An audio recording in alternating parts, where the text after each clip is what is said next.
That's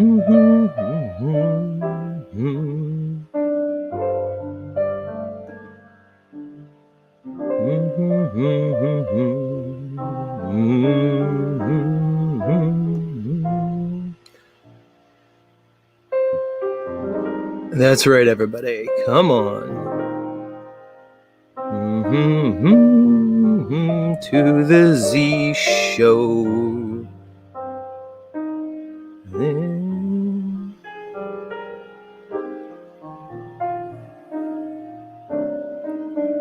That's right, everybody. You found your way back to Z Show. Welcome. New friends, old friends, friends you haven't met yet. Welcome.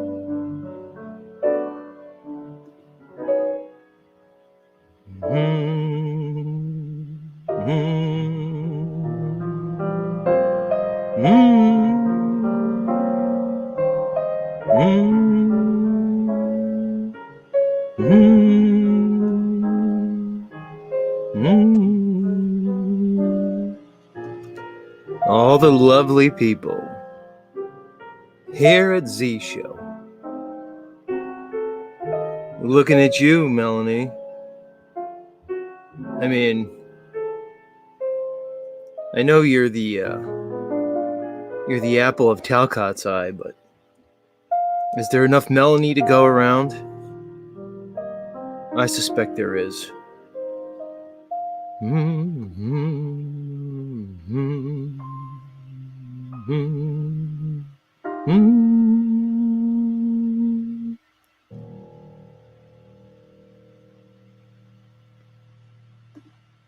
Yeah. Love it, everybody. Welcome to Z's Imaginarium. To Z's Phantasmagorium, everybody. Much love. We see you down there, Tariq. Nice to see you. Hell, if you ever want to find Tariq, just find the ladies of the metaverse. Tariq will be trailing not very far behind. It's all right, Tariq. I don't blame you. Who could blame you? I mean, look at these ladies here.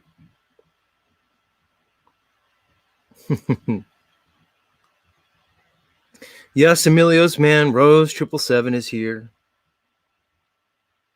Presumably well. Maybe we'll get to talk to Rose a little bit later on. Much love. And she's proposing a Z Rose conference. Not a bad idea, Rose, and I agree. We would probably get a very eclectic and diverse panel group of panelists. No doubt about it. Could you imagine? Should we start making the list, Rose? Maybe later we'll get into it. Do we put Illumitami on the list?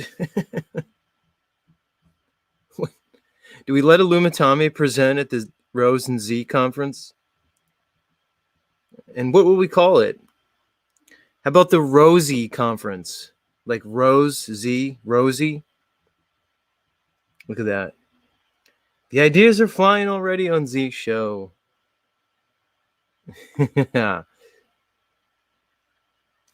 Rose says, we'll put Illumitami on the list if he does a presentation. Who knows? Maybe he could do like an anti-drug presentation, Rose. Like I remember when I was in middle school, it was horrific, Rose. They piled us into the auditorium and they brought in a bunch of like drug addicts and ex-drug addicts who kind of gave us their depressing, fucking depraved stories about drug addiction. Pretty much scared the bejesus out of us. It was during the whole Nancy Reagan say no to drug phase. They called it DARE. It was the DARE program. Anybody else around my age remember the DARE program? DARE was an acronym for something. I guess my point is maybe we bring Tommy in for our own little version of the DARE program for the truther community. You know, he can show us his deviated septum from, you know, where he could run like a, like dental floss or some kind of small string through like the deviated septum in his nose. You know. Who remembers Dare? Heidi remembers. That was right around Heidi's time. That was Heidi's heyday when she was one of the mean girls. Heidi was a mean girl in high school. You know, I don't want to age you, Heidi, but if we're looking at the early 90s, I'm picturing you in like a all denim, you know, outfit, denim jeans, denim jacket, walking around, mean girl. Heidi would have never went for me in like 1993. That wouldn't have happened. Guaranteed. She wasn't looking for... The 1993 version of Heidi was not looking for yours truly. Trust me on that one. Nuba, I see you're here tonight, man. Nuba, I did a special presentation for you on Monday's stream, and you weren't here for it. Maybe I'll bring it up again on part of my ongoing series of basically lecherously oogling all the women of the Trutherverse. I introduced my audience to one Julia Kamen, who appears to have a thing for Mr. Campbell from Autodidactic and our good friend Martin Liedtke. Who knows what the deal is? Maybe we'll bring her up again, Nuba. We'll revisit our good friend Julia, our new friend Julia. Yeah, Heidi remembers that. And as I said, folks, she seemed to be very chummy with that threesome, the Liedtke, Campbell, and Archaics threesome. She even looked pretty chummy with that Max Egan. And I'll say it again. I don't mind following Martin. You know, like in the sack. Like if Martin's going to have his way with some of these ladies, I don't mind following Martin Liedtke. I don't even mind following Mr. Campbell of Autodidactic. That's fine. I'll pick up their sloppy seconds. Z's not against that. I'll even follow Max Egan. That's not a problem. But I'll be damned if I'm going to follow that Archaics. That's not happening. Rose says Max Egan demanded a hug from her once. She is purty, Heidi. Don't make me bring her up. Like I said, I don't mind sloppy seconds from those illustrious men.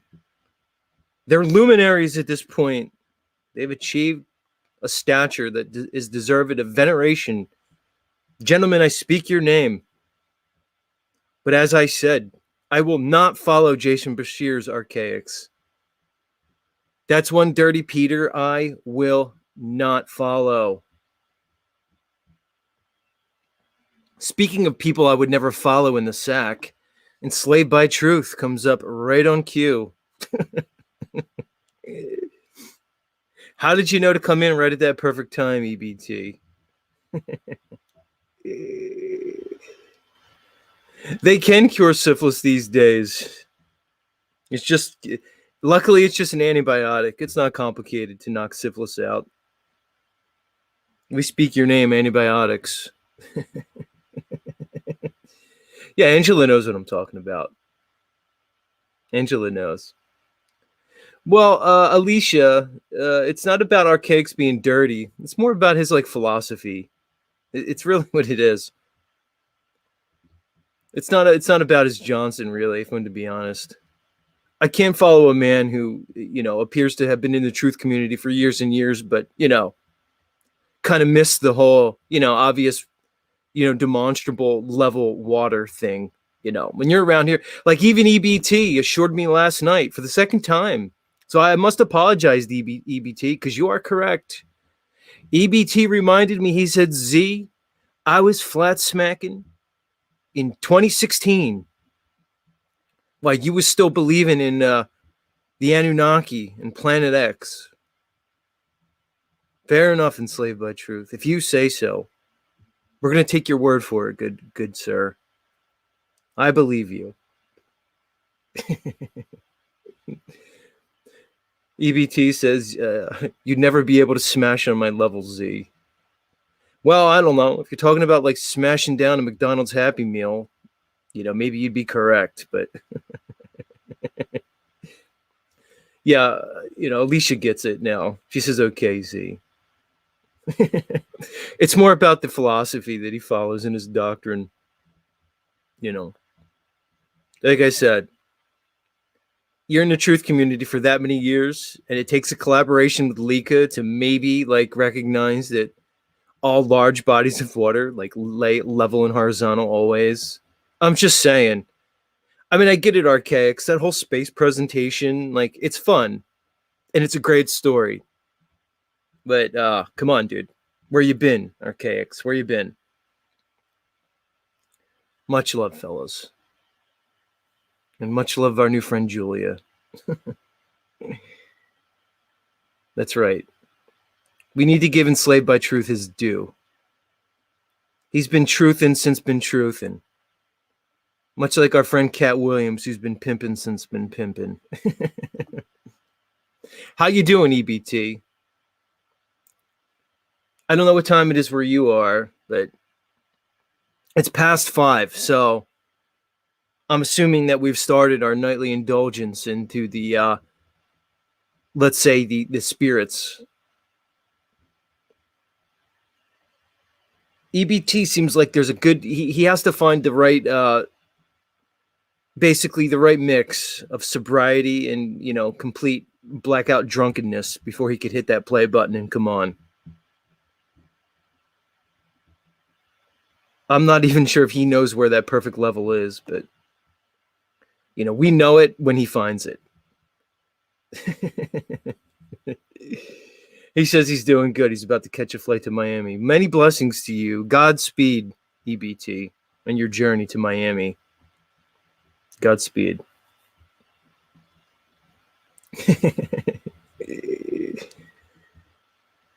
Good stuff, man. How's everybody doing? We feeling good today? How's our vibes? How's the vibe check? We have Nuba here to keep us to keep the vibe level high. We never want the vibe level to go below 5.0. Occasionally we flirt with that. We get in the yellow, we get in the red. But we never want it to go below 5.0. One person I do not see here yet is Mr. Snafu Snaps. Snafu, if you're listening, Snafu, you owe me and my listeners an apology, good sir. And I'll be waiting for you, Mr. Snaps. It's a long show. We're here every weeknight. But I trust Mr. Snafu Snaps. You'll come through with the proper apology. You'll come clean with your buddy Z. We're willing to forgive here on Z Show, Snafu. We spoke a little bit this morning, but it's only proper that you come here on my show and do the proper mea culpa, as I trust you will. Because, Mr. Snafu, as I said to you earlier, if you're going to dox somebody, Snafu, at least do it the right way. So maybe I'll teach you maybe I'll dox myself in front of everybody just to show you how to do it, my friend. Yeah, Solvermist knows. Yeah, Snafu puts his foot in his mouth consistently. So, but much love, good buddy. Much love. I don't want to go into it too much because we need to keep the vibe meter high. According to Nuba, we're rocking at an 8.2 right now, and I'll take it. It's good enough for me.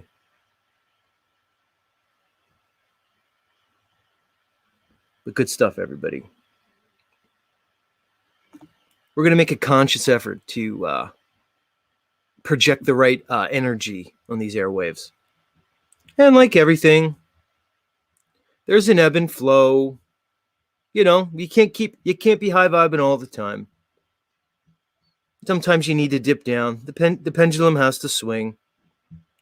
But as long as it swings back, and as we proceed in this endeavor, as we rise higher in consciousness and we increase our frequency, the pendulum becomes a bit more stable, a bit more constant. But as we know, everything is in motion constantly. And we know that. Yeah, Solvermus knows. He wants to ebb and flow. It's there. Wheels within wheels. Which reminds me, Solvermus, with the wheels within wheels thing. I've been delving into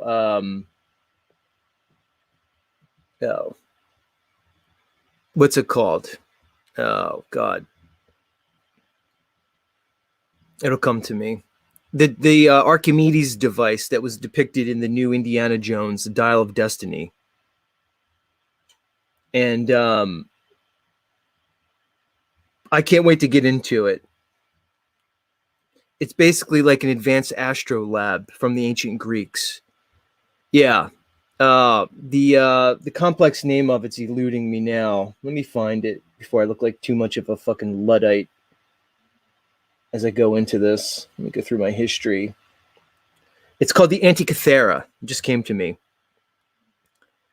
If anybody familiar with the Antikythera, which again, anything that now Hollywood has sort of co-opted and adopted, and to me, this new Disney presented Indiana Jones Dial of Destiny, they get into this Antikythera, and they present it as a device to find fissures in time. Of course, that's the Disney version of it. We're going to get into it. Not today, because I'm not done with my research on it. But just suffice it to say, the Greeks, despite what you heard about their proposition of the globe, basically had the heavens mapped out to a T.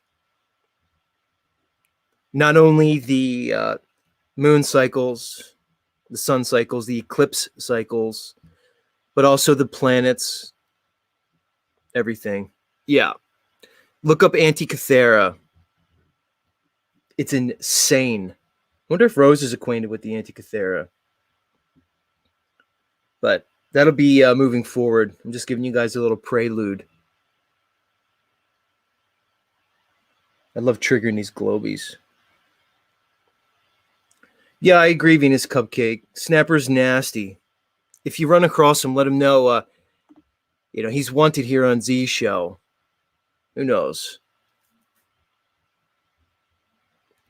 QB says the Antikythera is a working flat Earth model. You said it, not me, QB. Stephen Crumley says it's pronounced Antikythera. Fair enough. I'm not very up on my ancient Greek. I'm not very fluid in my my ancient Grecian language, but I'll work on it. EBT says they have a replica of it at the Parthenon in Nashville. Interesting. I'll take your word for it. Good stuff, everybody. There was no show yesterday. Yours truly was out and about doing things. But either way, we're here tonight. Stephen Crumley says there's one in Nashville too. He agrees. He's seen it. I'll have to look into that. Good stuff, everybody. Maybe we'll get this show on the road. It's about that time. Gave everybody a chance to come on in. Now that I know that Enslaved by Truth is a flat earther, I'm going to have to revise my whole take on you, good sir. Although I'm not completely sold in. Here's the thing about flat earthers. We tend to recognize each other very quickly. It's just a thing. We recognize our own kind. And I never got that vibe from you. But I'll take you at your word. Dude, man. All right, let's get going. Let me get my camera up. I need to find the sweet spot between my segments. If I spend too long on any given segment, the bloom tends to come off the rose. Yeah, Austin, it's just a thing. It just is what it is. EBT says, I'm an eyeballer. And wait, an eyeball earther now. Reality renders as you see it. Quite esoteric there, good sir. And a bit nebulous. Maybe even a bit slippery. Thank you, Jay Heighton. Jay Heighton reminds us it's flat, stationary, and beautiful. Don't forget the topography. Yes, topographical plane. But that's a mouthful. It's easier to say flat.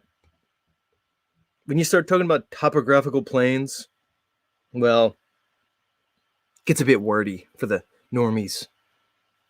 It just is. Right, Angela B. It's called Flat Earth Radar. Fladar? Who knows? Let me get going. I don't want you guys to think I'm fibbing you when I say let's get the show started. I forgot my banner. Let's get my banner going. Get up there. There it is. Which is a reminder, if you enjoy the Z Show, feel free to drop a contribution and support what you like.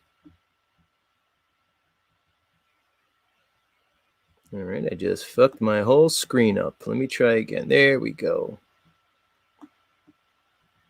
All right, everybody. Let's do it.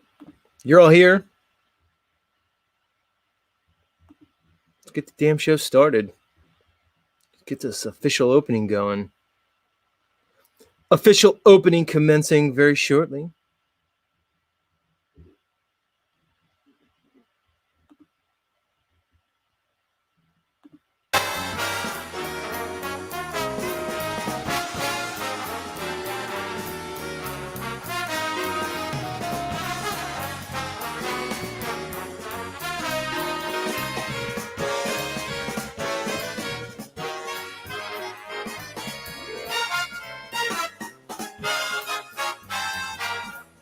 Good evening, everybody. Greetings and salutations. You found your way back to Z Show. That's right.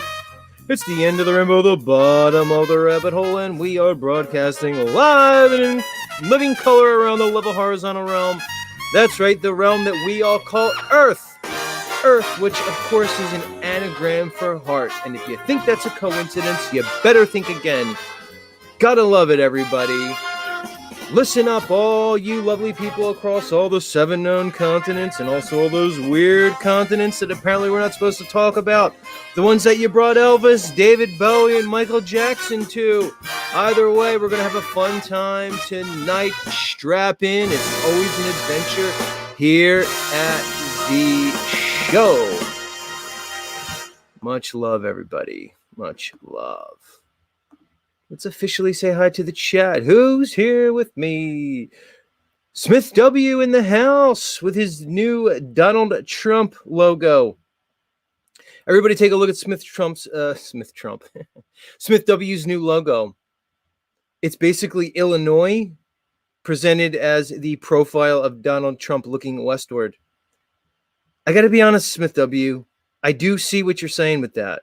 I mean, I can't agree with everything you say, with the Apophenia and stuff, but I must admit, Chicago, Illinois looks like Donald Trump looking westward. It's actually fucking fascinating. You're an interesting guy, Smith W. SC in the house, much love.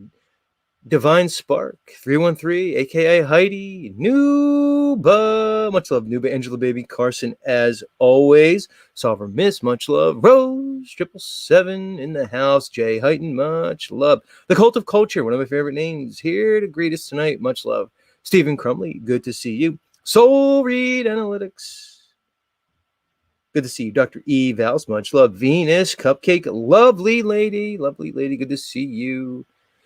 And of course, enslaved by truth, Austin Murphy. Salutes, good sir. Salutes. Who else is here? QB, we said hi to you. Welcome, welcome, welcome. And so many. And so many. And of course, Melanie Moran. Melanie Moran and Three Fingers. Melanie still wants me to go on the Kendra G show.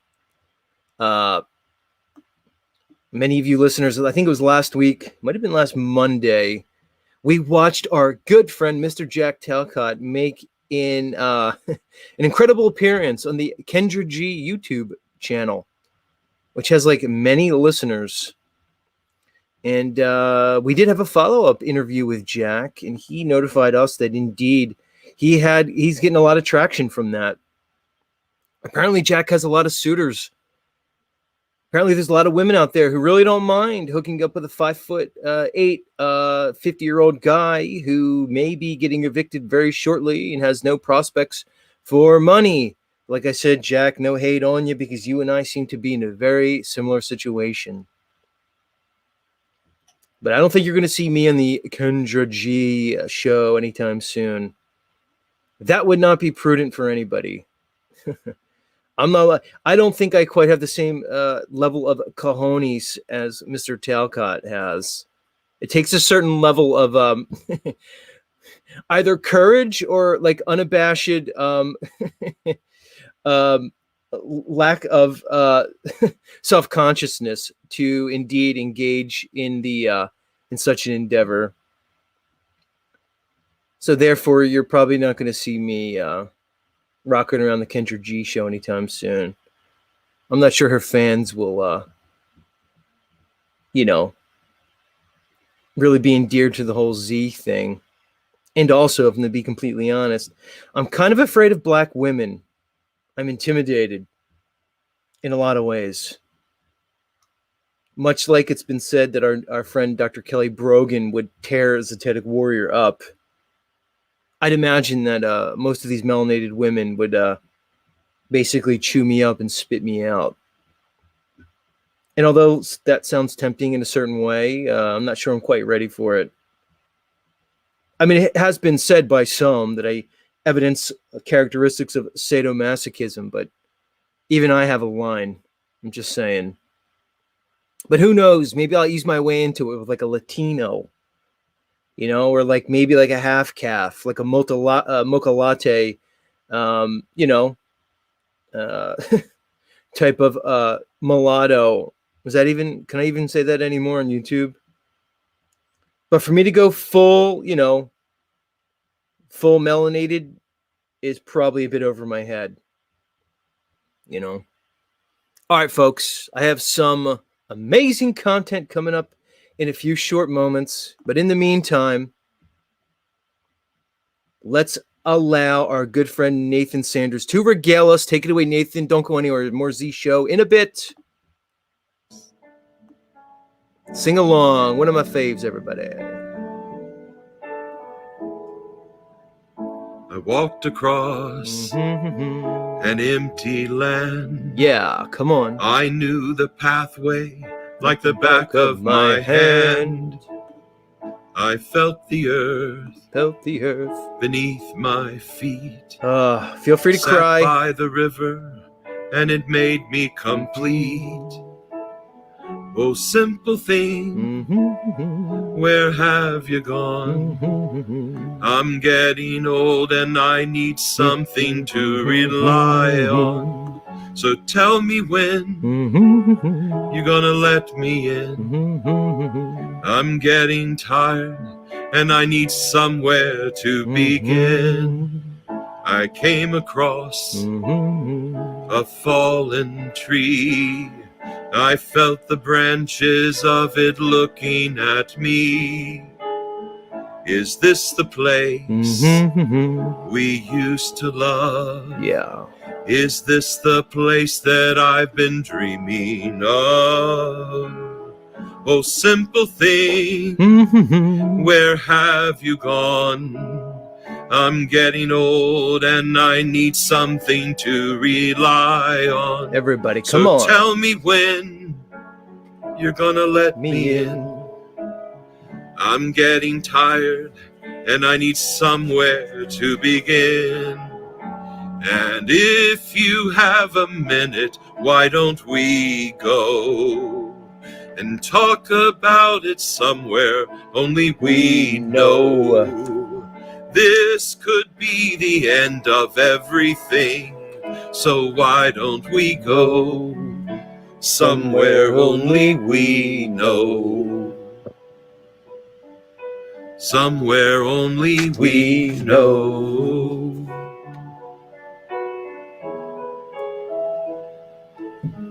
Oh, simple thing, where have you gone?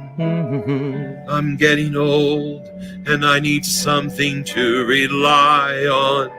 So tell me when you're gonna let me in. I'm getting tired and I need somewhere to begin. And if you have a minute, why don't we go and talk about it somewhere only we know?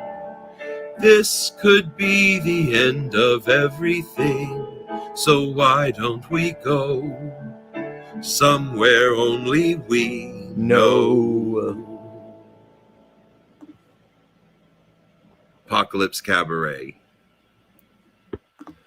The voice of an angel. Straight up. Straight up. Where have you been all my life, Nathan? Where have you been? Doesn't matter. You're here now. And indeed, you've become a part of all of our lives. Not just mine, but so many here. You've endeared yourself to this wonderful community, Mr. Nathan Sanders. Here at Z Show, we salute you.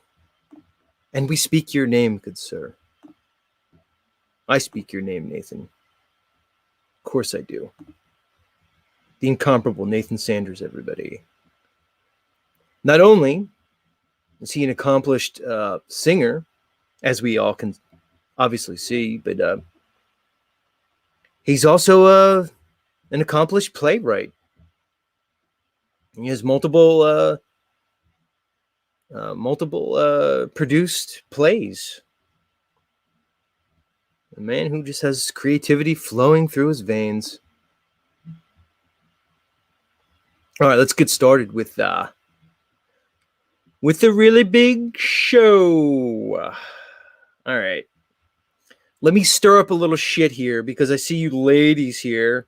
Like I see Don't Judge Me.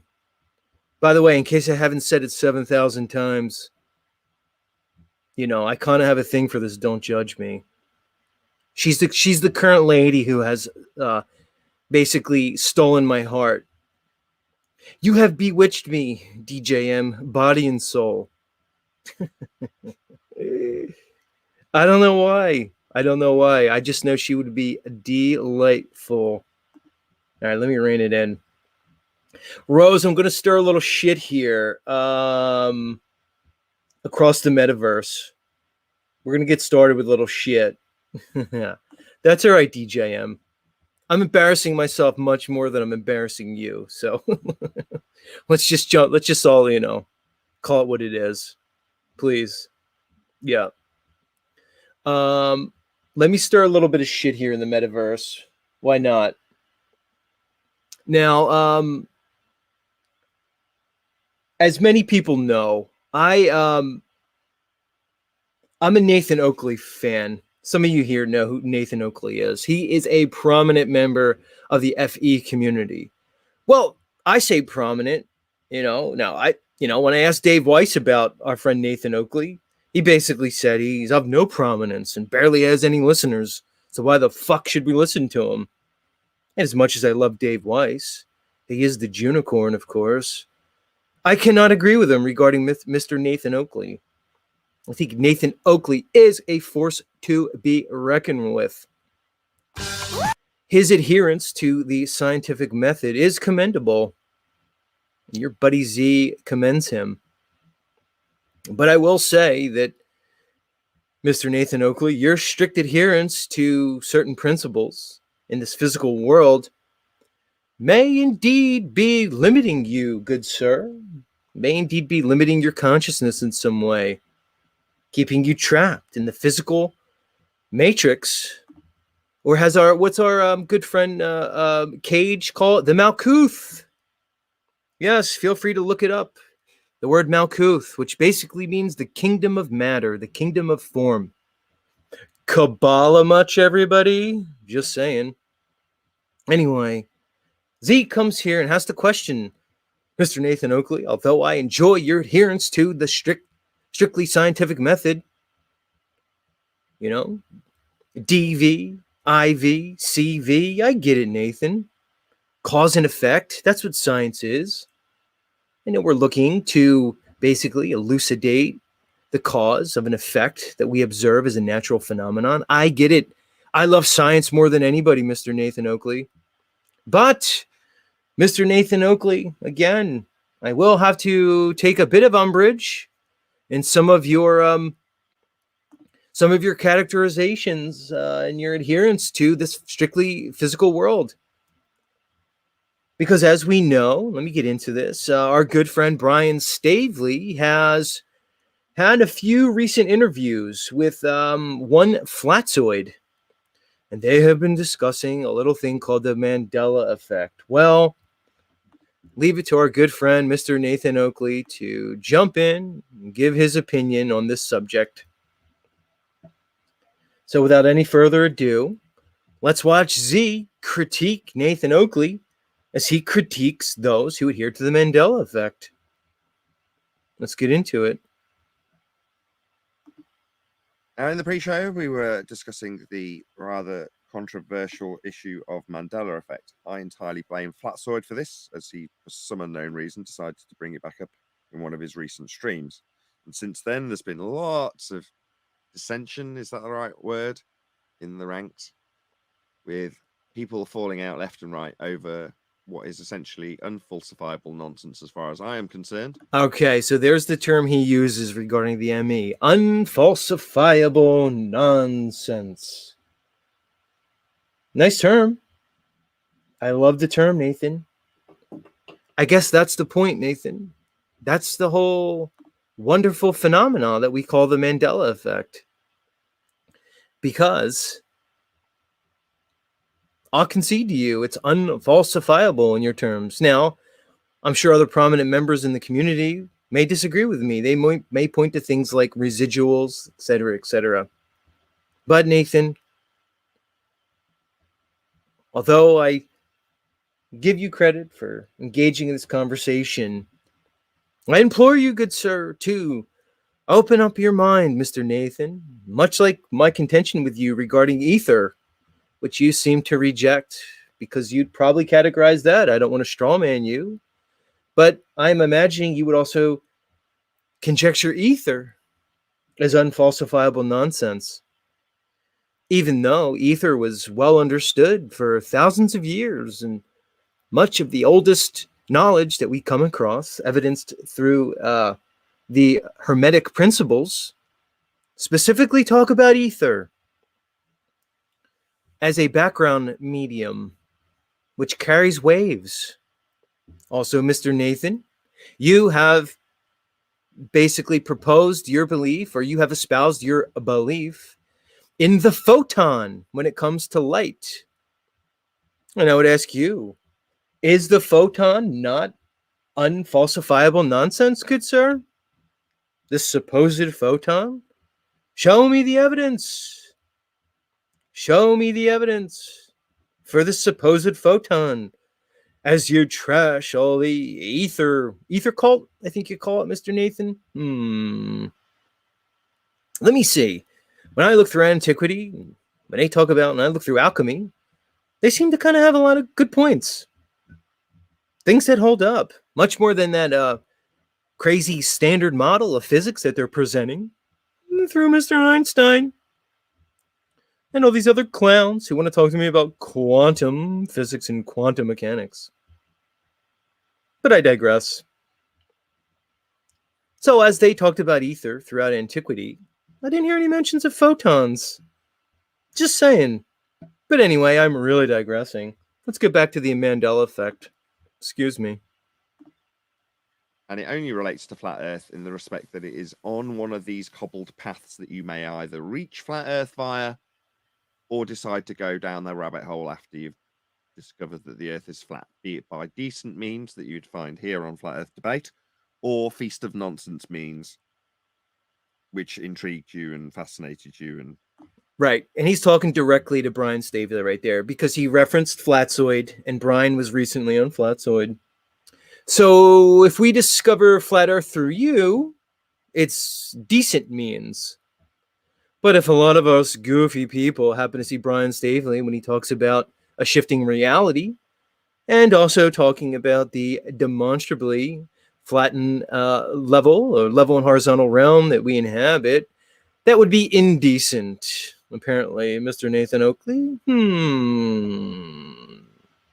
A bit cheeky, Nathan. Is this where Z does his best Nathan Oakley impression? Let me try. Hello, everyone. This is Nathan Oakley. Welcome to Flat Earth Debates. Fuck you, Arwin, you fundy muppet. Where's Dave Weiss and that nitwit Austin Whitsitt and his cult of ether, fundy? Anyway, Angela, that's my best Nathan Oakley impression for anybody looking for it. Stay tuned as I do my Arwen impression. All right, Sean, let me try my Arwen impression.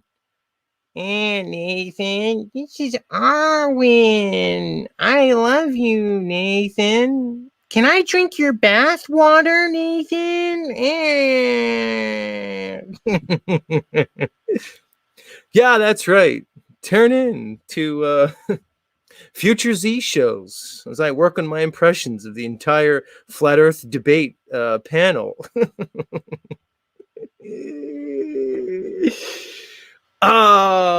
You can't fucking write this shit. Let's continue. got you all excited. In any event, it's a subject that's closely related to the quote unquote conspiracy theory that we are part of. And in reality, we're not. We're not part of any conspiracy theory. That's where we've come to in 2024. We can show our Earth's measured flat. Now, in some ways, that's quite boring for a lot of the people who are surrounding us. They don't. Right, Nathan. We could show the Earth's measured flat. You and I can agree on that. But there's one thing I know for sure, Nathan, that no one will ever convince me against. When I go to the grocery store and I know that Haas Avocados was always spelled Haas, and I know that for a fact, 100% fact, and now it's HASS, and it apparently always was. Well, Nathan, how could that be ignored? Good sir. And Nathan, I remember with 100% clarity, this is not confabulation, my underwear back in the 80s, not only my Fruit of the Loom underwear, the package not only had a fucking bunch of fruit, but indeed, sir, there was a prominent cornucopia displayed behind that fruit. I know that with 100% accuracy, Mr. Nathan Oakley.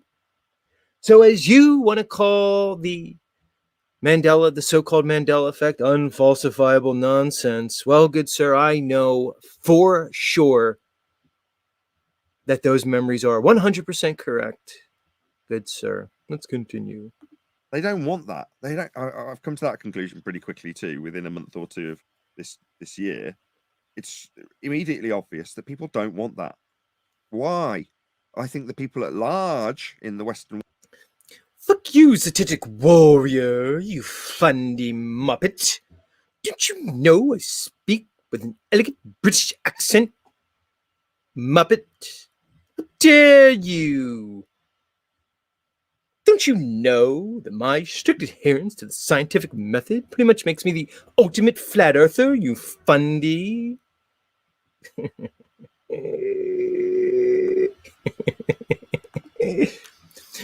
Davy, Ivy, Savy.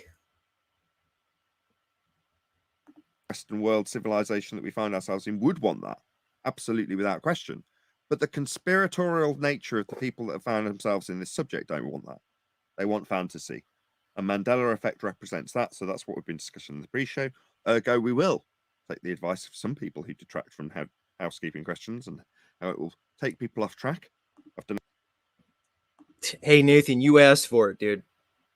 Nobody asked you to bring up Flat Earth and Flatzoid and Stavely on your show, bro. Much love, Nathan Oakley. We kid because we care, good sir. That's why. For no other reason. We kid because we care. I think he went on and called it an infinite regress fallacy also, which for some reason I don't think I had in my clip unless I missed it. Which was cool, Nathan, because I got to look up the definition of an infinite regress fallacy, and it helped me. Because I love fallacies. You guys know Z has his little fucking tool belt of logical fallacies, and I get to put a new one in here. Let's read it to the audience. An infinite regress fallacy. An explanation that is iterative. That is, the mechanism involved depends upon itself for its own explanation. An endless chain of reasoning leading backwards by interpolating a third entity between any two entities. Write it down, everybody. You can never have too many logical fallacies in your arsenal when you debate with a lot of these people. Much love, Nathan. Much love. Oh, maybe here it is. I'll get into it here. Let's see. 432. I need better notes when I do this. Here it is. So what you're saying is, if the Mandela effect is the idea and notion that things in the past have changed in our present, then perhaps the Mandela effect, the notion that things in the past have changed in the present, is an effect that has changed in the present, turning it into an infinite regress fallacy. That's beautiful. So, Nathan, I do find it a bit ironic that as you claim infinite regress fallacy, you are obviously evidencing an example of a classical straw man fallacy, good sir. But that's what we do, Nathan. We hold each other accountable in these communities. Much love, good sir. Let's see if Z gets to talk to Mr. Nathan Oakley at some point. Unfortunately, I probably won't get Nathan. I'll get Arwen. It's Tech Warrior. It's Arwen. For anybody wondering why I'm going in on Arwen, the second interview I ever did on these YouTube streets was on one Mr. Martin Liedtke's channel. And I remember being live, and there was almost 1,000 people listening. It was like the second time I'd ever really gone in front of the camera. And guess who was there in the chat, ripping me a new a-hole, calling me a fundy 10,000 ways from Sunday? That's right, it was Mr. Arwen. So anyway, much love, Arwen, and much love, Nathan. I do enjoy the Flat Earth Flat Earth debate channel. Check out Mr. Nathan Oakley, everybody. As much as I'm having a little bit of fun here at his expense tonight, he has a good channel. So check it out. Flat Earth debate live, it's called. Much love, good sir. And as always here in Z Show, we speak your name. What else do I have here for us? Let's see. Yeah, let's go with this guy. Let's go here. Let's get in some good truthiness, everybody.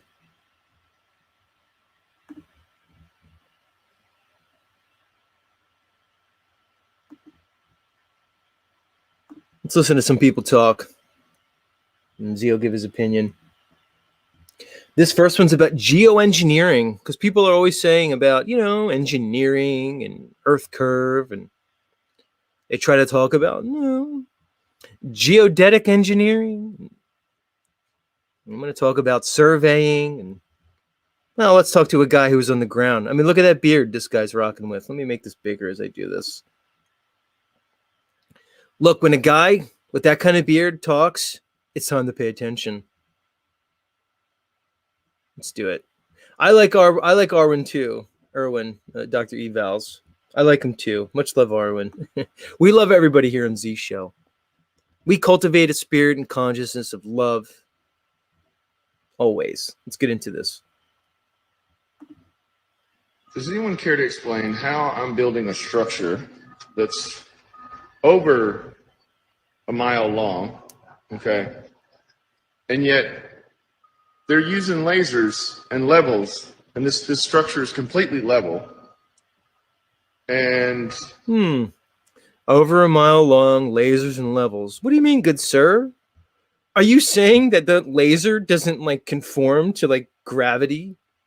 Are you saying that laser's not refracting over that 1 mile distance? Are you saying that a laser just, projects straight and level and horizontal? Are you saying that the spirit level that they use to level things is actually just, evidencing a, level horizontal realm?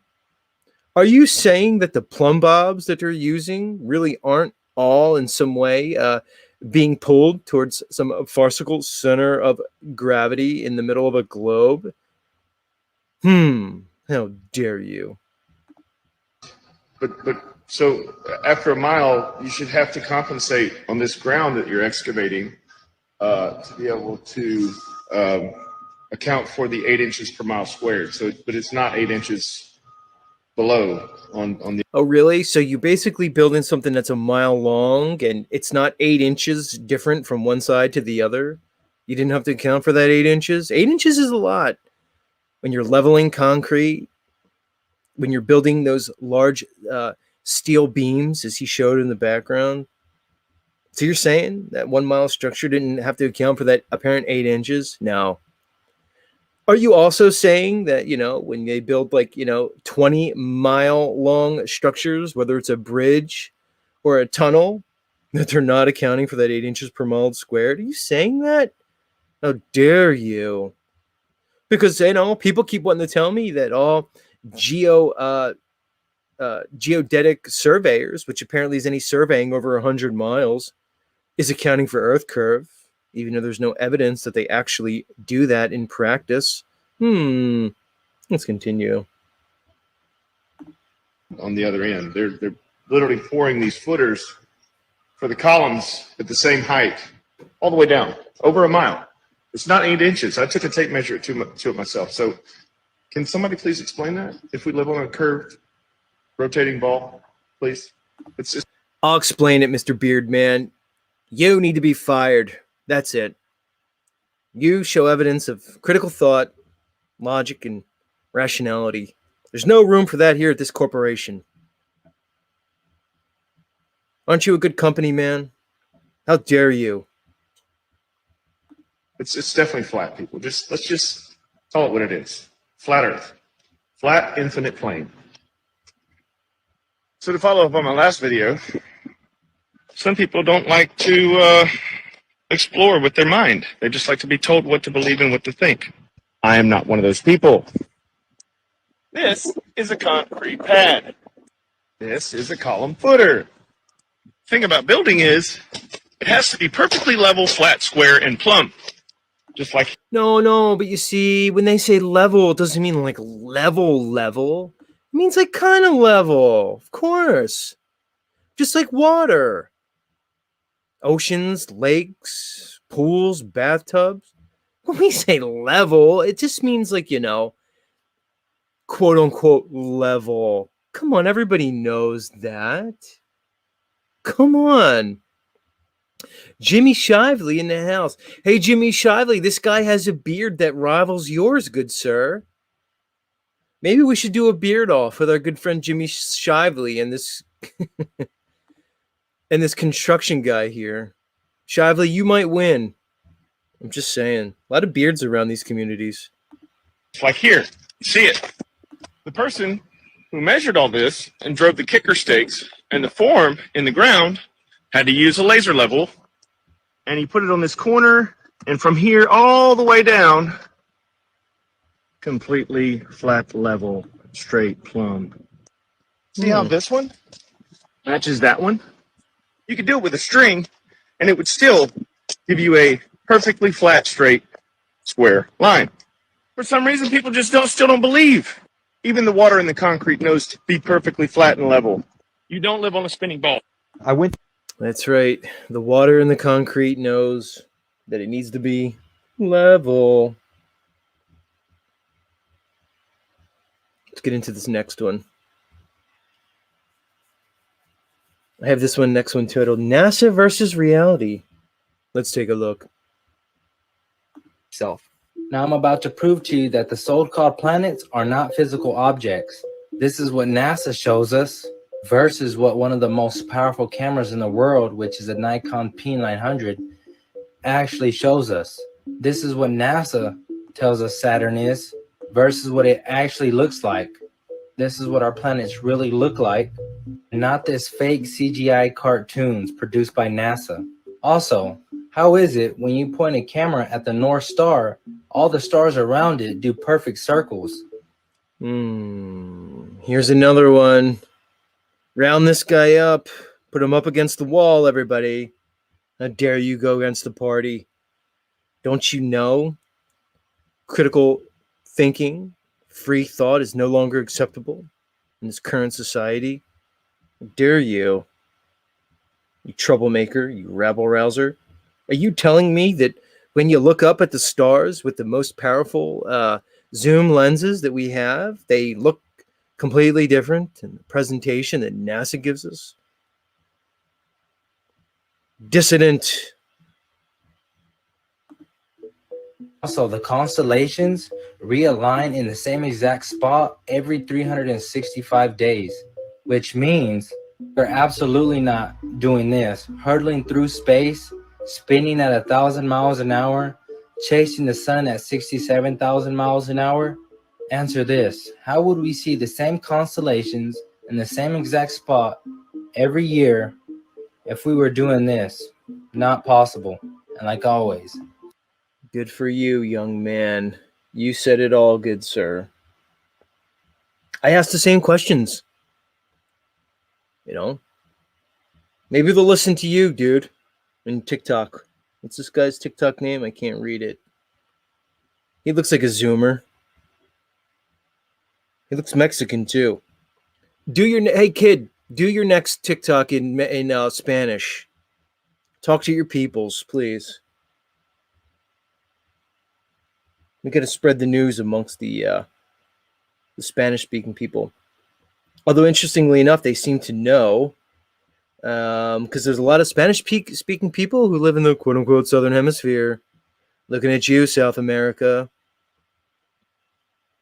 I think they did a survey once in Brazil.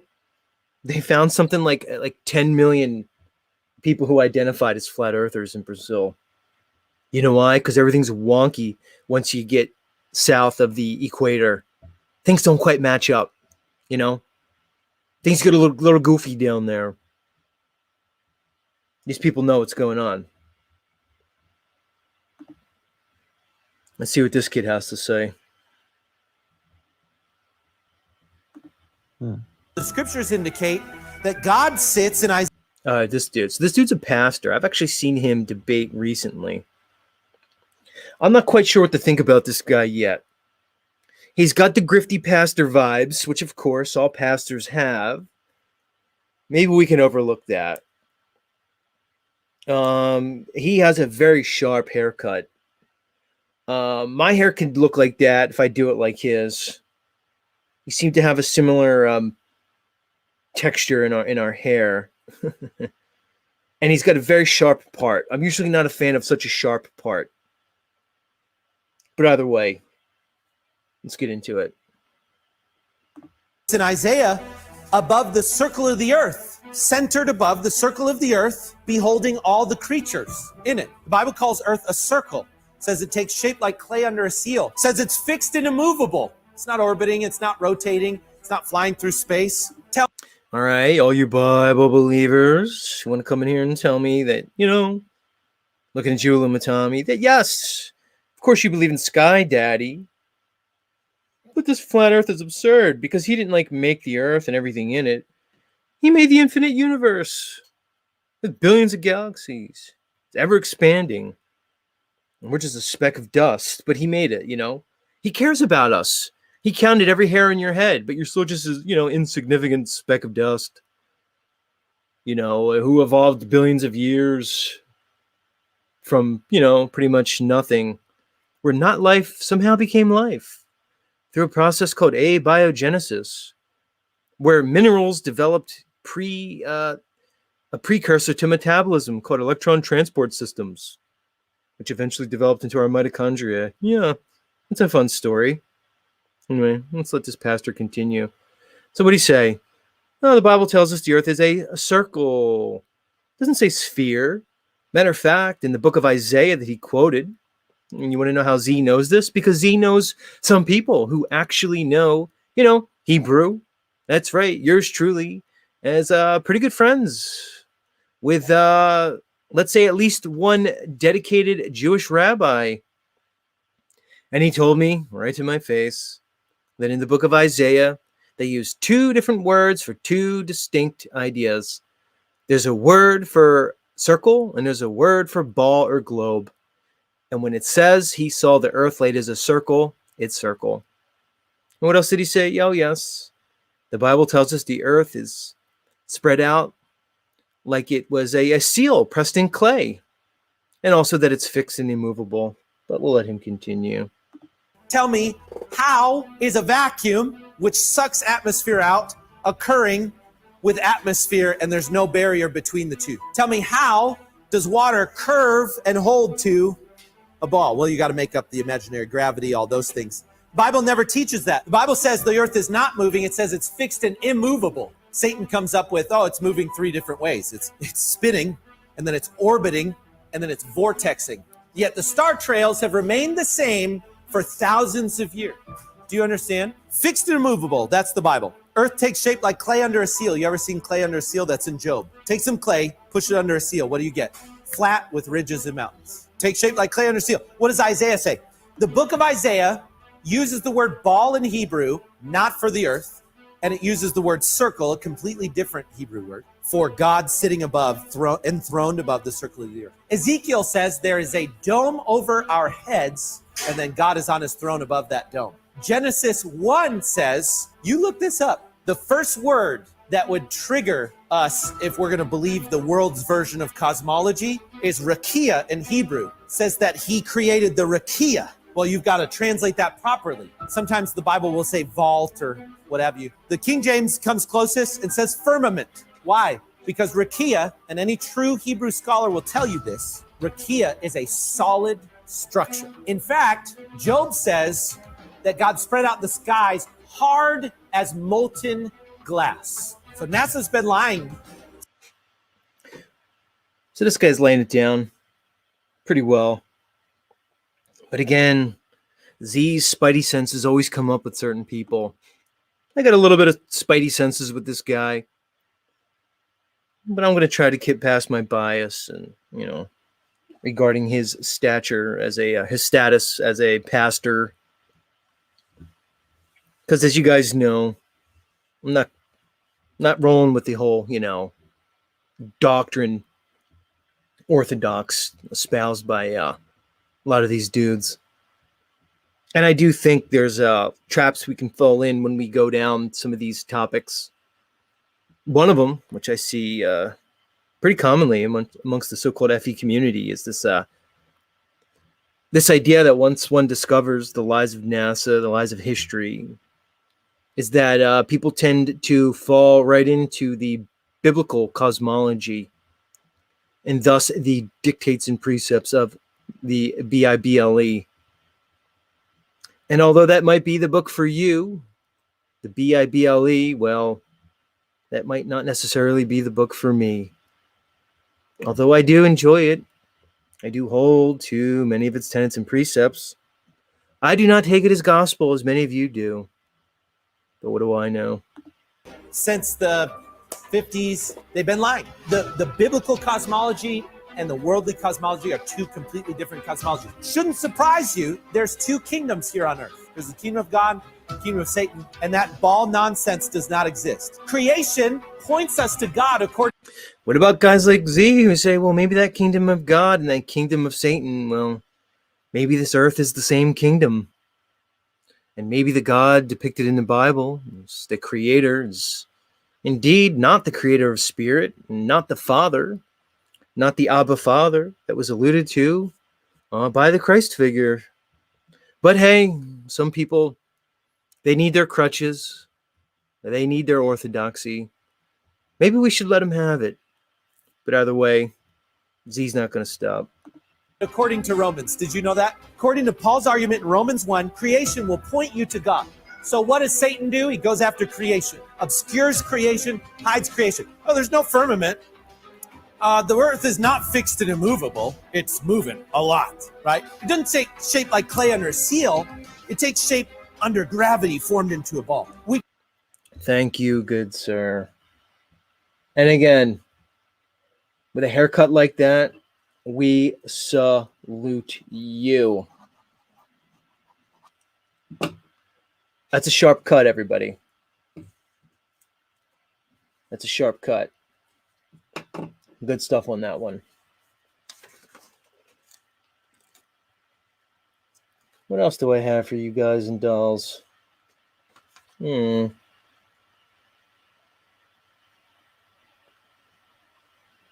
Oh, here we go.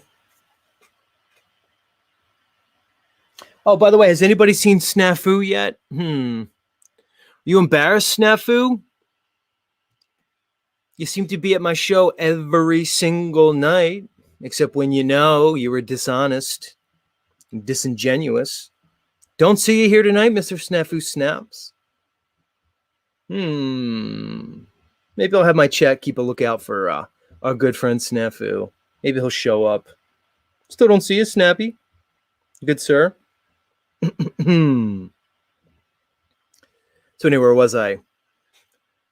So as some of my esteemed listeners saw last night, I made a visit to the Flow State channel. Much love, Flow State. And although we had a fun and raucous time, and we had experiences too numerous to elucidate here, I do want to highlight one moment of the show that I found particularly interesting. Let me get this up.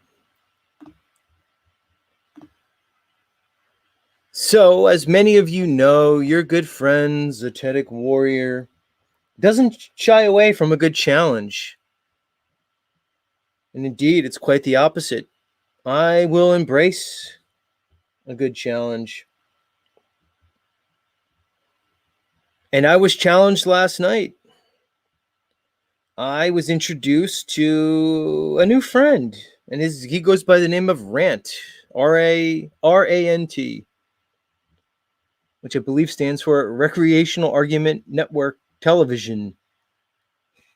And Rant, although I do enjoy a good a good abbreviation, you did a little bit of a stretch there to get your rant. Well, anyway, Rant, yours truly, Z, was challenged to a let's call it a test of wits, and we basically had a trivia session hosted by the gorgeous Lindsay. Shout out to you, Lindsay. And well, let me play it. Let me show you how yours truly fared. Because I want to get this on record because, Rant, there was a bit of a controversy at the end of our session, good sir. So Z wants to put it on the record that indeed, in a battle of wits with you, Rant, that I indeed prevailed. So I bring you to the part of the show. It was a battle to 7, where Zetetic Warrior and Rant were tied at 6-6.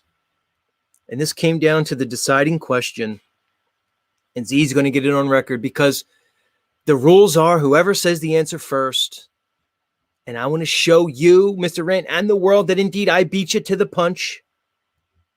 And I emerged victorious. And here's the moment. I will immortalize it here in history for all history to remember here on Z Show. Let's play it. Blue. Human blood contains hemoglobin and hemoglobin is red. protein. But why? So Why therefore, does it appear? blood in Hold your on. body is dark red. Well, why does it appear blue? Right. You can't question Hold Linz. on. She's the authority of the trivia. I'm just saying. Wrong answer. Next. Fine. Let's go to the next one. Too easy, so we both went to the blue with the veins, and we both fucked up. Everybody. And then I said red, and it doesn't count. So All let's go right, to the here it next is. question. Pay Fuck it. attention, everybody. Okay. Yeah. True or false? All radioactive material is man-made. False. False. I won. That looked Yep. like it was at the same time. That's right, Z. We're gonna have to run False that is back. the correct Boy, answer. you're right. It would have hurt. There it is, everybody. You can check the tape. You can check the record. Z came in first with the answer. Therefore, taking the crown of the most stupendous, most intelligent man of the panel that night on Flow State. And I don't know if that's saying much. Who knows? I mean, Nachiketa was there. He's pretty formidable. But Z took the crown, and he eked out a victory over the incomparable Rant. Yeah, that's right, Enslaved by Truth. You missed the science test. Yours truly prevailed over Mr. Rant. But you were a worthy opponent, good sir, I will say. That's right, Dean. Dean knows he will crown the king, Z. He did well. He actually was beating me. I came from behind. I had to adjust. And I will say, I didn't think my computer was on a bit of a delay because he beat me to the punch on a couple. I'm just saying. But either way, yours truly emerged victorious. What should stand as a lesson to you, Mr. Illumitami? Because as my listeners know, I have challenged Illumitami, yes, the Illumitami, to a science test right here live, proctored by a neutral entity, somebody who's going to be fair and balanced. And Mr. Illumitami, good sir, you have consistently shied away because I believe that you know, good sir, you know that yours truly will likely not be beat, my friend. Much love, Rant. A new friend. A lot of new friends around here, everybody. Welcome to the metaverse. What a crazy place. And as many of you know, Z is calling for solidarity amongst the metaverse. Z is calling for a spirit of truth and understanding amongst all the creators. There's room for all. There's room for all. Don't judge me, says nobody challenges Tommy. I challenge Tommy. He's obviously not up for it. Too bad, Tom. Live in your delusion. Like I said earlier in the show, Tom, don't worry.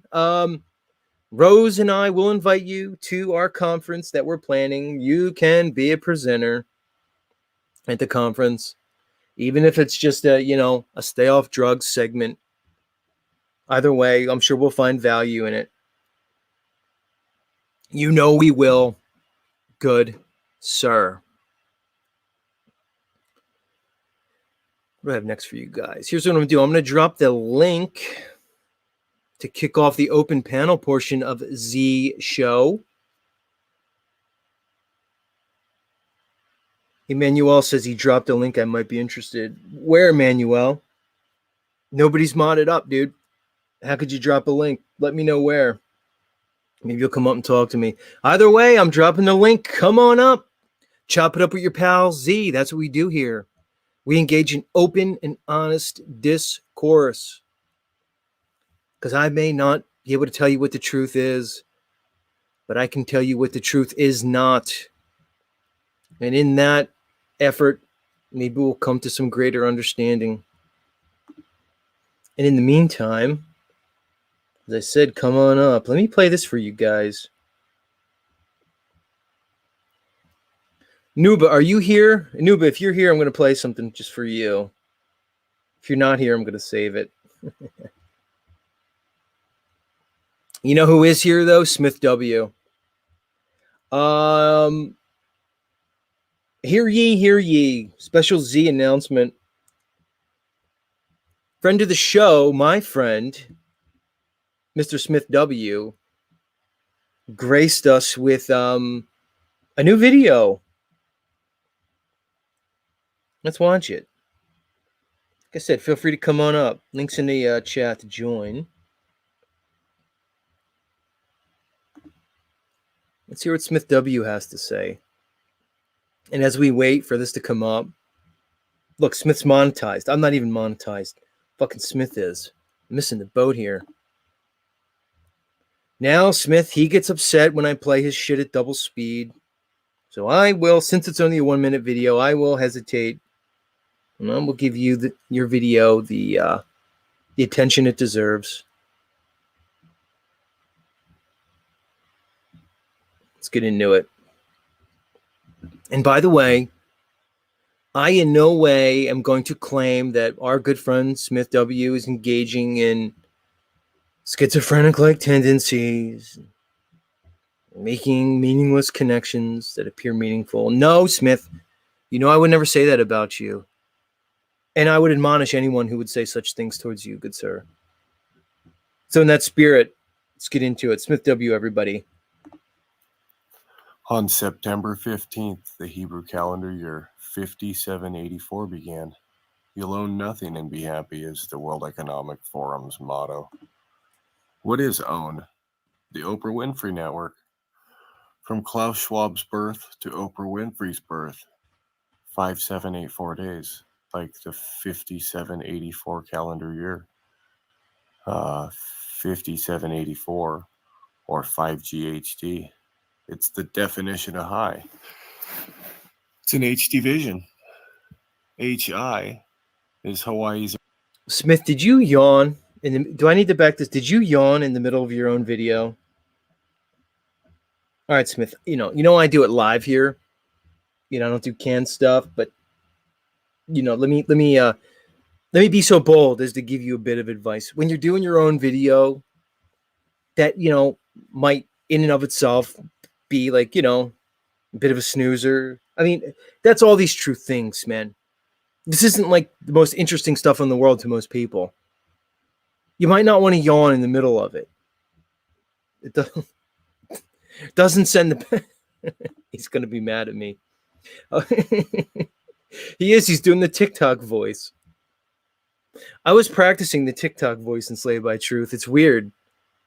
You have to put an upswing on the end of everything. You have to put like an upward inflection at the end of every sentence. Some people have it down. But good for you, Smith, for using your own voice. You're not just typing it in using a fucking AI program like some weird chat GPT. Look, EBT's, hey, Smith, everybody's a critic. Not only is he up here critiquing you, but now Enslaved by Truth is doing the same. He thinks you need music. Maybe you should put your Rain Man music behind it. God, he's going to be fucking pissed at me again. Hey, DJM thinks your videos are getting better, dude. Let's continue. Hawaii's abbreviation. Hawaii's founded on Wilt Chamberlain's birthday. Wilt the Stilt, now that's high. Oprah's birthday is 1-29. It's the 58th Super Bowl. And 5-8 is the 129th day from the first Super Bowl until Wilt's death. 119, 58 days.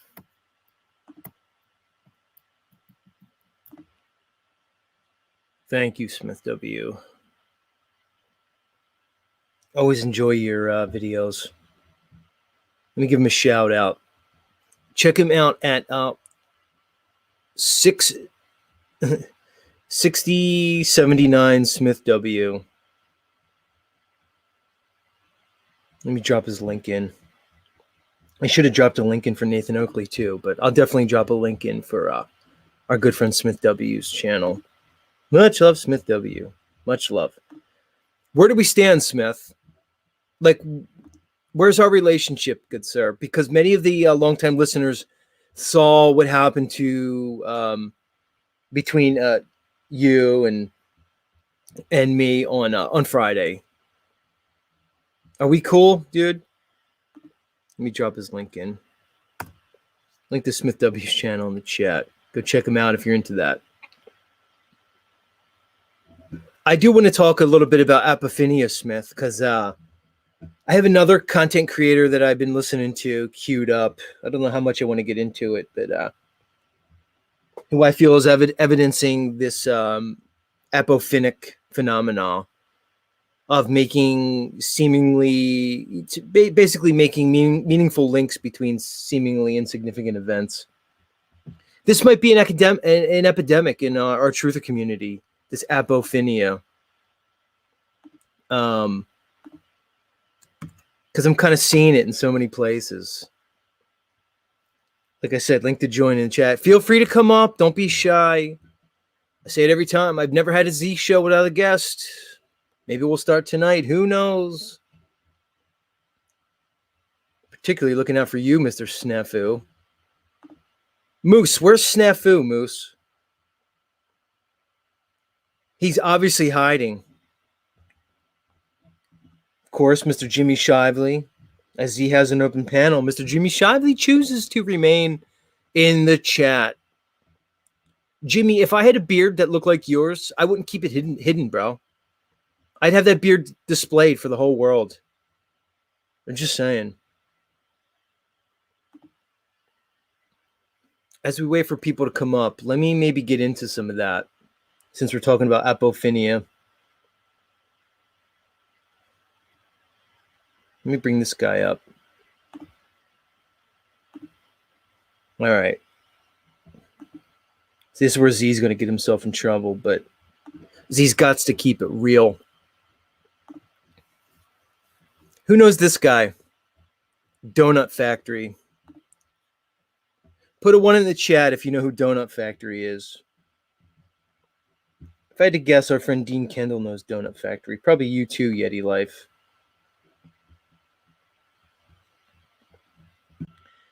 Yeah, don't judge me. Apophenia versus pareidolia. There's two different things. We're focused on an apophenia tonight. Ashley knows Donut Factory. So does Nuba. So does RT. All right. So this guy's not unknown. All right, let's get into it. Yeah, Britt knows.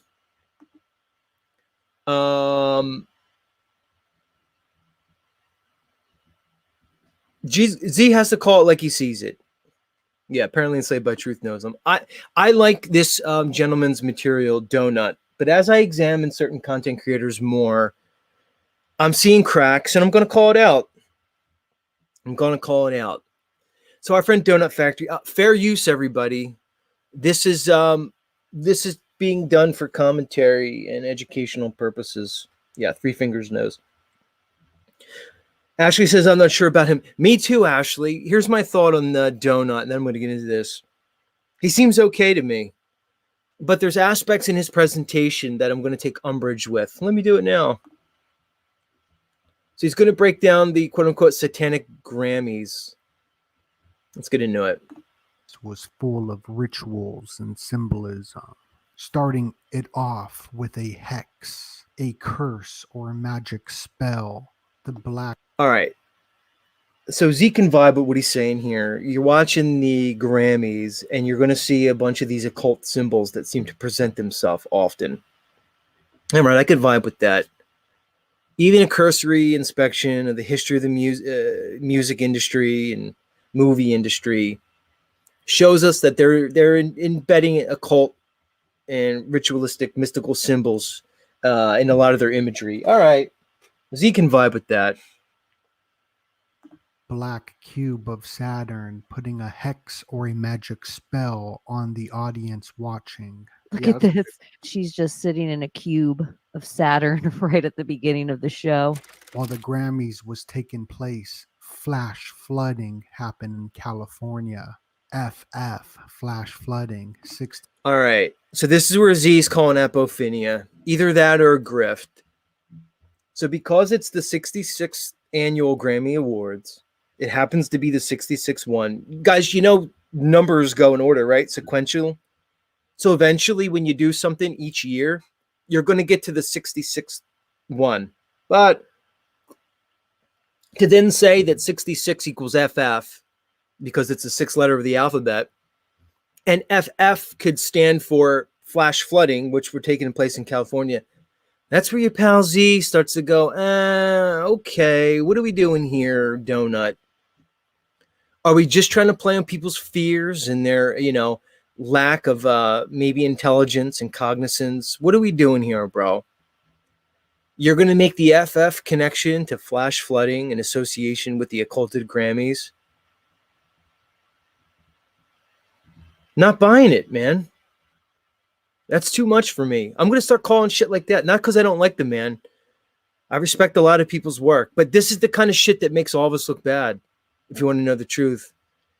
Where's Sean of Source, our good friend Pineal Power? He's going to fucking rip me on this one. As he's not buying it. Let's continue. 66 FF. Oh, there's some water for you. Last Grammys took place on Adam Weishaupt's birthday, the founder of the Illuminati, and at sunset was a huge earthquake. Are these manipulated? So the last Grammys took place on Adam Weishaupt's birthday. Here's what I'll have to say. And this goes for you too, Smith. You guys know there's 365 days in the year, right? So when something happens, it's going to be on one of those 365 days. If it wasn't on Adam Weishaupt, the founder of the Illuminati's birthday, it would be on somebody else's birthday that you would pin to. You get it? It could have been on Madame Blavatsky's birthday. It could have been on Aleister Crowley's birthday. Get it? There's only 365 days to choose from. As time goes by, we're going to be able to pin these dates to whatever we want to make our point. This is why Z's calling Apophenia. If anybody wants to argue with me, come up and do it. I welcome it.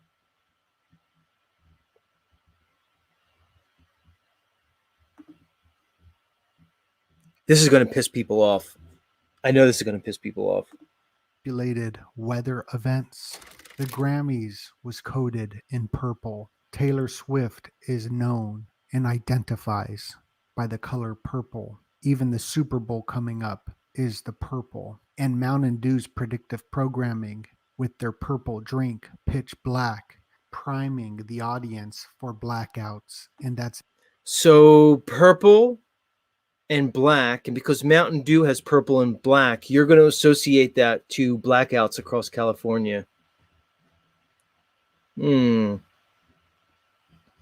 Mr. Donut, your tone of voice as you're presenting this ominous tone of voice that you want to present, to me reeks of exploiting people's propensity for fear porn.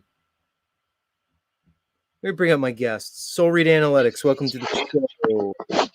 You're on the show. Hello, sir. Howdy, welcome to Z Show. This is Z Show. Thank you for having me, sir. Hold on, I need to address the crowd.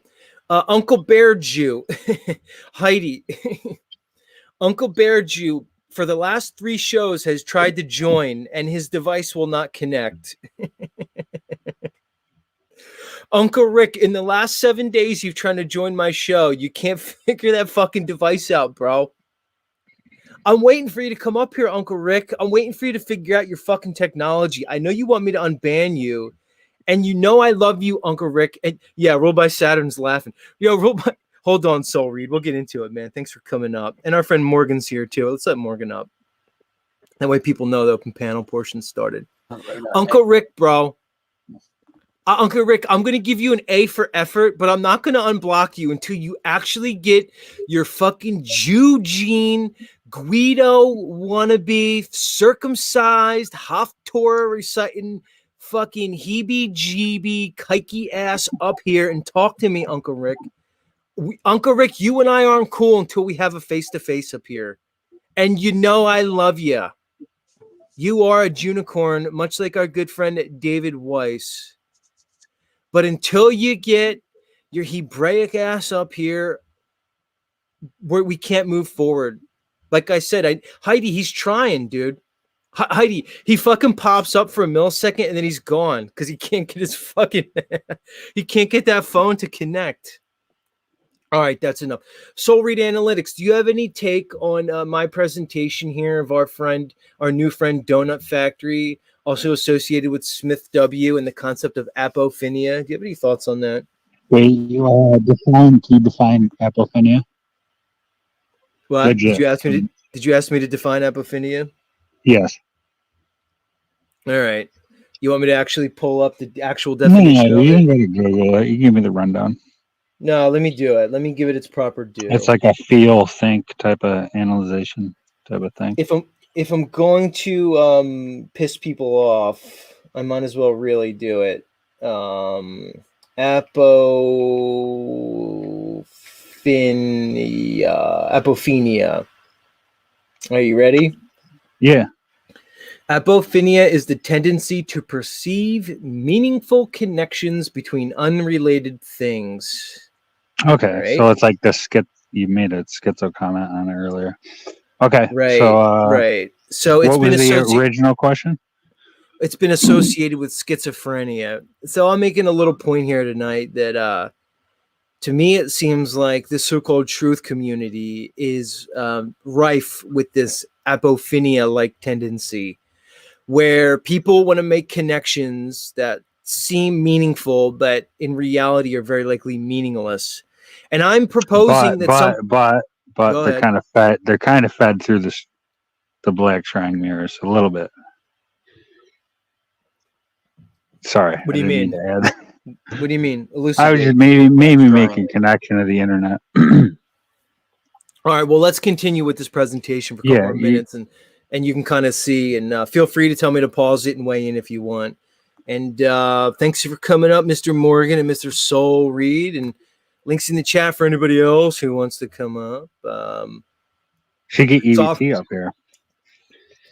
EBT was invited, but he said he's headed to Miami, apparently. He's on a He's at trip. the airport bar. Come on, EBT. You're at the airport bar, dude. Come on. Yeah, Anyway, go on with your show. Sorry. Well, that's the real question of the night: is how many drinks does it take EBT to travel from wherever he is to Miami? I like EBT. I like EBT. I think when he brings it, it's when he brings his genuine authenticity, so to say. He's a pretty intelligent guy. Well, it kind of seems like he has to achieve a certain level between sobriety and blackout drunkenness, where he gets into his his groove. I don't know where that is for him, but he has like a sweet spot, and when he achieves that sweet spot, it's gold. So I get it. Understandably, like it's well, I mean, if you're to factor everything in, it's kind of makes sense. But I mean, he's been in the game. What do you say? He's a flat earther since 2015. So. Oh, that's his claim. Z's not 100% sure that's completely correct. He probably definitely is. So we'll take him for his word on it. So you can only, I'll let you talk because I go too quick. I get to the point too quick. So we'll get into it. Let's continue with our good friend Donut Factory. Let me give him his just due here. Yeah, he's probably good. Exactly what happened in California. 850,000 people with power outages, and even Oprah breaks her purple streak. Oprah stopped wearing purple, and she was connected to the blue Hawaii.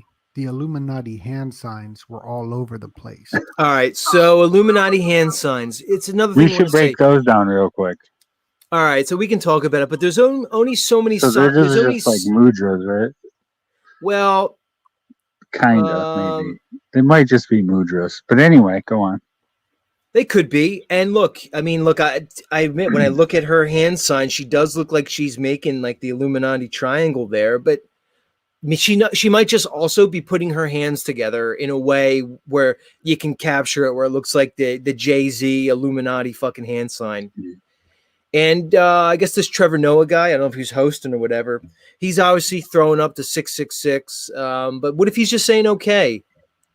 Exactly. I don't know. Exactly. That's my point, right? So he could just be saying okay because, when I was in kindergarten and they taught us the sign for okay or like the emoji, it's the same sign. Look, here's the thing. I'm not saying that these people aren't in some weird fucking club. I'm not saying that, but I think we discredit ourselves when we go and we make these, what I would say are potentially meaningless connections to these people. I think it's a discrediting thing. Let's continue. Well, Oprah was doing it. Trevor Noah throwing up the 666, and right behind him, the man was holding the Illuminati pyramid. We even see the Illuminati eye on Doja Cat's neck. All right, we do see the Illuminati, but guess what? I can go to the tattoo shop down the street from me and probably see at least 3 people a week who walk in that have that same fucking all-seeing eye on them. All right, what are we talking about here? Let's continue. We're almost done. As it was brought to you by CBS, which is the all-seeing eye. The black magic ceremony took place at 3:30 p.m. 33, and we saw a lot of Okay, again, so there's only 24 hours in a day and 60 minutes in an hour and 60 seconds in a fucking minute. So it's gonna happen. Right. So eventually it's 3:30 p.m. That's not a crazy time to start something. It's not a crazy time to start at 3:30, like on the half hour. So okay, so it's 33. So you're going to associate that with obviously the supposed highest degree in Freemasonry of 33. You know what you should look up real quick though, on a side note. That was not a side note, kind of. Google real quick, I don't know if you are, you're sharing screen. Just Novak Djokovic, Nick Kyrgios interview 333. You can see how mainstream this shit is.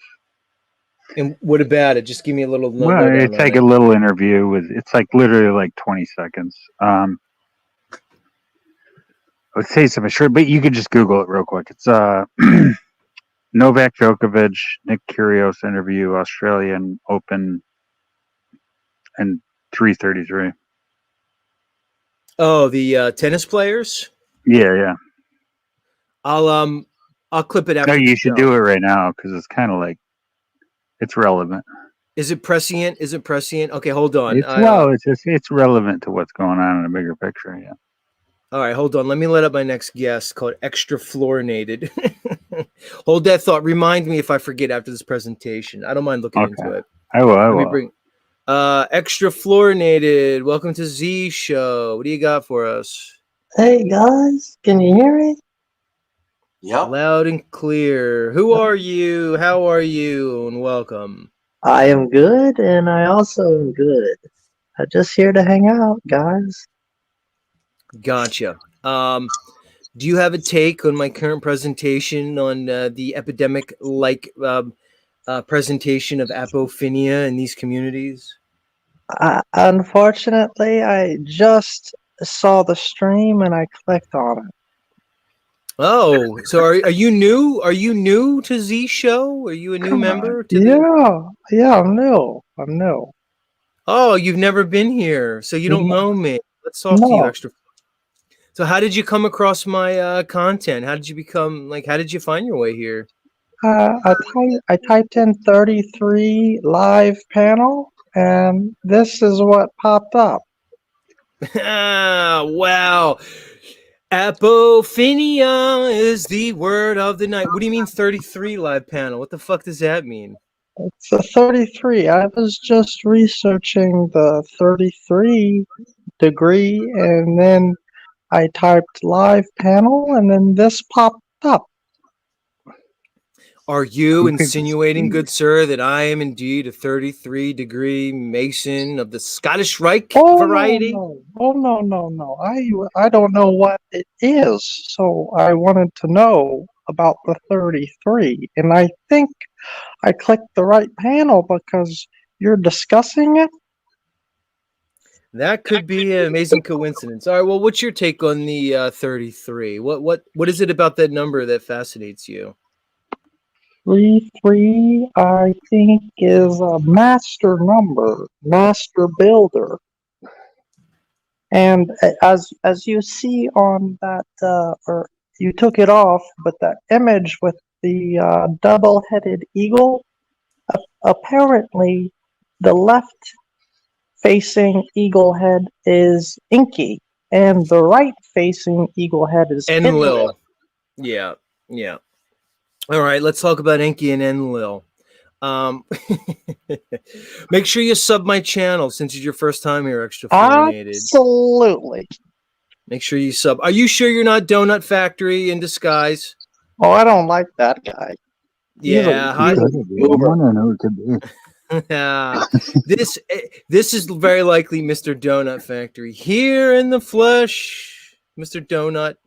All right, Mr. Donut Factory, what do you say about my presentation? That I do like where you're coming from, but I see apophenic like tendencies with people like you, good sir. How do you plead? Apo as in Apophis? Like You the could say Egyptian god? so. Look, each word obviously has a particular ideology, my friend. Phenia as in... Oh, and what is Phenia? I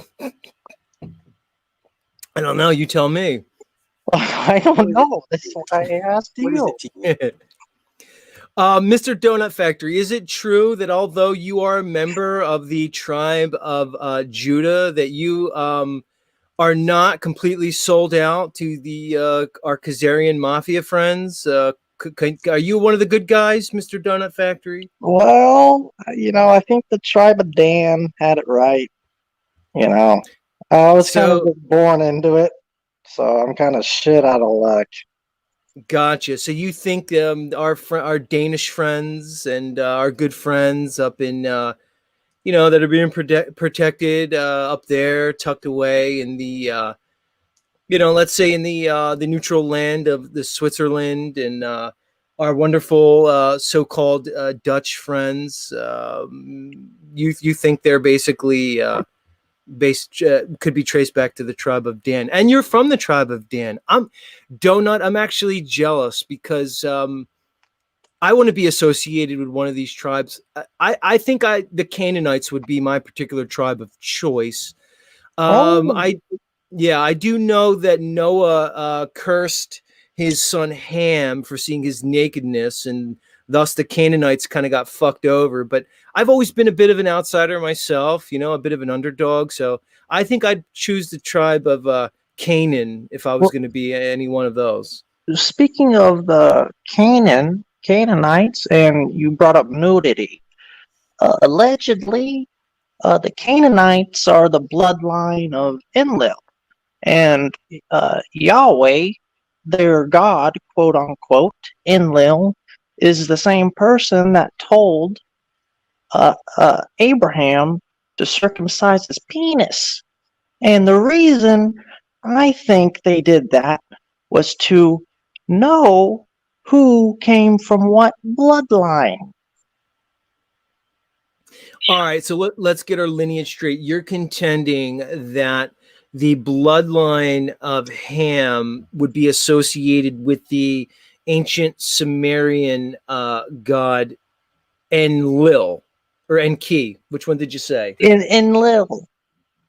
Well, you and I Enlil. can probably agree that. Would you say, good sir, that the God of the Bible, the so-called Yahweh figure, would be most closely associated with this Enlil? Yes, I would definitely contend to that. Very interesting. I think I would have to agree if we are to conjecture on the subject. Well, something just came up. I gotta run, but I will be back shortly if I can. It was a pleasure, and thank you. Much love, Donut Factory in the house. Hey, man, you speak and people show up. It's interesting how it happens. Much love, Donut. Much love, Donut. Got to agree with his take there on the Yahweh figure and his depiction and his association with Enlil. I got to give it to him. Much love, Donut in the house. Mr. Patrick from OTW News was here. Do we let Patrick up? In the interest of good tidings, Mr. Morgan, do we let the Patrick OTW Newses of the world up on Z Show? Well, I think you have to give it a moment to hear what he's saying. He is a player in the community. Right. He's got a show. It gets views. So I think he was like alluding to the the Anunnaki and the Nephilim are the same idea? Question mark. Half and half. It gets really fucking dicey. But I kind of knew that our friend Donut Factory would be well acquainted with that understanding, because he seems to be well researched regarding the presentation of the Old Testament God and its association with the more ancient Sumerian culture, which is a good take on that. So let's get into you, Soul Read Analytics. What do you know about Z Show, Soul Read? What's your name in the chat? Are you Soul Read Analytics in the chat? Yeah, always. My That's right. I like it, man. I like your takes. You stay true to what you can stay true to. I also like Illumitami a lot as well. I don't know. I like everyone because I kind of see the overall of what's happening, and I see it as a rollout. I see things very systematic. So go on. It's almost like submitting to bullshit in a way. It's not bullshit, but it's submitting to a system in a way, I suppose. All right, Soul Read Analytics. I can tell I'm going to have to coax it out of you a little bit. You seem a little timid, a little shy with your thoughts here. Come on, good sir. Come on, good if I bring sir. it so strong, what do you want me to do? Be like, So Donut pull it out? Factory. I mean, you kind of wreck the system. I mean, I see a system. I see it on a bigger level. I mean, I'm kind of crazy, but I see it on a very engineered level, right? And I see all So you the were just signs praising there. Donut Factory earlier, right, Z? What? You were just Oh, here praising he is. Donut Factory? No, I was actually ripping him. I was actually critiquing him, and he was here, and he came here. Hold on, let me He's say a what's up. hey, What's that up, Snafu? motherfucker's a Marfugo fucktard. He knows about the criminal veteran fraud, don't you, Donut Factory? You piece of shit. Wait, well, slow that down. You got to break that thought down. Everybody just comes out of the gates. Listen, he was man enough. I was critiquing him. I was critiquing Donut Factory in a very fair way. He just did a recent video on the Satanic Grammys. I was giving him his kudos. Hold on. I was giving him his kudos, but at the same time, I was critiquing him for making some leaps in logic that I was contending potentially were for a little bit of a shock value. He had the balls to fucking come up here and address me. I don't know how he heard so quickly that I was presenting him. So let's tip our hat to Mr. Donut Factory. He came up here under an assumed name. Obviously, I picked him out because I could hear a Jew voice in 2 seconds. People who cover up criminal veteran Stop fraud. it. All right, Why would Snafu, you, you and I have people who are involved with criminal Snafu, veteran you fraud and I have a stuff. different bone to pick, Snafu. You and I have a different bone to pick. Are you ready to apologize to me? Well, I came here because at least you're not Nazi-cotted. Moose. I don't know if you witnessed Nazi-cot fucking yelling, screaming, Joe Cool, and hold on, blocking and fuckface. subscriber only issue. You're trying to obscure the topic. No, we can talk about the topic because you think doxing is put in public articles. Loud. You owe me an apology. I do want to talk to you. We All can right, talk here's the thing about Snafu. I'm not so pissed off that you doxed me. I'm pissed It's off not that you were doxing, Z. It's a public article. Look, You come on, put in the picture for it. Snaps. Mitchell read you the definition of doxing today. That's Mitchell exactly is what also you did. fucking full of shit. Doxing is more swatting. What? So are you and telling me? that. Are you Doxing telling me is that fucking physical threat to you? You're so your house. loud. You are so loud. I hate Here, I'll turn it down. screaming. Hold on. I'll turn it down. I grew up in a Guido Italian household. I'm used to screaming at the dinner table. I don't want to do it on my show. Jesus. Oh no, they get that. Praise with their God. hands. They start throwing arms and hands. Well, I'm not Italian, but I do the same. It gets tough at the dinner table. Much love, Moose. Much love, Josh. Are you there, Snafu? I'm here. All right. So here's my issue with you, Snafu. As you were doxing me, obviously, by the definition of doxing, you As were I was being putting up a public dishonest. article. As You I were showed being a public article. You were being extremely dishonest in your presentation towards me. Are you going to come clean, or am I going to have to pull the fucking evidence? No, I'm not going to come clean because the article, I said, Pull check the the article evidence, out. You sold hearing sir. aids. It is what it is. You're not going to come clean, huh? So you're going to and make me thanks to do old this. Snafu, I think the only reason Z showed up over at OTW and Paul's is because of old Snafu, even though OTW is being a little Nazi. So you guys could thank me later for that, by the way. I showed up because you were misrepresenting me, you were triggered Snafu. at me. I get it. See, Paul and OTW don't even think about, oh, it's all about them. They forget. No, motherfuckers. Why do you think Z even showed up first? I'm with you, Z. Some of these motherfuckers have it in their head that it's all about them. No, I already knew you showed up because of me. Oh, so you want a cookie because you were fucking Yeah, lying about me on the internet? Have it in their head, just like you said. I have no credibility, Z. Our credibility has been established a long time ago. While you Oh, because sit side by I'm side. about to destroy your credibility in You front of the can't destroy my metaverse. credibility, Z. You're sitting side by pedophiles, traitors, criminals, frauds. Where every time you push up flow state, you fucking, do you understand how deep he's in the pedo fucking like shit? Same with the Lumatami, the meth head druggie. Dude, you're still like your going with credibility, this? bro, has been ruined since you came back. Honestly, in my opinion. Oh, really? you So still I'm going about with this? I'm about to show how you lied. I'm about to show Snafu how you lied about look, the me in front of Nazi everybody chatbot on who wants purpose. to say, hey, Jack, you fucking piece of shit, pedophile supporting fuck. Tell us how you're going to save lives by being a Nazi. And just Snaps, Nazi when are you gonna blocking your take it whole to fucking court? stream, When are you Jack. gonna finally do something? Snaps, can you No, really Jack literally blocked his whole stream to subscribers only, dude. He's such a Nazi. Okay, so what? Who just keeps shouting in the back? Josh, hold on, Josh. I'm sorry, Snaps. just take him to court. If he wants to accuse all these people of doing all these things, Yeah, take take him me to court, motherfuckers. Simple. Josh If is on not, it. Dumb shut fuck. up.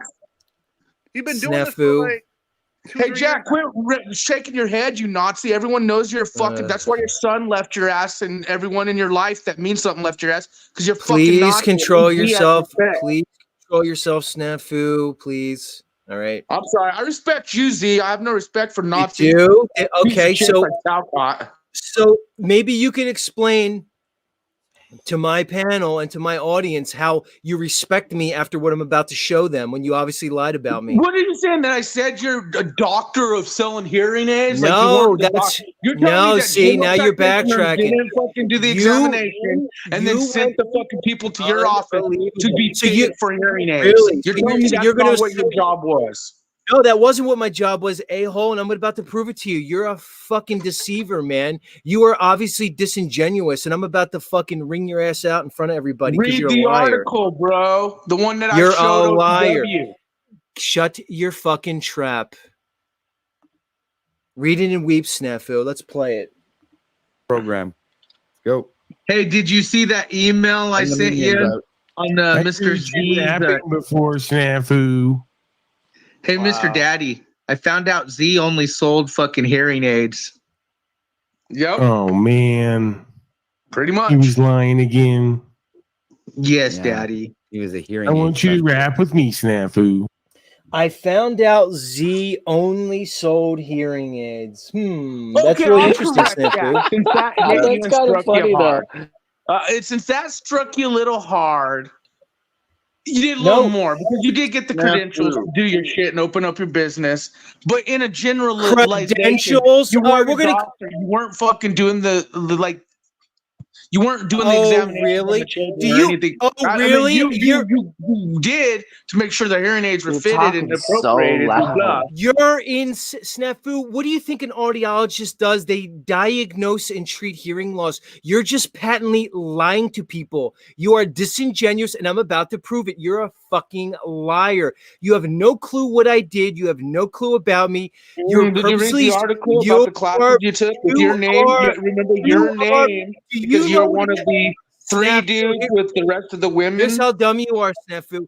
Anybody can Google what a doctor of audiology is. As you but that's lied to doxing you if we Google that information up. We got to be careful not to dox you. Snafu, you're a disingenuous turd burglar, and I'm about to show it in front of everybody. And you still, when you're caught, you're still gonna hold on. Jack, why do people continue to lie when they're fucking caught? Is it ego, Jack?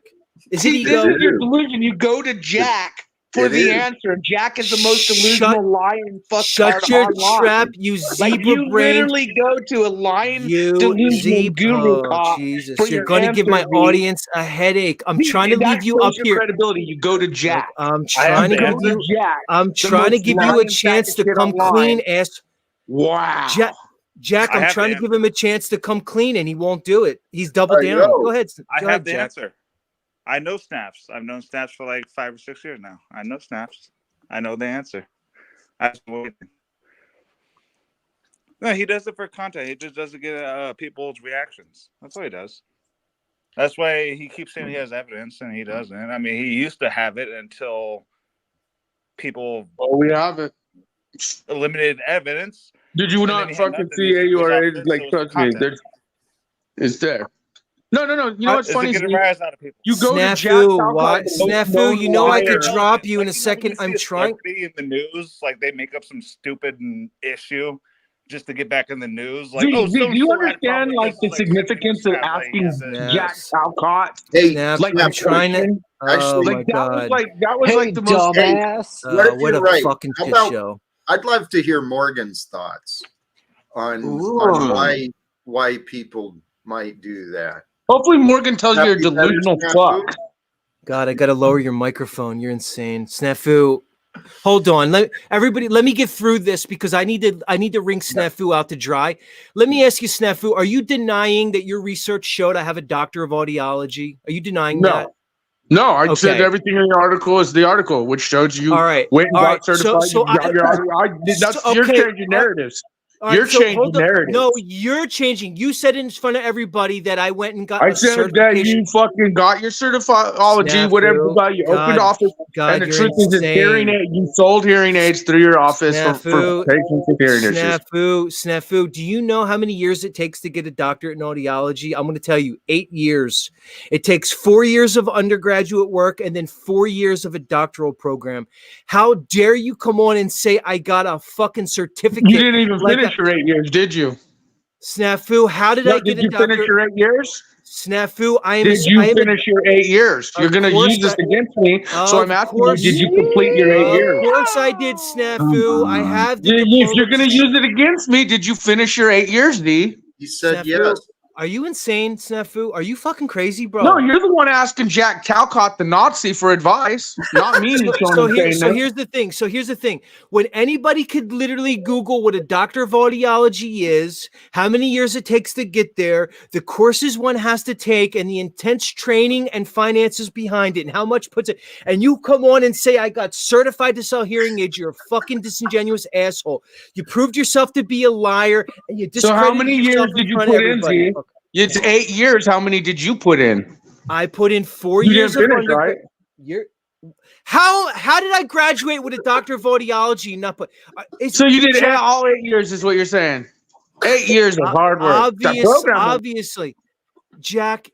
What am I missing here, Jack? Is he just disingenuous? Is he unintelligent, or is he just caught? And is he that egoic? Please help me, sir. It's a little bit of a little bit of all. You're not crazy, Z. You're doing great, actually. Snafu is an interesting one, and dude, you got to see how you disrespected that.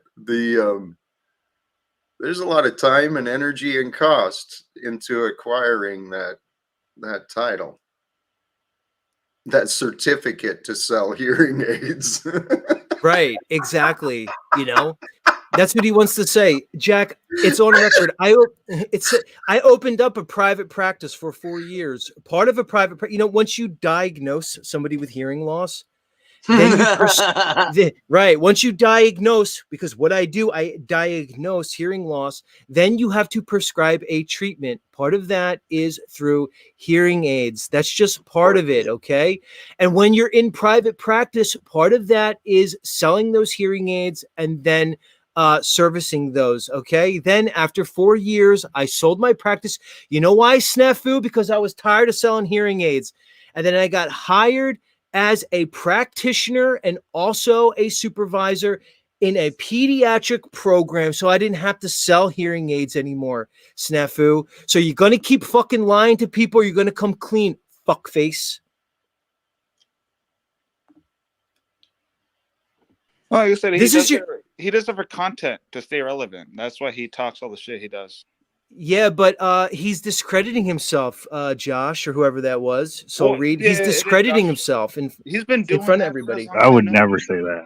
I've known him for like 6 years, and he's been doing that for as long as I've known him. And he's still doing it. So if it doesn't work, I mean, he obviously want to still be doing it. I mean, he's still doing it because it works. Oh, That's why I don't stand either. I'm right there with you. I've Well, known him for 6 eventually, you years, got and I to still ask don't know how it yourself, works. why is he doing it? Right. Right. So I don't Snafu, know. are you... Staying Hold bent on, when let's give him a it's chance. Hold on. bending you. Hold He on, was sorry. just saying it to piss you off. But here's his chance, Snafu. I'm That going to was give you it, the Moose? floor. Come on. Look, when people do wrong, Snafu, there's a little thing that humans do to each other when they do wrong. They come clean and they seek resolution, and the wrongdoer usually apologizes. This is your chance, Snafu. Yeah. All right, this is your chance, Snafu. Floor's yours. I don't You even want me know to- what you guys said. Jack was talking and I just left. I'm basically supposed saying to come clean. I'm giving you a chance to come clean, regain your credibility in front of everybody, and apologize to me. Are you going to do it? Look, I'll apologize to you if you took it the wrong way. I'm not discrediting that you wouldn't listen to me. You gonna listen me out? I'm not gonna deny that you probably worked hard and got your fucking credentials and did it. Did, but you made it sound a little more than what it wasn't. But what I am gonna say is the reason I'm on your ass so bad. This is why he pisses me off, dude. Snafu, since the day I came online in my very first interview with Brian Stavely over a year ago, it's on my channel. You can check it out, okay? It's called My Awakening Interview with Zetetica Warrior from Brian Stavely under my videos, all right? In the very first 45 minutes that I'm on, I tell Brian I am a doctor of audiology. I never lied. I've been clean. Since the first time I ever stepped on Paul and Slave's panel, I said I'm a doctor of audiology. You're fucked up, Snafu. You're a fucking liar. And guess what? I'm not letting you back up. Jack, what are we dealing? Jack. Like I said, he does this for let me- entertainment. He does this for daddy. No, it's more than that. Jack, what are we dealing with? It's not entertainment. It's something else. Well, he is fucked up in the head. I'm like one of his best friends online, not in real life, and online, and definitely some wrong up there in the head. I actually believe it's just a result of societal conditioning. His unique conditioning has brought him to these behaviors, but today's society, you know, and the way it's created, we create our own realities. And I think Snafu and others have found enablers, friends and people who care about him, who actually encourage the poor behavior. So you're Well, here's the saying thing. you're saying he's knowingly playing a role. That's what you're saying. Jack. Yes. Partially. Partially, okay. He thinks I mean, thinks he's doing good. He thinks he's doing a lot of good things, but he's got confusion in his mind because he's exaggerating, diminishing some things, exaggerating other things. And Why his is there not credibility balance? but that's part of that's built into his role. That's what I'm saying. In order to He's cause always the been that dissonance way. that he's seeking which is the content that he's essentially desiring, right? Which is Well, just what is no one watches his come on. How many people are actually only anyone knows him from panels, realistically, come on. Well, he So did have a channel. he's a panel player How and he it all comes in started all was crazy, with man. Marfukel TV. I'll tell you how it all started. It was with Marfukel TV. He had like a 10K plus channel because of him and Marf. I mean, he actually was pretty good back then. He did a lot of news and I've stuff. seen Snafu, the name. But he for collaborated with Marf, and then once he went overboard with the words he chooses, because that's when YouTube started to crack down on if you say certain things, you're not really getting many warnings, and then your channel's gone. And that happened to him, and Marv warned him, and he kept doing it because Snafu doesn't listen, so he kept doing it. Channel got banned. He wanted help from Marv. Marv said no because Marv warned him and basically said, "I told you so." He got butthurt and went after Marv. And yeah, that's pretty much how it started. But yeah, he did have a big channel at one point. Well, not big, but he was getting like a good 100 and 200 people on live streams whenever he was at his peak. But hey, ever since then, he's been better. How the mighty have fallen. Here's what I'll say. I cannot confirm or deny anything Josh just said there, but what I can confirm is I've been with Mark for like 7 years. Fair enough. Fair enough. I'm speaking for myself and my channel. But what I will say, Snafu, is you consistently have Marfugel's name in your mouth to the point where it's an obsession. An obsession. I called the Marf show like 5, 6 different times over the years. And not only that, I was a big donator for a while. So, I have no proof. I don't have screenshots or anything, but I was there for a very long time. Well, I know Snafu said he struck Jack for harassment and bullying. Sure did. And not just me, the crew. Not Snafu, the crew, which is the truth, yo. Tons of people. Jack Talcott's showing his Nazi ways. We don't do that to Z. We don't do that to Paul. We don't do that to anyone else. But Nazi fuckers like Jack, absolutely. What do you mean? What do you mean you struck him, Snafu? I don't understand what that It reference means he better start following policy and guidelines because they have the privilege to report when he's harassing and bullying people, when he's being mean to people, when he's putting misinformation out, you know? So let's just say Jack better start following policy. I'm not doing this to Z, you, or, you know, and I'm being honest. I could just not tell him, but I'm telling Jack, you want to fucking play this game? We're playing. And Z, the reason Mark Fugel's in my mouth is, again, Z, privately owned government Dex, his co-host, is the ex-vice, or he still is, vice president with Oracle, the #2 data collection agency in the world. Adam and Dex brought me close because they knew once I found the truth about their traitorous criminal acts. All right, man. Yes, and I've said this, I keep his name in my mouth on purpose. Take me to court. Even the big boys don't want to take me to court, Z. There's more optics to this than you understand, Z. It's real. But I yield. Why when I reduce your microphone is it still so loud, man? What? God, how could one person be so loud? It's unbelievable. It's incredible, isn't it? It's not the Oh, microphone. my It God. snaps. He's just naturally loud. I don't understand where you keep that energy up, Snafu. It cannot be healthy for you. Snafu, didn't your head explode and they had to open up your skull, dude? Dude, I was just in the ER yesterday. Yes, my health is shit. All right, so what are you fucking doing?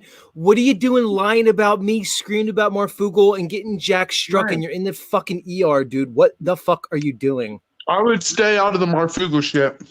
Because the Marfugel's 100% real. Charity vet. You know, Josh, you know what he did. And you know Dex is part of Oracle. Oh, I know. The vice president of social media. Jesus I explained how you did about it wrong. How you should have went about it. We already went through this. I don't know where to go from here. I don't know. Jack, Jesus, It's way too many levels of deep, like taking very deep.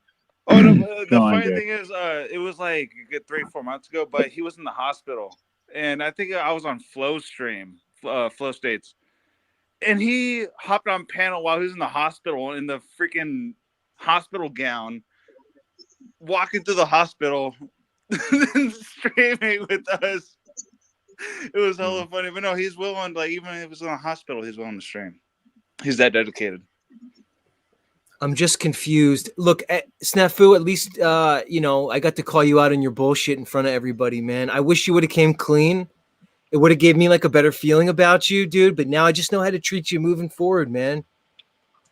You're gonna go around the internet and lie about me, dude. And then when I call you on it, and you fucking are caught, you just double down, and that's bad faith, dude. That's bad faith, man. I don't know. Jack, what do we do with somebody like him? How do we deal with him? We try to be open arms with people, but at the same time, what's the procedure moving forward with the disingenuous snafus of the world? I have been trying to disengage, admittedly, and I don't like pushing people away. I really don't. But Snafu, I've listened to people who view and who support my channel, and they've suggested I keep him off my stream, and for the most part, he has stayed away. Well, he's showed up, but I haven't allowed him on. The other side of that, though, is he knows how to reach me. He and I can have conversations like adults. And when he shows me he can have a conversation like an adult, I'll be happy to welcome him back to the stream. So what you're saying is, I mean, are you inviting like personal communication with him, dude? Is that the right move? Well, for me, I think it is, but same with, I've been trying this with many people, like Paul. Hey, Jack, did you get any leads on that show you were on the other day? Personal, well, yes and no. Actually, some good feedback, some good response, some wonderful ladies, and even a couple of nice men. Wait, hold on, Jack. So we talked about this a couple times on my show. So we know you made an appearance on the Kendra G YouTube channel, yes, where she basically presents single individuals and then allows her listeners to respond. So not only, yeah, but she presented you as a heterosexual cisgendered male, Jack. Why would guys be contacting you? Because of my goals. People resonated with what I was saying regarding, and I just briefly touched on the peace and reform of the money system. Right. But a couple of people paid attention. They reached out because of that. It got a couple of those women wet, talking about freedom. No, the men, they like the energy. They were like, hey, I was listening to that, and it resonated with me. Jack was kicking ass on that show. I was rooting for him, so that's why I had to ask. I had to know. I appreciate it. You Mr. know, it was inspired by here. Go ahead, Z. Jack, you represent to all of us a man who is inclusive, a man who really does not seem to discriminate amongst anybody.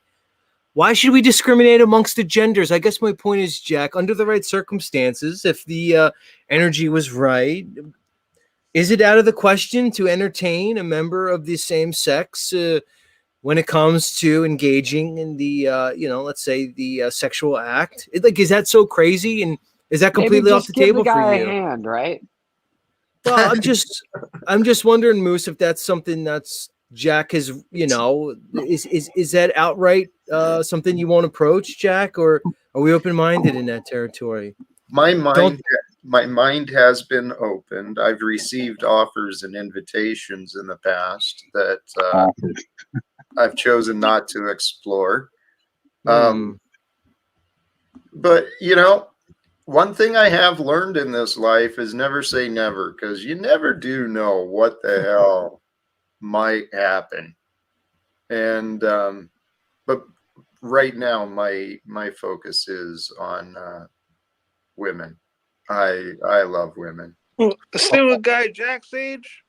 I mean, come on. Right You on. have say anything you want. Right on. So, have you seen that movie Without a Paddle or whatever, where the two dudes get stuck without a paddle and they end up having to cuddle all night to stay warm? I mean, Green and yeah. Seth Green, I the mean, dude, Scooby Doo. Yeah, you gotta be pretty if he popped a bone in or your something, sexuality to pull that one off. Popped a bone and you got to get rid of it, dude. You can't have that uncomfortable feeling all night, right? Hanging out Oh with the my other person. God! Hold on, Moose. I love you. I'm gonna trim my panel up a little bit because all right, sorry. I gotta get control of this a little fucking bit, Moose.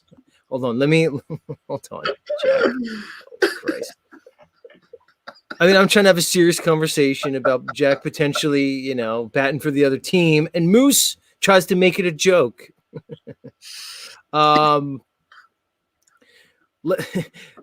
Josh, are you the MGTOW guy? Do I have you pegged right? Do you go under the moniker MGTOW forever? Yeah. All right. Is it anti-MGTOW to basically switch hit? Would that be anti-MGTOW? No, there's no such thing as anti-MGTOW. I mean, the thing is, we're all individuals. It's not like we're all. I mean, that's a long story, but no, basically, we're all not the same. And I really don't care. I made this name like 7 years ago, so do I stand by it? A little bit, not so much anymore as I used to, but I'm still single, not married. Basically, the only thing on roll is no marriage. That's the only thing I stand by. But other than that, I don't care. So MGTOW, every time I talk to you, Josh, whatever your name is, you seem like you're, what's it, like a couple sheets from the wind, whatever that term is, like maybe a few beers deep. Can you confirm or deny that? Yeah. What's your drink of choice? What does Josh drink? Let's get into Nevada. you. I don't like liquor. Liquor's That's bad. beer, right? It's beer. Liquor is like the worst thing ever for especially alcoholics. I mean, Right. That's why So I just stick to beer now. So you're an alcoholic? Yes, but no, I keep it a beer now. That's got to be a lot of beer you're drinking, dude. Because if you're an alcoholic, which means you're not talking about 1 or 2 beers a night, man. And I imagine that's expensive. That's at least a 6-pack a night, dude. You consider that expensive? A 6-pack a night? That adds up, bro. Of course it does. Well, Jack. If we're gonna get into that, then we have to go through my whole life story, which I'd rather not to. The topic of alcohol, he categorized himself as a fucking alcoholic, dude. That says something to me. I've been doing a lot better in the last 2 weeks. Again, I'd have to explain my whole life story, but that's not the topic. No, you're the topic, dude. Did you see me clear half my panel so we can get down to you? Did you see that happen or not? No. Josh, I've done hundreds, if not thousands of hours of streaming at this point, man. And if you're the topic, you're the topic, dude. I already did a whole presentation. I did the flat earth thing for like fucking 90 minutes, dude. You're laughing. You're fucking with me now. That's Talcott's laughing at you. I fucking went after Donut Factory to the point where he came up here and fucking lent his voice to the convo. You know what the thing is? I did a lot. Now we're focused on you, dude. You know what? So what? If I like my beer thing, I turn into a horrible dude if I have any liquor. But I stick to beer for a reason, and I'm always happy. I never get pissed off. I never get mad. I have no hate, and I'm always happy. What's your family I don't do it life every like, night. Josh? I do not do it every night. Like this Josh, is the first time all week. Every time I've talked to you, you've been completely wasted, bud. You know that, right? That's the only time I go on panel. So what is it? You get If I'm nervous? sober, I don't go on panel. Why not? Social lubricant. I would say like 90% of the time I don't. Hold on a second. Soul Read Analytics, dude. You seem like you got a lot of good stuff to say, but your mic is really muffled. It sounds like you're giving your mic a fucking blowjob, dude. What's going on with that? Me? I think it's well, it's my cell phone, but I said it's a social lubricant. Much better, much better. Yeah, just keep your a little bit off the mic. Right, so I guess that's my point. So Josh comes up here and he has to be half bombed, much like our good friend Enslaved by Truth, so he can present in front of Jack. What's your take on substances as crutches and as Soul Analytics said, as a social lubricant? I've done that. Many years I did that, and it creates the illusion that you can't do things without the lubricant, without the inhibitor. Mm-hmm. But it's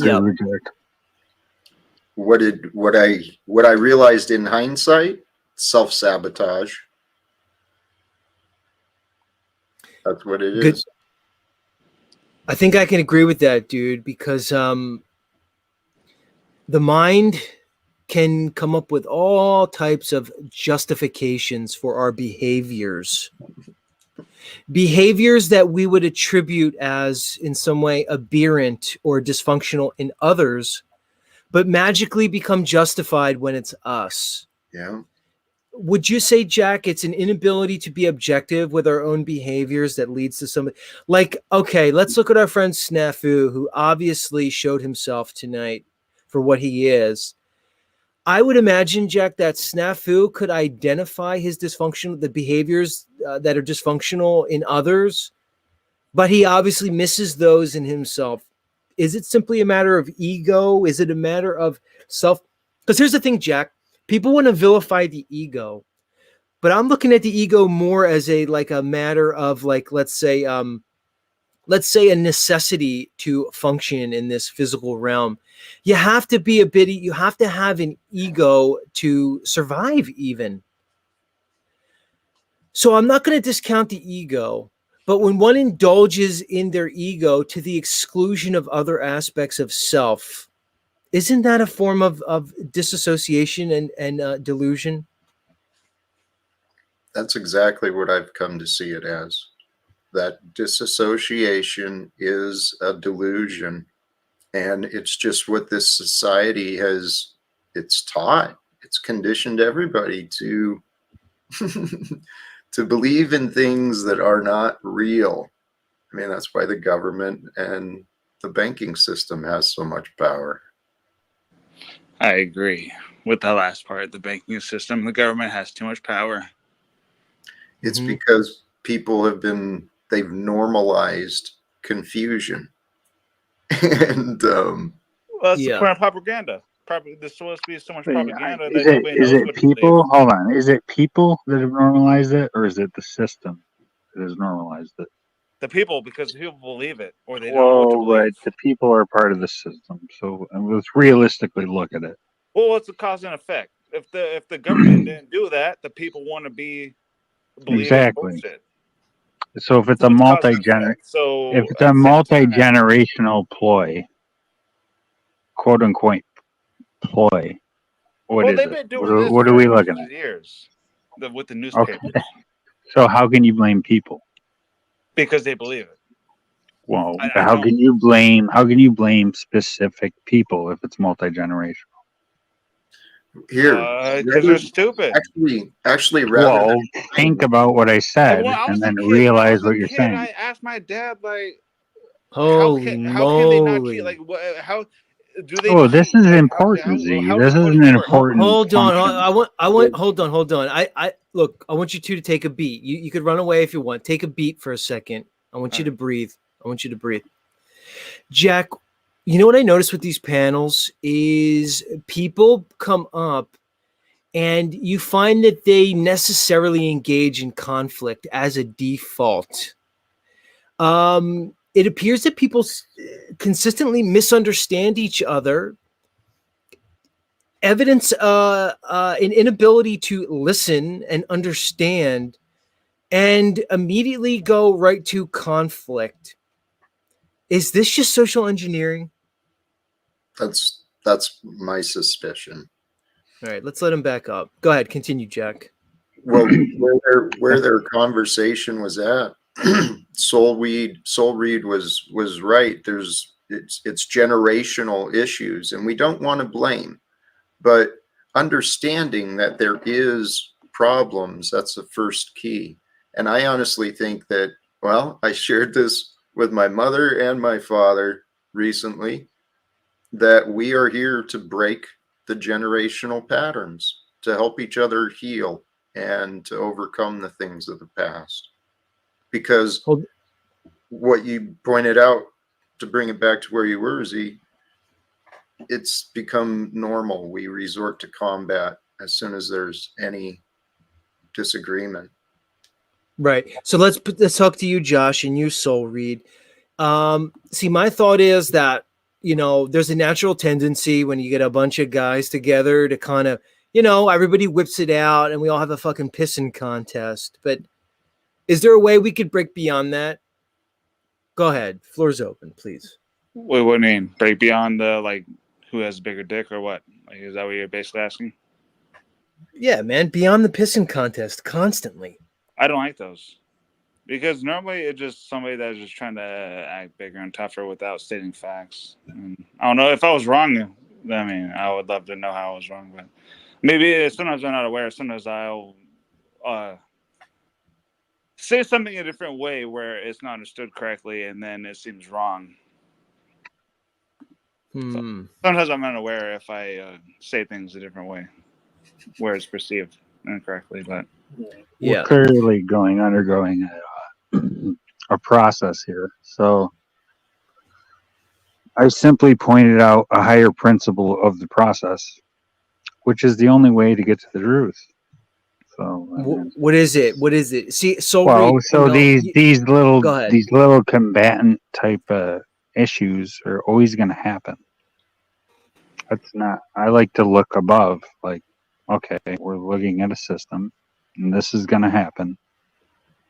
These little combatancies, because it's designed in our programming. 100%. All right, Soul Reed. So here's the thing, dude. You're one of these guys. You seem like you got a decent enough vibe, but you speak in almost like riddles, dude. You're like, Jack. No, I'm not. Is it well, just me? it becomes to that. You know how that becomes to that. Gone. I'm not trying to fucking denigrate you. I'm just saying, man.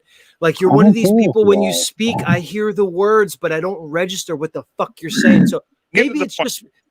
Maybe it's So you just want me, me to dude. get Like the point? So it's so much in our maybe it's programming. because you shoved your phone down into your fucking esophagus. It sounds like you're filleting your phone, bro. Pull it away from Can you hear me? Can you hear me now? Jack, please. Jack, do you know I had a guy on earlier that has 123,000 subscribers, and I went to this instead of that? Can we talk about that, Jack? That a guy popped on with has like infinitely more subscribers than me, and now I'm sitting here talking to Josh and Soul Read Analytics and fucking Snafu. What a weird world we live in. But okay, so hold on, Soul Read. Let's try to have a combo. Listen. Now, maybe I'm just not trained in fucking riddle speak. Okay, Oh, riddle me. you are well trained in it. Why are you cutting me off? Why are you cut? So Well, because I got to call things as they are. I know you're smart. I know you see things as they are. Oh my god, dude. Go ahead.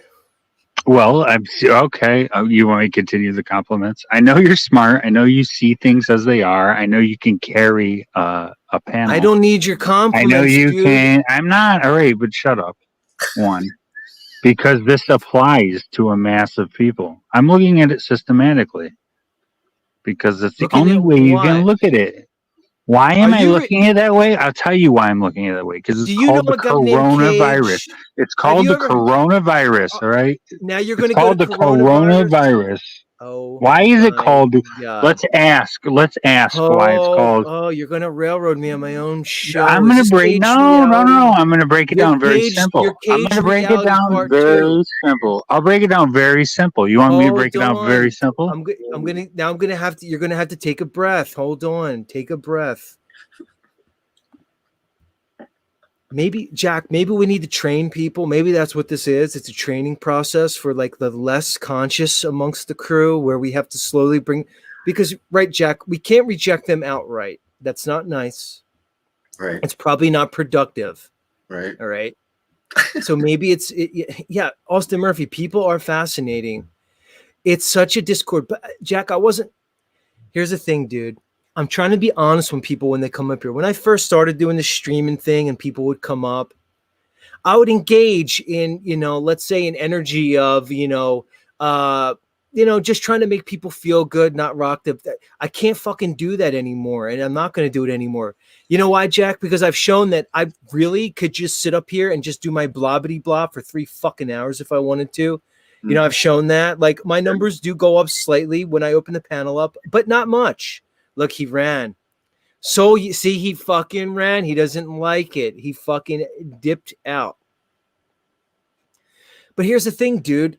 When a guy like him comes up, he may be, all right, he's back. He may be trying to be sincere, but it's Jack, were you picking up anything from what he was saying? It's just, okay, like, here's the thing. I was ripping that guy Donut, right? Like I was, let me be here. I was critiquing Mr. Donut Factory because I enjoy his work. Yeah. But I think he was engaged in a little bit of, let's say, I don't know, grandstanding, a little bit of, let's say, I don't know, like, whatever he was doing to appeal to his audience, and I called him out on it. The fucking guy showed up, but to his credit, within 3 sentences, he was saying stuff that I was clicking with. Like, I resonated with him completely. Yeah. I didn't know it was him. He came up under here with a weird fucking name. Right away, I picked up his vibe. I said, that's obviously fucking Donut. I knew what he was saying, and I was able to have a brief conversation with him. This guy's Soul Read Analytics comes up. He's complimenting me and everything, but he starts to talk, and he's a fucking Riddler. I'm going to call you guys Riddlers. Soul Read, say something to my audience that we could absorb, that we could fucking do something with. Stop speaking. You're not smarter than everybody. You're like a caged reality, dude. You're one of these guys, Soul Read, that comes off to me like you have a knowledge that we don't have, and you're going to come up here like the fucking enigma that you think you are. Say something worth listening to. Floor's yours. Quite the introduction. Like how does anyone respond to that one? Thank you for the laughter, Jack. But whatever, you spelled it out right there, dude. It's the whole thing's an enigma. I mean, come on, like I was going to the break it down simply. Literally. I was.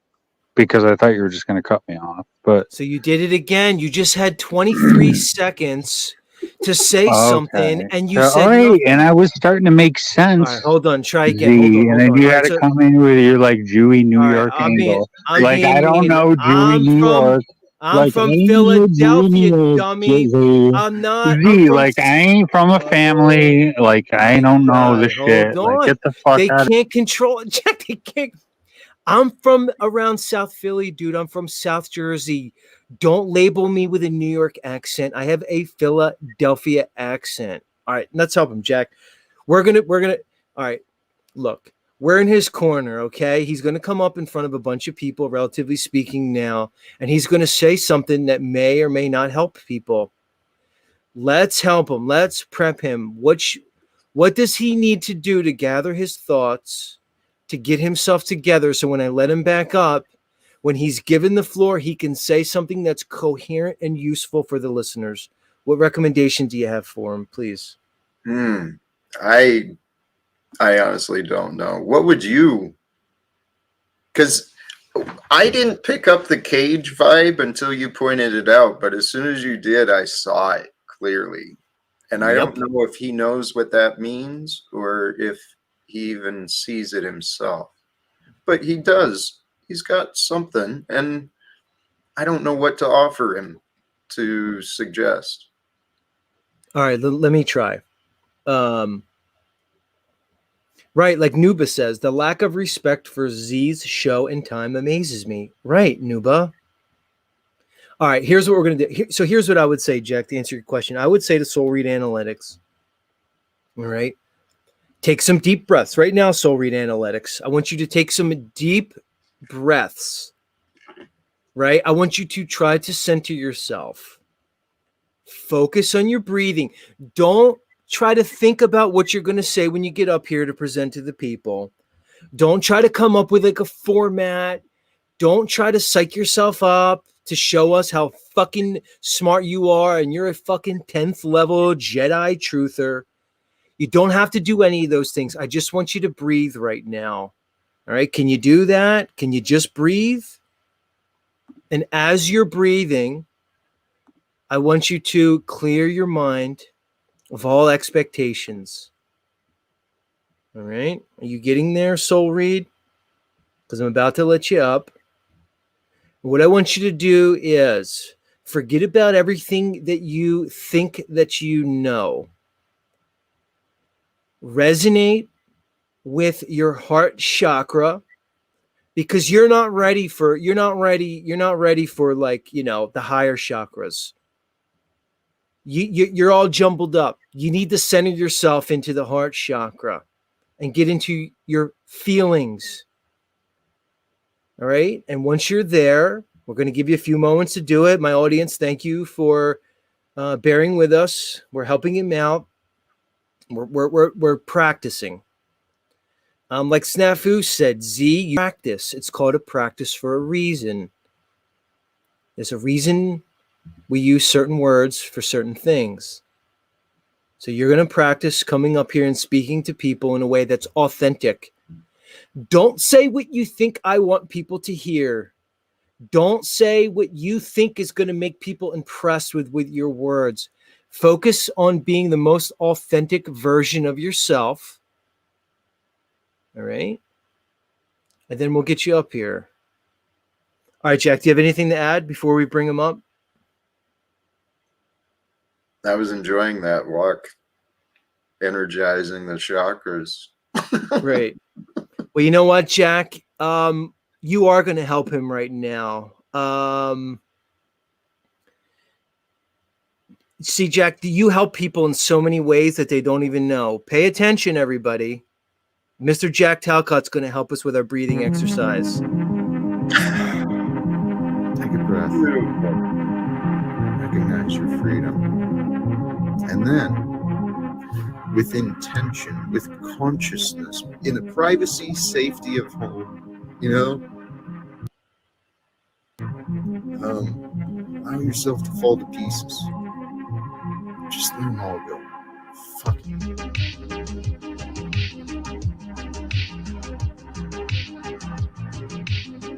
I am nothing. I'm not a man. I'm not American. I'm not a father. I'm not white. I'm nothing. In the privacy, safety of home. Take a breath.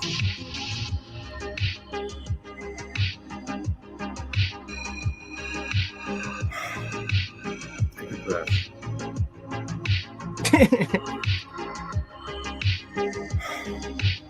Take a breath. You see that, Jack? You're helping in ways that you don't even know, good sir. It's amazing. This was a team effort, though. This is what I mean, too. Teams create magic. Right. Apparently, he didn't like our tutelage. He left. He left. Of course he did. Maybe he'll come up another time and he'll help us out. I'm actually hoping Rose comes up. Rose, where are you, Rose? Yeah. This show was supposed to be about fucking Rose. And oh, here she is. Beautiful. Ladies and germs. Rose, welcome back to the stream. Hello. Do you know what that's a reference to? Hello. That's from something. Ace Ventura? Hello. No. Billy Crystal in City Slickers. I Rose. knew you would know that, Z. Yes, that is a Billy Crystal City Slicker. Hello, Norman. Hello, Norman the Cow. Norman the Cow. Yes. Yes. So how's it going? I'm sorry that I actually have been not paying attention very much to this show, so I'm not up to date on the topic of the evening.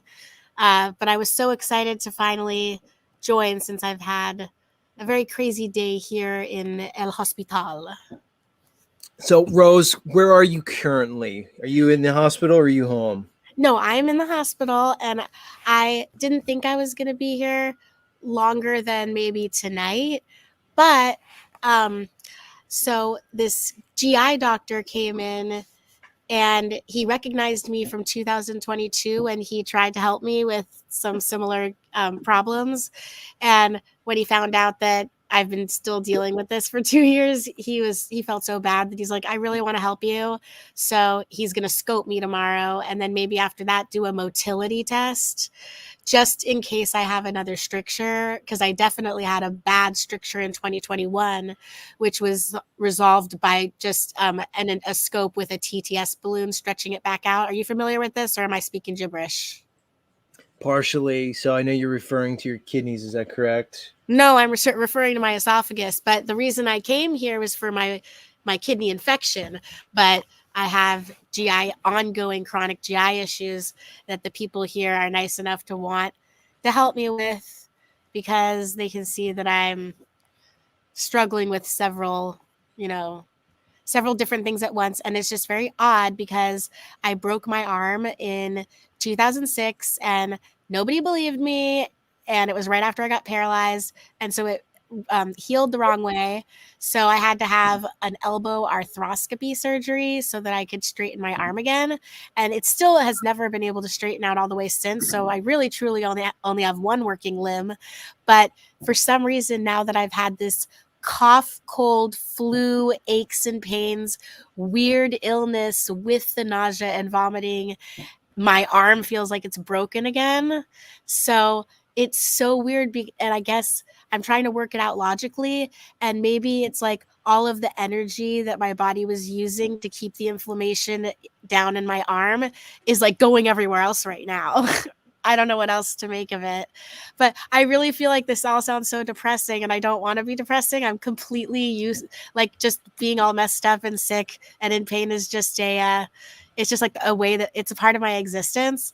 And I just don't want anyone to feel bad for me, but I am really looking forward to finding out tomorrow if this is something that could possibly be resolved, because even though it feels like I've been suffering for a long time, it is true that I have been improving, just very, very, very slowly. And so it's just like my, that motto, just never, never, never give up.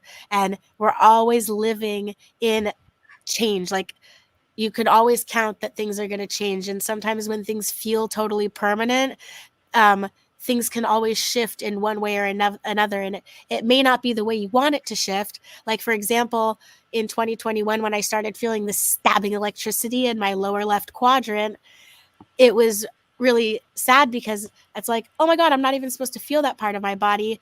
But if you look at it with a different attitude and think, wow, maybe they're new nerves that are waking up. And even though it's painful, if I could just hang in there, what if in 5 years it's not pain anymore? And it's just that I can feel that part of my body down there, like in the, like under my belly button and to the left.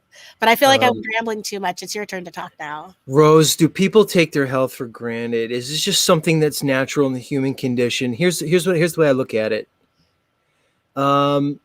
Mankind, men and women, show an amazing ability to adapt. Right? There's something in us that shows an incredible ability to basically change our behaviors with circumstance, right? It's a survival thing. But the other side of that coin, Rose, comes with what I see is a mindset where we take all things like our health, our relationships for granted. And we almost don't even realize what we have until it's gone or till it's challenged. You have a significant relationship in your life, and it's only after it's gone do you realize how precious that was. Or you have good health, and you only realize after it's gone maybe what a blessing it was.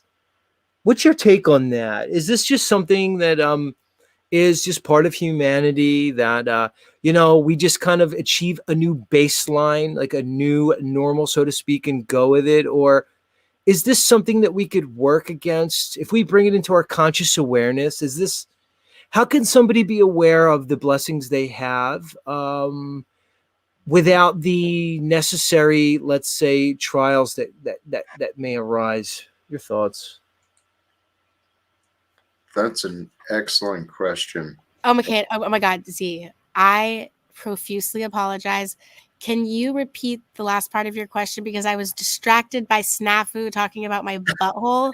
He says, so basically Rose's butthole has issues and tomorrow they take the what? The plunge? No, look, Snafu's completely fucked up. I know you weren't here earlier, Rose. I had Snafu up. Okay. He showed himself to be completely insincere and basically a liar. So it doesn't surprise me that as you're talking about having your esophagus scoped, he inverted it to your asshole, because Snafu, you invert everything. So I'm not surprised, douche fuck. But Snafu, you could be right. I haven't seen my own butthole in like almost 20 years. So it could be true that I have butthole problems. Hey, go ahead, Jack. What were your thoughts on basically how we can cultivate a state of consciousness where we can count our blessings and understand really the things in our life that are good? Because isn't it just a mindset, Jack? Absolutely.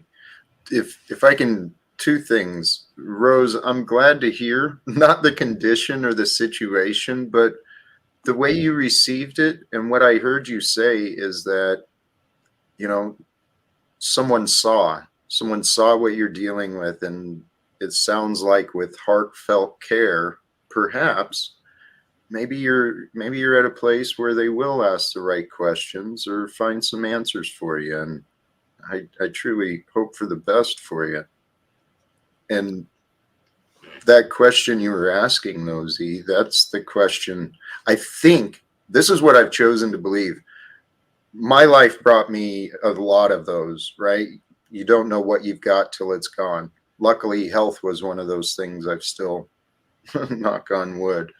But the rest of it, I think we help each other with our stories. When we become honest about our lives and the choices, the sacrifices, maybe the stories help others realize, maybe I should give an extra hug today, right? Maybe hold this one close or whatever. I want to pose this question to Rose. Rose, you know, well, maybe you don't know, but I'll express it here. I consider Rose to be, let's say, possessive of a very high level of truthiness. All right. Rose seems to be somebody who has her finger on the pulse. Rose, I would imagine, Rose, you feel that way about yourself. You don't need to be humble. Rose kind of has, you know, she's in the center of this whole thing, and I think she has a good take on things. Is it possible, Rose, that some of the challenges that you've experienced in your life, is it possible that these challenges have given you a particular perspective and maybe have led to, let's say, something in your life where you now have dedicated your life to sharing your understandings? What are your thoughts? All right, I'm going to give it to you straight. And it's kind of painful to admit, but before I was paralyzed, I think I was way more selfish, and I thought I was totally invincible, and like, oh, this bad thing happened to this person, that can't happen to me. You know, oh, everyone talks about how drugs are bad. I can do drugs and it's not going to hurt me. In my mind, it's like, now just looking back, I it's funny, the older I get, the more retarded this sounds, but I literally thought that I was entitled to do whatever the fuck I wanted because I was a straight A student. So for some reason, growing up with, like, you know, my dad was this, you know, real estate tycoon, dog eat dog capitalist. You know, if to survive in this world, you have to work hard or else you'll, you know, die in the gutter. And then then there was like my stepdad, who's like the plastic surgeon who, you know, went to all the medical school and is like really high class sort of things. Like, to me, I thought, oh, well, as long as I'm getting straight A's, I'm doing my part and I'm going to be successful. And I didn't think of it as about humanity in a communal way at all, because I thought it was me against everyone else. This is a competition. So to me, I had a very competitive mindset, which is kind of why I was like into boxing, and instead of like team player games, more like one-on-one kind of, those kinds of like competitions. Or like, instead of playing water polo, I might want to like do swim racing instead, you know, like it was just me. I wasn't a team player. Or, for example, if there was a group project, like I remember once my friends got pissed at me because one night I just decided to do the whole project because, well, I'm the smartest one in the group. I can do this really fast. So when I complete the project for everybody, they're all going to be glad because they won't have to do any work. But then I learned my lesson because my friends didn't really want me to do their homework for them. They were actually wanting to do the group project. So it's like, these are the little things, the mindset that I had. And then after I was paralyzed, I know it sounds cliche, but a lot of people that I thought were going to be my best friends together, like we were all going to be in each other's weddings, we were going to, our babies were all going to be best friends, we were going to be in rocking chairs knitting, 90 years old, you know, all those people that you're so convinced are your people, they disappeared. And so everybody here that knows me, like in the truth community, you'll know like the one that stuck around. I'm gonna get verklempt, but it's Kelsey, who I need to get her to come on the show because this is the good time of day that she could make it since she's in Hawaii. But Kelsey is the one who, showed up at rehab when I'm like learning how to put my shoes on again, learning how to poop again. Oh shit, my mom's calling me. Okay, so I'll call her back. But she was there for like the really hard times, and then since then it just made us closer, and it made me realize what a true friend really is. And so I thought it was the biggest blessing to find out what a real true friend is, because I honestly don't know if I ever had a real one. Maybe like they were considered real friends, kindergarten, first grade, second grade, because people don't really have motives at that young age. But like the high school, teenage years, I was working so hard. I was so stressed. I wanted to go to the Pennsylvania Business School of Wharton. I wanted to be successful in all the ways that society told me to. And then I got sent away to that wilderness bad girl boot camp. Or I don't know if anyone heard about that. So that ruined all of my chances of having a quote unquote normal college experience. Wait, hold on. Let's talk about this wilderness bad girl boot camp. And Rose, why weren't there cameras there? That's an MTV series in the fucking making. Right. Wilderness Jack, it's got the name and everything. Wilderness bad girl boot camp. There already is a show. It's called Hell Camp, and also Paris Hilton also had hers shut down, which was called Island View. This has been going on for a long time. And Kelsey got sent to a wilderness boot camp in Mexico, where they put her in a cage with nothing but a bucket to poop in and a baby monitor, and she lost all human rights. So the bad girl boot camps were very popular in the late 90s. Remember Ricky Lake? He used to have the girls come out and they'd have those guys come in and scream at them until they cried for their mommies. That was a real thing. So the rich kids, the parents just who didn't know how to discipline their kids and they just wanted to throw money away, they would just send us away. And what they do is they come get you in the middle of the night with handcuffs, and they don't tell you where you're going. They strip search you. They make you put on an orange vest because it's like bow hunting season. And my parents were so pissed at me because I freaking loved it. I felt like I was in the show Survivor, but instead of trying to stay on the island, I was like doing all the things I was told to try and leave. And so like I said, like I always felt invincible. I always was, what happened to Z? He'll be right back. Yeah, so it's like my parents were annoyed because they could never get me. Like nothing could ever piss me off. Nothing could ever like, I was always just like, if I was quote unquote grounded, I would just, sneak out again anyway. You know what I mean? So they didn't know what else to do other than send me to one of those places. But okay, wait. So I feel like I'm going off on a tangent, but you are the one that told me to talk about the wilderness boot camp. So what else do you want to know about the wilderness boot camp before I continue about the realization of being a sick person? He wandered. I thought he like removed himself. So wait, should I talk about the wilderness boot camp or should I go back to explaining what it was like?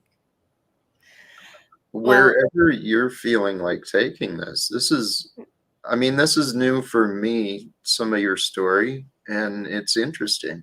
Okay, well, until Z comes back, please. Okay, I saw Lindsay asking how I got paralyzed, so I might as well just tell everyone here who doesn't know, right? Is that a good way to take the time?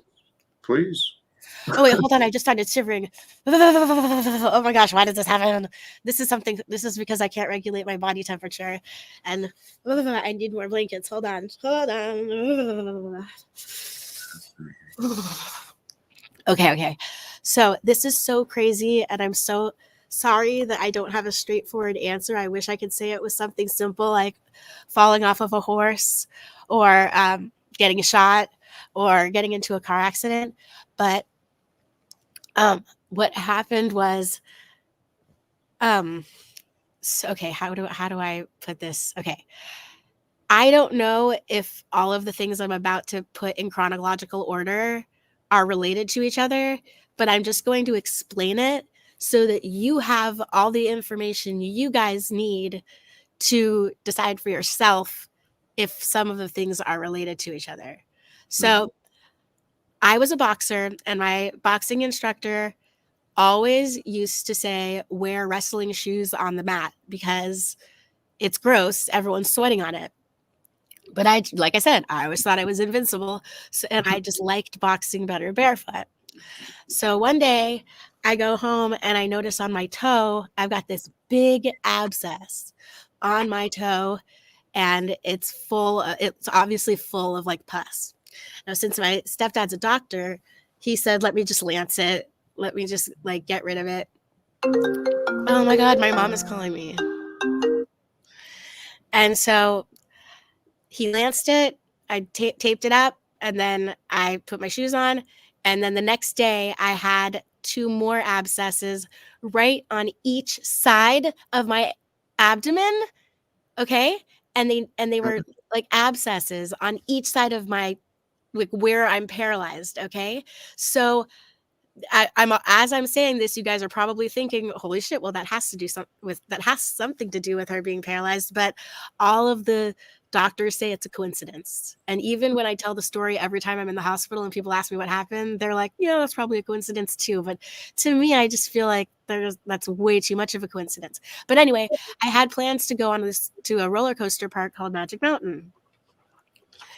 And Magic Mountain, it was my favorite place to go every single year. And I already had plans with a bunch of friends to go. And these abscesses were hurting so much. And I just decided I'm going to go anyway. Because, again, the same thing. I just always felt invincible. So while I'm driving my Jeep Grand Cherokee to Magic Mountain, the abscesses pop. And I stop at a Taco Bell and I stuff the holes with napkins. And then when I get to Magic Mountain, I rent a wheelchair. And it wasn't because I was trying to get to the front of the line. It was because I legitimately was sick and had holes on each side of my body. But it was the most awesome day of getting to the front of the line. And at one point, I actually did fall out of the chair. And I actually said the words, "How do people live like this?" So I know that's like so trippy. And it definitely freaked out my friends when I was paralyzed the next day. Because what happened was I was fine that whole night. And the next day, I'm getting into my Jeep to go to work. And you know how when you put your car, you have to press on the brake in order to take your car out of park and into drive? Well, as I was about to put my ankle down into the park, something in my brain said, something's not right. I can't drive right now. Something's wrong.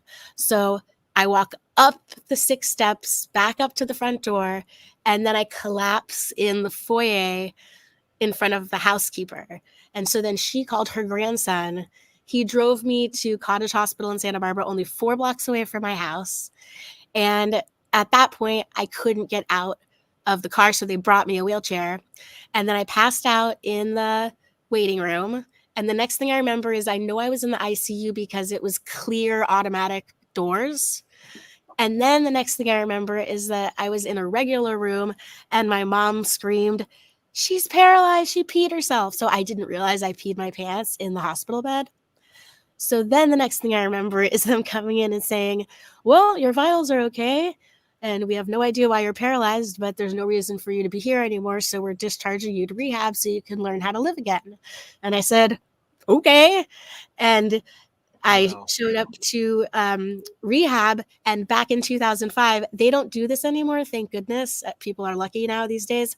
But because I got independent so fast, because I learned how to wipe my butt, put my shoes on, get my clothes on, because I learned how to transfer from the bed to the chair, from the chair to the toilet, from the chair, toilet, shower chair, because I learned how to do all those things so fast, they kicked me out and there wasn't enough time to make anything accessible.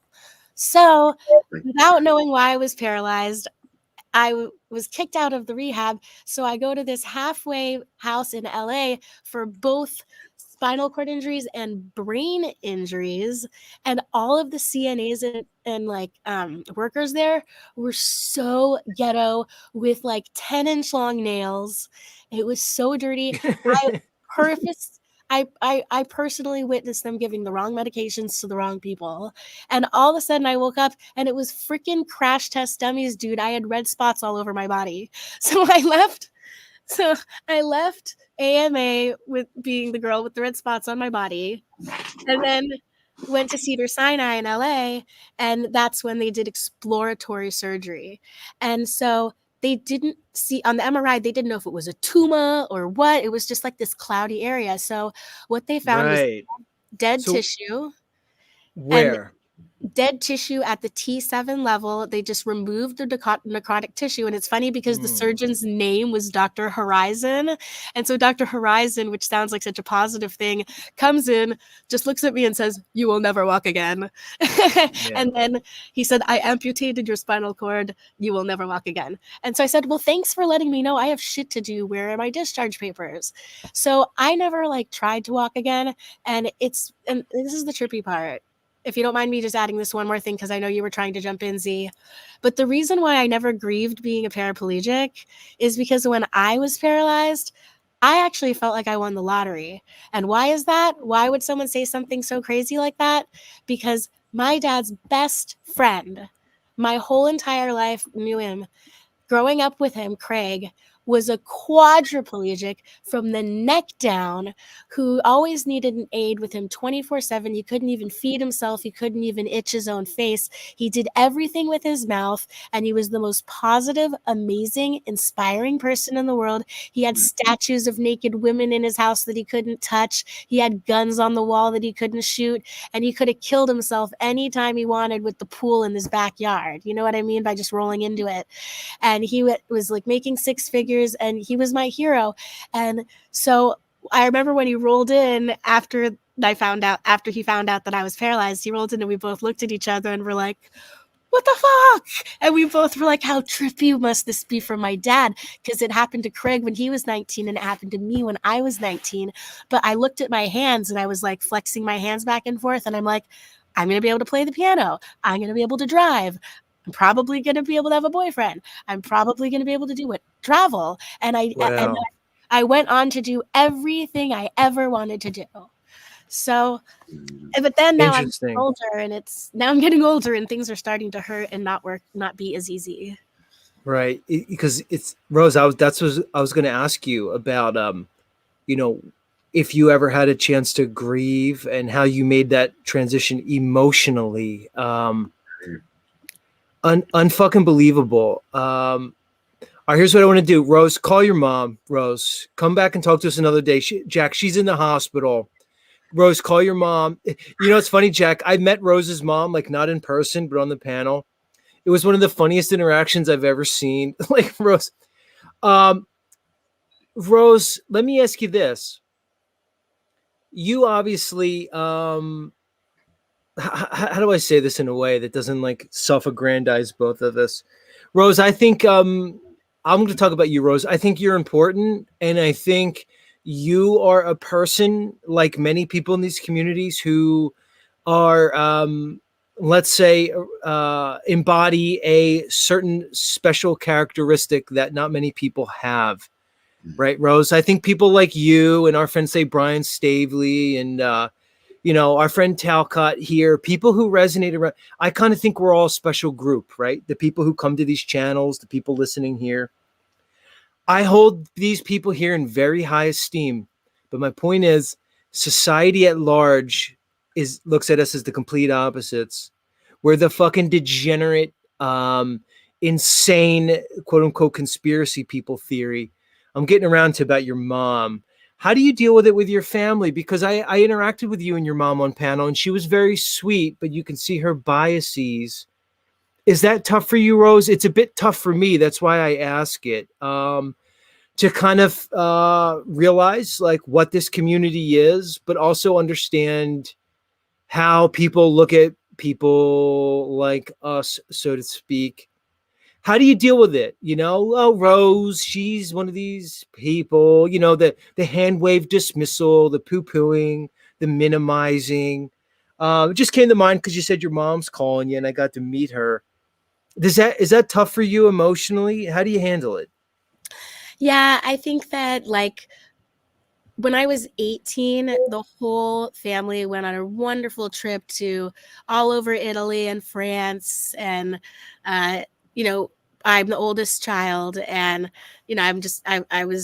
I plaited everybody's hair with those orthodontic rubber bands. And like, it was just a really good memory. And also the wilderness boot camp, like, that was a good memory too, because that was a year before I was paralyzed. But like when I was at the wilderness boot camp, like my family would send me pictures like to make me feel bad. Like they were all like posing and like kind of like making fun of me and holding my school picture in with that. Like I don't know how to describe it, but it's like I felt like Wow. they were being pretty rude to me before I was paralyzed. And so when I was paralyzed, it kind of like gave everyone an excuse, like just not to really be in my life anymore. So I kind of just became even more of a black sheep than I was before. And it just I just stopped having interaction with my siblings, except for my sister Maya, who's 10 years younger than me. And she's just the most amazing, sweetest person in the world. But yeah, the dynamic with the family was already kind of dysfunctional before. And so me being paralyzed was a huge disruption to everything. My mom's son with my stepdad, he was only like 5. So, it was hard for her to even delegate all of her attention. It was rough. And then also I've had a hard time forgiving my mom because she wrote a book that I begged her not to write. She's like, this is my truth and I need to tell my story.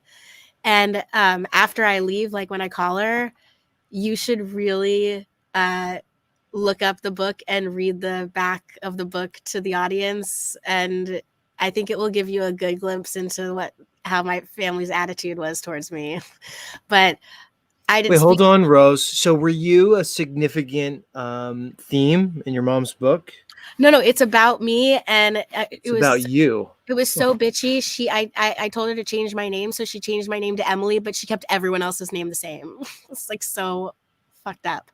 And I was so pissed at her that I didn't speak to her for a very long time after she published the book because Holy shit. Somebody in the chat just said this is deep. No, this is very fucking deep. This is going to have to be a conversation for another time, Rose, because so your mom wrote a book that's her truth, but it's about you. Yeah, and she told some stories that I really am embarrassed about. Like when I was neglected in Cedar Sinai, some poop got into my incision. And like now I don't really care that much. Like that obviously wasn't my fault. And it was huge neglect on the staff's part because they left me there for hours without turning me. But at the time when she wrote the book, I was still in my 20s, and you just don't want like people hearing gross things like that about you. And for me, I feel like it was her book, like, oh, poor me. This is a book about what it's like to have a sick child. And I just feel like it was really attention seeking. And I think that it would have been more appropriate if we had maybe worked on our relationship a little bit and then written a book together or something like that. And now that our relationship is a lot better, hey, maybe one day we can write the sequel, because this book is so fucking outdated because she's talking about the wilderness boot camp, which is now proven to be like against human rights. So isn't that hilarious that she wrote a book that now proves that she sent me to a place that is like provably immoral? Right. You know, it's funny. I think Netflix just came out with some kind of like documentary about a wilderness boot camp that this dude was running. I'm gonna have to check it out now. Okay, but yeah, I'm going to call my mom now because my computer's about to die anyway. But let me tell you guys the name of the book so you guys can read the ridiculous summary. Okay. Mermaid Out of Water. And she stole that from an old roommate. she stole that from an old roommate of mine. An old roommate of mine called me Mermaid Out of Water, and she just freaking stole it and made that the title. So yeah, Mermaid Out of Water by Randy Gross, or maybe she used Andrea Gross. You can call her Andrea or Randy. All right, Rose. Much love. We'll talk to you Bye. soon. Love you all. Bye. Much love. T2L2 says, wow. Yeah. You know, people have, everybody has a story, Jack, but some people's stories are different. Wow. Yeah. What a strange experience we're all having here, Jack. Unbelievable. Much love. Jack, do you have any more time, or do you got to run? Oh, I'm good. I'm here to support you. Whatever you All want. right, Jack. Let's do the news, okay? All right. All right. So, all right, everybody. Let's get it going here. We'll have Mr. Talcott sit in with yours truly as we get into what they're calling news and what they're presenting to the plebes. It was a good show today, Jack. I'm glad you're here. Got better. I like the vibe lately, Jack, with the whole, let's say, truthiness everybody has going on, and encourage everybody to keep it up. All right, everybody. It's time for news.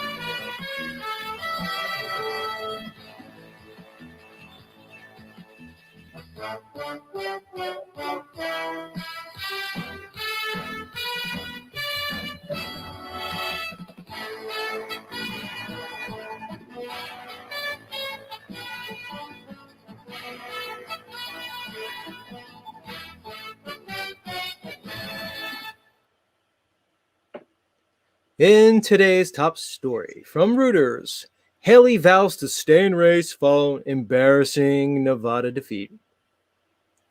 Nikki Haley's presidential campaign on Wednesday brushed off her mortifying defeat in Nevada's primary and said the former United Nations ambassador would press ahead with her long-shot challenge to former U.S. President Donald Trump. Haley lost Nevada's Republican primary handily on Tuesday, even though she was the only candidate listed on the ballot. She secured just 31% in the contest, well behind 63% of the ballots cast for none of these candidates, according to the Nevada election.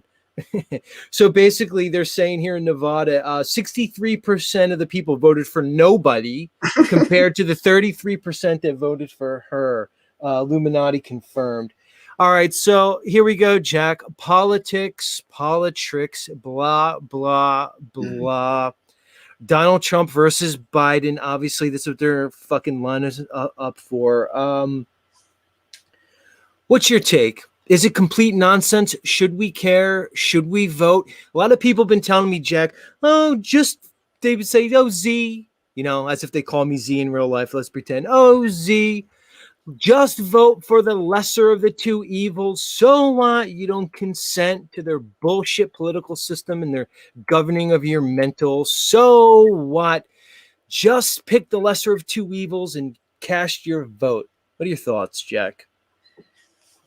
It's a damned if you do, damned if you don't. The politics nonsense. I used to support get out the vote rallies, encouraging people to get educated and, participate in the system. But I don't participate anymore. Right. I look at it like this, Jack. It's an energy thing, right? So when you choose to engage your energy with a let's say a particular either topic or subject, you're actually feeding it, you're fueling it. It's basically a form of tacit consent. Yes. And that's basically why I abstain, because I feel like by going in and casting your ballot in the ballot box, you're basically just you're casting a ballot for the system, no matter who you vote for. Right? I can't go in there and vote for Jack Talcott. That's not going to work. I can't go in there and just vote for. You have to vote for basically one of the two prescribed parties. I mean, you could write somebody in. It's not going to work. Just to get on the ballot, you have to participate in their political system. It's kind of goofy. It's almost like they stack the cards. It's like heads I win, tails you lose type of thing, right, Jack? Where okay, go ahead. Vote Trump, vote Biden. Either way, it's going to be the same policies. It's going to be the same mind control government. It's going to be the same tyranny. Go ahead, Jack.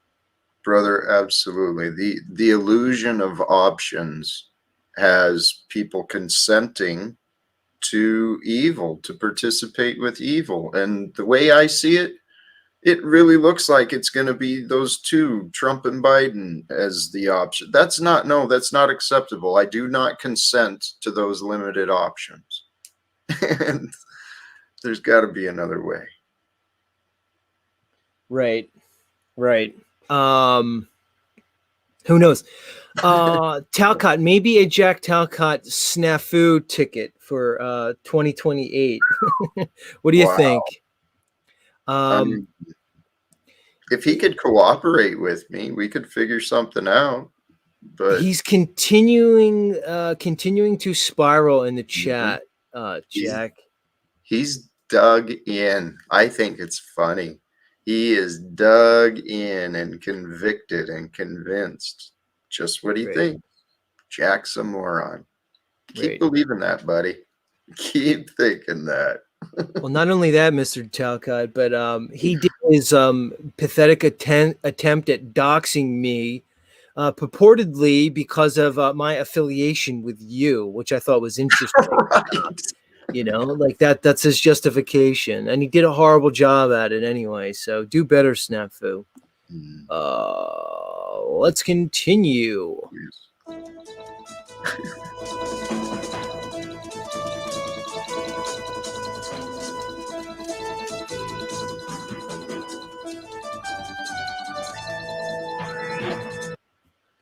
From CBS News, cheese and dairy products recalled after deadly listeria outbreak. A California cheese and dairy company is recalling more than 60 products sold nationwide in a listeria outbreak that has killed 2 people and sickened dozens more, federal health officials said Tuesday. New evidence links products made by Modesto, California-based Rizzo Lopez Foods, Beaners, to the outbreak first detected nearly a decade ago in June of 2014, according to the Center for Disease Control and Prevention. All right, Jack, let's talk about dairy products. You and I have had conversations on nutrition previously. I know, based off these conversations, that you try at least to be a health-conscious man.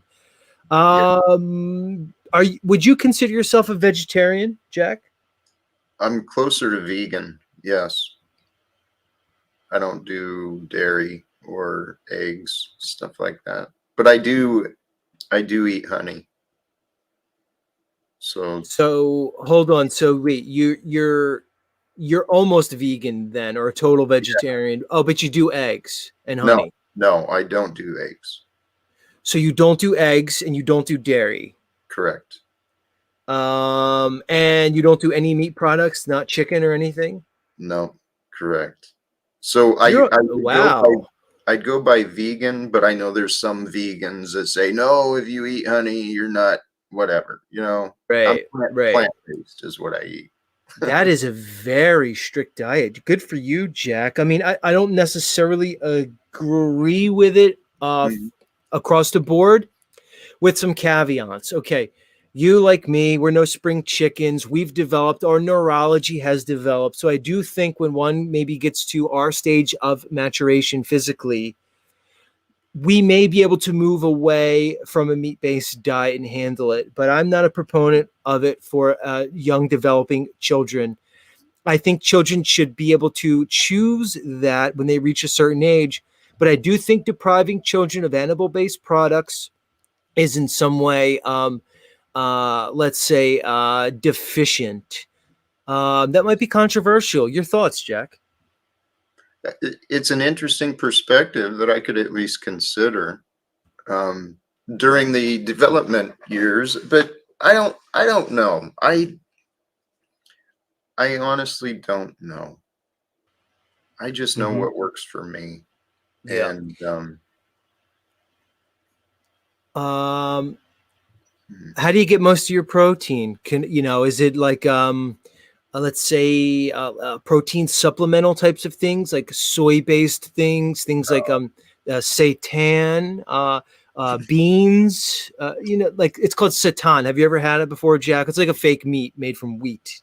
I think I've tried it at a restaurant, but no, I don't mess with the tofu or the soy stuff, but I love beans, lentils. Lentils are one of my favorite foods. I'm wondering, Jack, if you might maybe a little bit deficient on your protein. If you were to go, say, to a nutritionist or something, I'm wondering if maybe you would be a little bit low in the protein. But I don't know, man. I'm not there with you. Jack, more and more I try not to assume things about people. So I'll give you that same courtesy. Thank you. Yeah. I don't know. One day in the future, I do hope to see a nutritionist, maybe have someone check me out, see where my body is at. But I feel great. I feel incredible. So I don't know. Good for you, Jack. What made you choose this course of action in terms of your diet? It was actually a lot of things. Growing up as a kid, my stepfather was actually vegan, and I hated it. I hated being a vegetarian kid, right? And growing up, I rebelled and I became just a carnivore. I ate nothing but meat and dairy, maybe some potatoes in there for vegetables. But in 2018, when I started listening to my body more, and started asking questions, it became pretty clear to me that I needed to clean up my diet. And I went completely raw and organic, completely just nothing for a little bit, and slowly added stuff back. But it was a lot of the educational stuff though that got me to start turning away from the meat and dairy, the factory farming primarily. Kudos to you, Jack.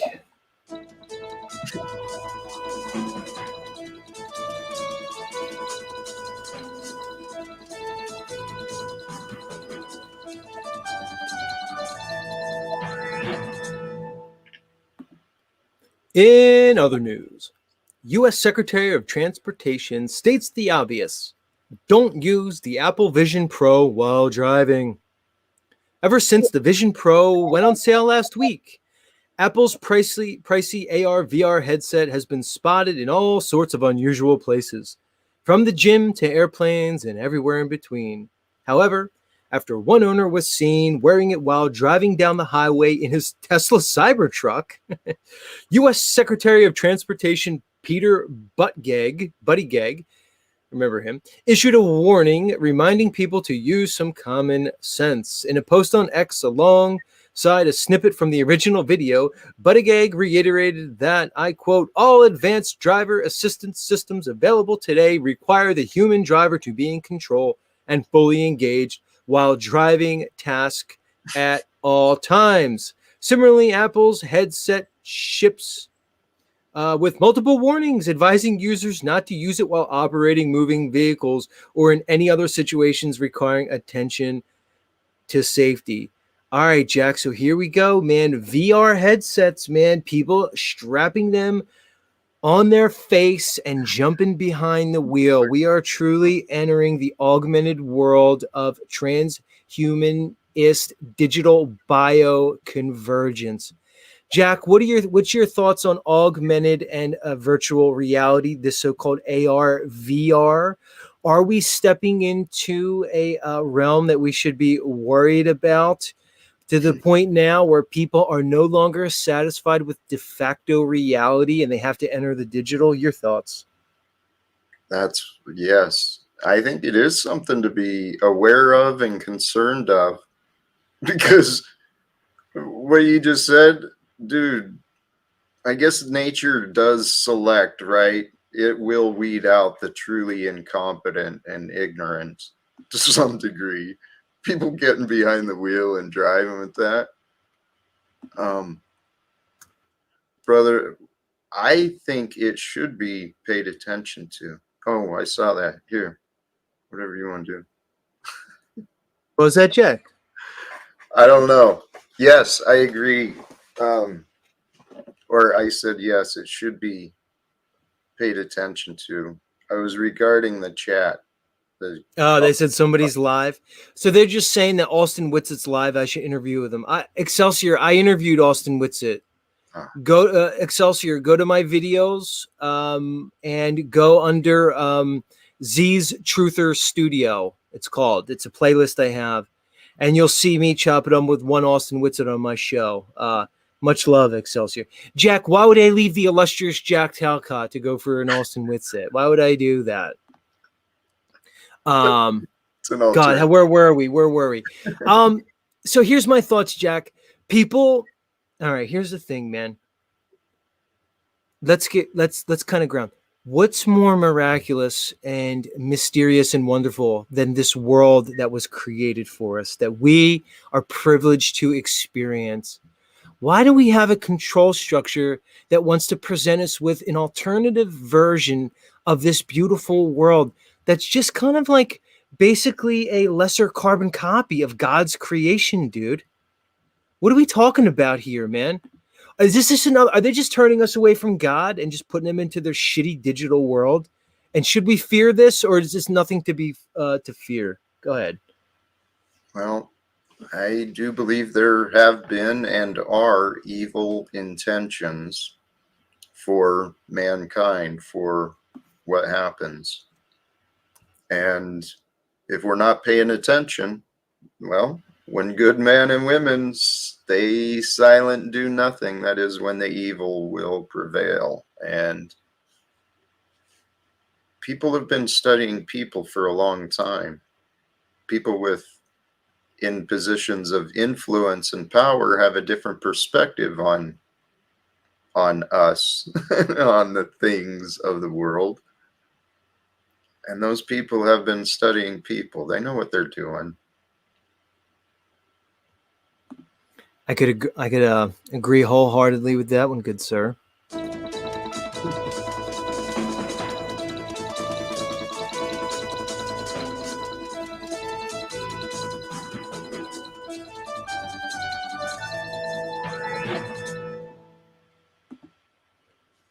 In celebrity news, Justin and Hailey Bieber having massive marriage problems amid fights over kids, old loves, and more.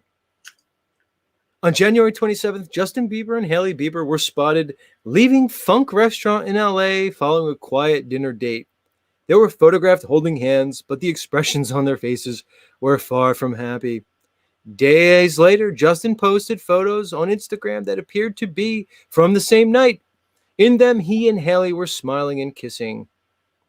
Fans were quick to allege that Justin put up the pictures in response to recent rumors that the couple of 5 years are ready to call it quits. All right, Jack. So I'm assuming, and we know, Jack, you're not the most up to date on pop culture, but I'm going to assume you know who Justin Bieber is. Am I correct there, good sir? Yes. All right. I'm a big fan. So You're a believer then. I'm kidding. No. We found out that Jack Talcott is a believer. Right. Yeah. Here's the thing, Jack. So here we are, a young man and a young woman who get married, right? Tough situation in these times, dude. Marriage is difficult. You were married, Jack. So was I. So is my potential next guest, who I was just about to let up. Come on back up, next guest. Come back up. Am I going to have to play your music for you to come back up? You're going to spoil it for my audience, next guest? Where'd you go? Anyway. Let's see if he comes back up. Interrupting my news. Come on. Come on, next guest. No, Justin Bieber isn't my next guest. Hold on. I'll put it in. We'll give him another chance to come up. Very good. Give him another chance. How dare you interrupt my news? So where was I? So Jack, the young couples, yes. So here's my point. Here's why I read the news, Jack, because it gives us launching points to kind of bring out larger issues. Two young people, they espouse to be Christians. They espouse to be, part of the church. They're married, and here we are 5 years later into their young marriage. Apparently, they're having problems. Jack, I don't see any Hollywood marriages lasting at all. They appear to be disposable at this point. What are they telling us, man? They present us with these marriages, and then they basically we get to watch the marriage form and then dissolve right before our eyes. Are they just engineering a new normal when it comes to marriage, just to say, hey, look, these young guys gave it a shot. So what? It didn't last. Don't be an incel. Find your true love. What is marriage really? And are they promoting disposable marriages, or is this just something that's natural with men and women? What are your thoughts? It's a very good question. Whether it's intentional or not, it's being highlighted. Certainly, the failed relationships. It's the gossip. It's the news, and I could imagine, having no privacy, having the life of a celebrity. You're gonna kind of trauma bond or be codependent with others who are in that position. And I imagine there is a lot of codependent relationships from the entertainment, and those aren't healthy. Well, here's the thing, Jack, and I want to bring my next guest up. I can probably count on one hand the number of Hollywood marriages that sort of stood the test of time. They hold it up as like some victory for marriage. There's so many. Jack, I'm not a believer in marriage. I'm not a believer. I'm not a Justin believer in marriage, Jack. I don't think it really fits into our modern times. I think it's archaic, and I think men and women are fooled into marching down the aisle. And I do think it's a social engineering construct. But Jack, I got to play some theme music for my next guest because it's been a while since they've been here. Beautiful. And it's only appropriate that I play their music, Jack. So without any further ado, let me get that going. Hold on. Jack, did you subscribe to YouTube Premium to get rid of the channels? I refuse to do it, but it's pissing me off because I get commercials every time I like to play something. Yeah, I paid the fee. Yep.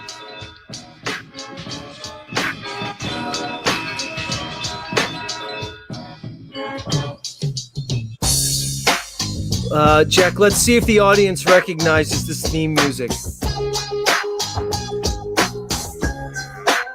Come on, audience. Whose music is this? Ooh.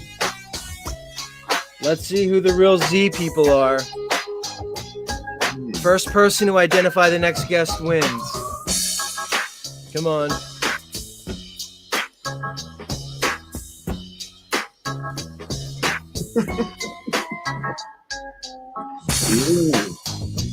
There it is. There it is, Jack.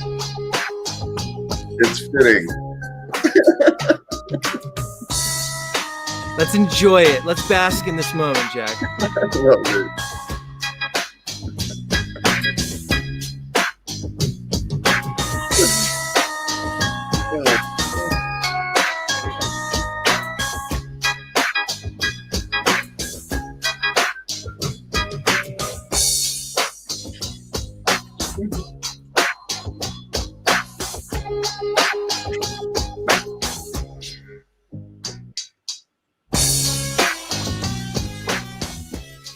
Without any further ado, let's welcome them back to the show. OTW News. Welcome to Z Show. What's up? Greetings, Jack. Good evening, sir. Blessings. Shout out to Zetetic Warrior. I got to tell you, Patrick, I've been wanting to play that music for a while. It's one of my favorite theme songs. I'm glad I had the opportunity to do it. Let's bring up Rose for this momentous moment. Rose, welcome back to the show.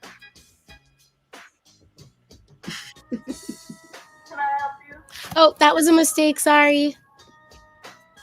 What's up, Rose? You got a split? No. I accidentally pressed the call button. I was just saying sorry. Sorry. Gotcha. Were you playing the Insane Clown Posse music for the nurse attendants? What's going on? Well, yeah, but I don't think that I mean, I'm sure they hear music in the background all the time. Since she doesn't know context, it probably wasn't as amusing as it is for everyone else. Right. Let's welcome Patrick back. How's it going, Pat? I'm doing great, man. God, Pat, you know I don't want to do it, man, but I don't want to jump right into like how's Pat doing, your personal life, et cetera, et cetera. Why don't we ease into it a little bit? Maybe just give the audience a little update. How have you been, man? How's things going for you? Work's been pretty good. In my opinion, not enough hours. I could do more. And besides that, the dog's doing great. House is all right. It's cold up here, fucking winter. I can't wait for it to be over.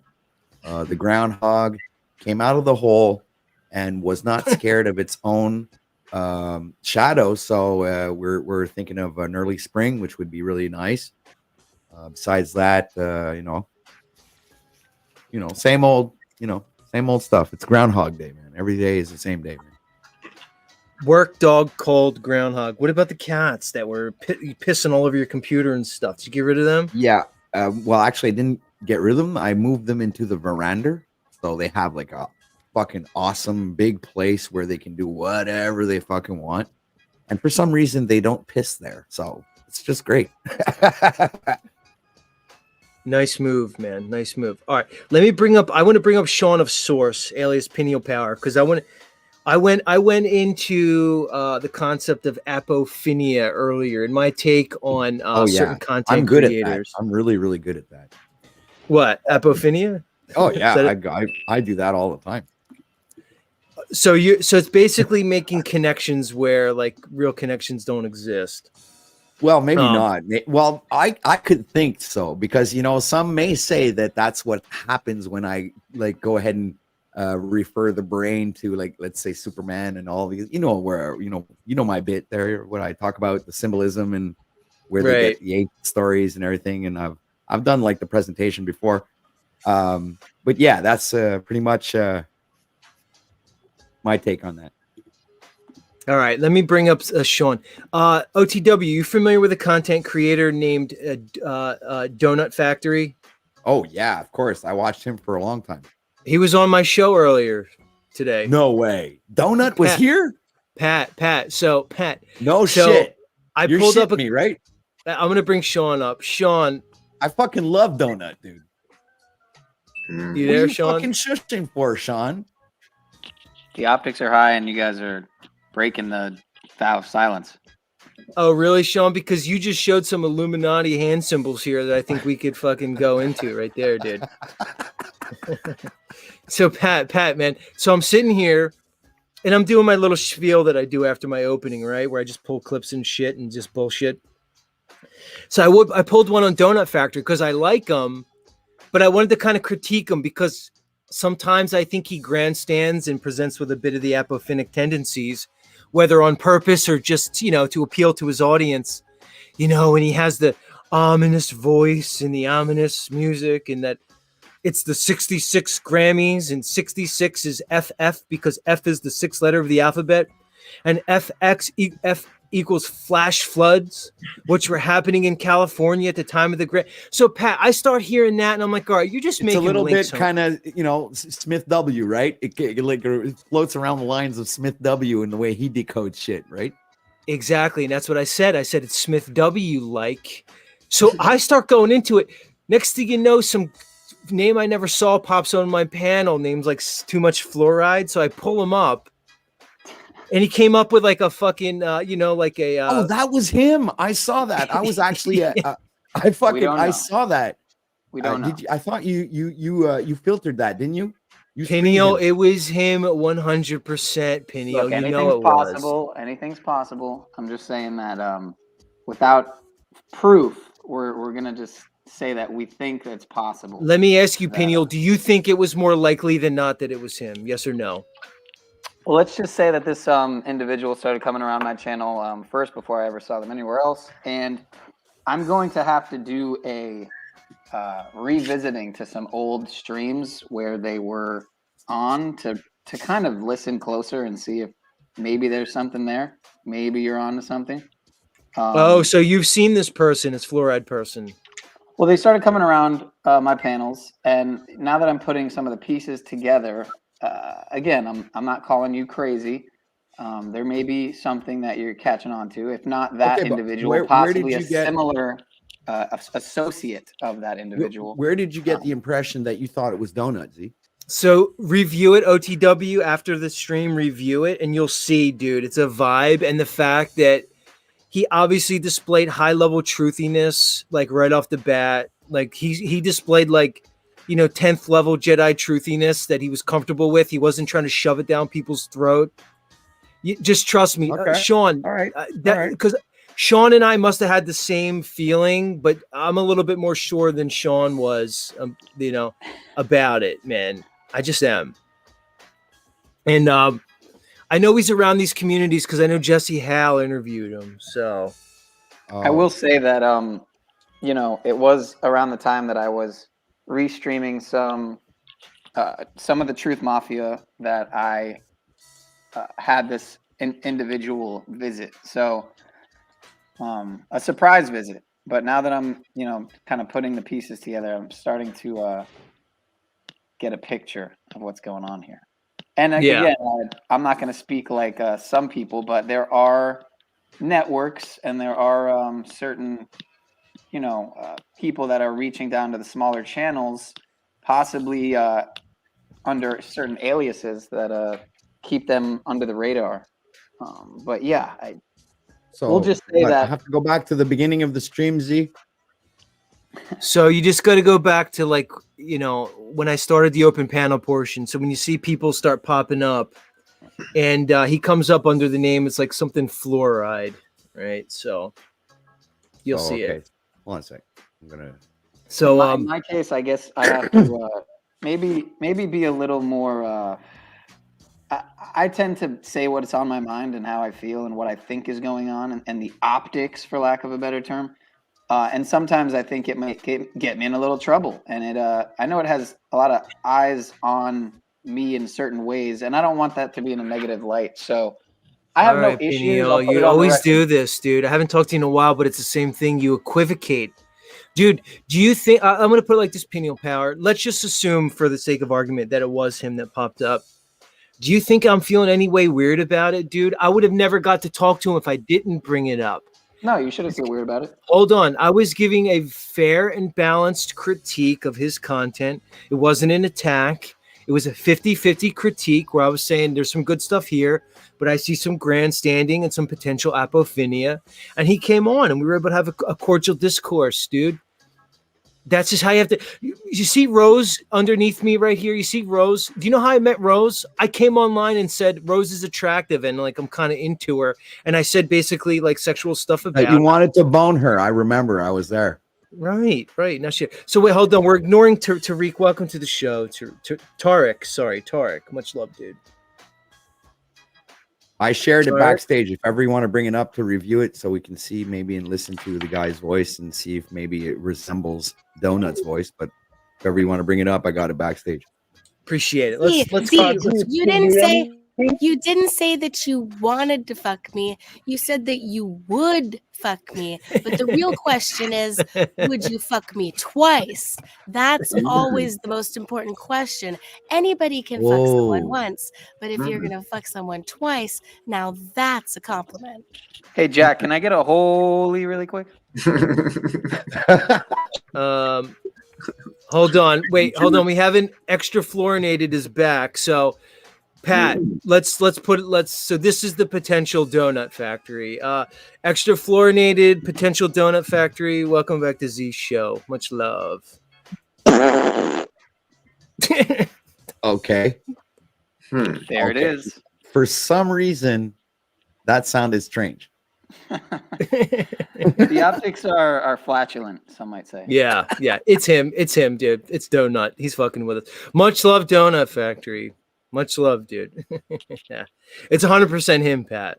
Just know that. Wow, man. I'm a Go fan. ahead. Fanboy over Donut. Go ahead. I'm fucking fanboying over Donut here. I'm fucking a fan. Why? What do you love about Donut Factory so much?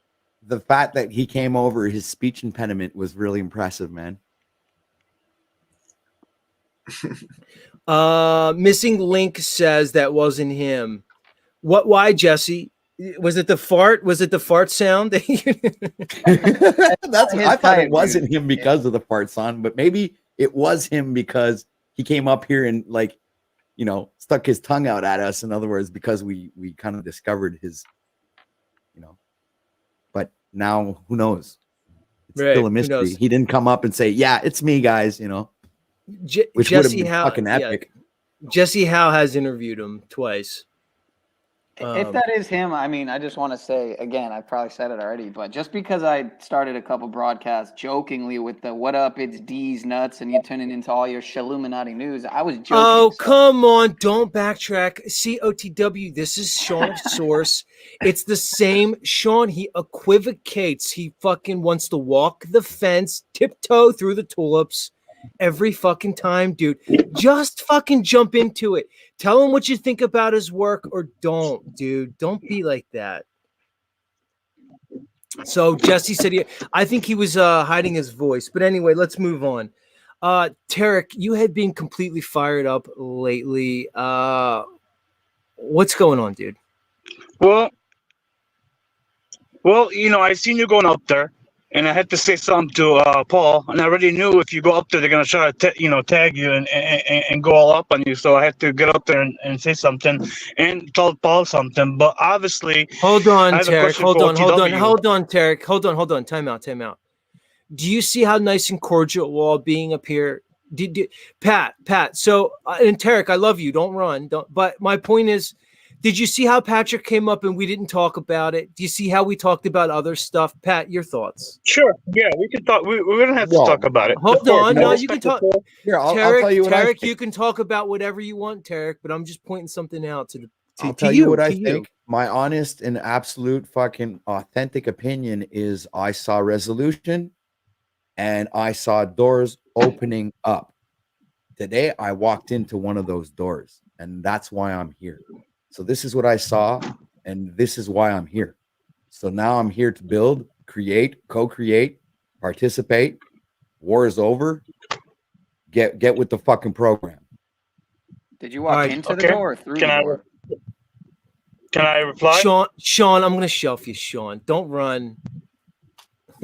You know I love you, Sean, a source, you fucking little mini me. Okay. Look at come on camera to my audience, Sean. Show them what you look like. Hold on. Let's do this right here. Don't go anywhere, anybody. We're gonna do something for the audience. Because it's possible, Sean, based off your age and my history of kind of being a Lothario, it's possible I might have slipped one past a goalie at one point in my fucking life, dude. So who knows, dude? Let's look something for the audience. Hold on. Let me fix my beanie. Did you purposely trim your beard to resemble mine? Let's look. I will say the chin strap is a little more impressive, but I'm working on it. All right. Let's bring the panel back up because that was very rude of me. Or what is that called? Not the chin strap. What is this thing called? It's called a flavor saver. Everybody knows that. Well, see, that's the thing. It is a flavor saver if you eat the kitty, but apparently you don't do that. What's that Of course about? not. Let's really get down to that. What left you with a stale or sour, hopefully not sour, taste in your mouth about that act, sir? And this is why this is why I put you in the back in the first place. Tarek, my apologies. Floor's yours. No, you're fine. No, okay. So I'll ask first OTW one thing, and I'll tell him first that I'm glad that we have peace. OTW, I'm all about peace and love. I'm not here for all the bullshit and all that. But sometimes when I see things about anybody, Paul, me, even if I see things about myself, I will self-reflect, and next day, if I made a mistake or offended anybody, I would apologize. Now, here's my question to you, OTW. Do you think it was fair for Paul to go all out, mute me, and not let me reply? No comment. All right, so here's what I'll say, Tarek, and you know I don't shy away from stuff. I'll ask it with a question. What does fair have to do with it? Okay, fair. Let me tell you what it has to do with it. Because Paul twisted the narrative about the $5 that I was given and made it into his own thing so he can make himself look good. So that's why. Tarek, I respect you and stuff, but I don't really want to go down this road, dude. I get it. I have a platform here, but there's a lot of stuff we can talk about. This kind of got about this. Eric, your prerogative now is to go over to Paul and fix it with him. Just you got to stop this going on panels and doing this. You get it? You gotta get over that part, Tarek. It's over now. Here's what I'll say. But here's the thing. Everybody, look, it's always one step forward and two steps back, or two steps forward and one step back. All right. So, you never know how the winds are going to blow, Tarek, and I appreciate it. But I kind of think we covered this morning on OTWs. We really went into it in depth, man. And I have Rose up here. I have Talcott. There's a lot we can talk about, man. It was a great show for so many reasons. So let's. There's a lot we can talk about, homie. I totally agree. I'm with you 100%. I appreciate it. We can talk about your propensity to be an ultra simp for these ladies, homie. Can we talk about that? Am I the only one? Let's talk about that. Yeah. Because I have similar tastes that Tarek has. I think there are some, few of these women out here that are okay looking. Right. OTW, let's get into the elephant in the room, OTW. Are you currently a single man, or are you in a relationship, sir? Right now, it's pretty much what I would say.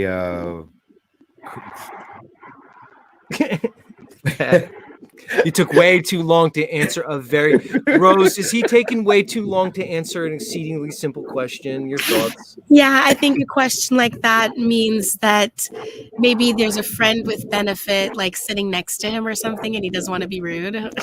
No, it's similar, but it's the opposite side of that coin. Oh, okay. It's Pat was in a long-term thing with somebody that might be maybe going through some rough times. Oh, sorry to hear that. Oh, Pat? Look, I'm a grown man. Well, it does happen. It does. But women cheat. I mean, that's the thing. They do it. That's what I they just do. they oh my gosh, so many people cheat, and that's something that I learned from the Kendra G show. Z, it's so crazy No, no, how no, no. Not so many people cheat. No, more women cheat than men. If you want, we Yeah. can make a topic out of it. Okay. Yeah, I'm yeah, just no, gonna give I'm you not gonna example. argue. I'll give you an example. Is a woman, all she has to do is walk into a room full of men, open up her legs, it's done. Try a man try do that. Walk into a room full of women, swing out his dick, and you see what the fuck happens. I doubt it. I wonder if it varies though from region to region and socioeconomic or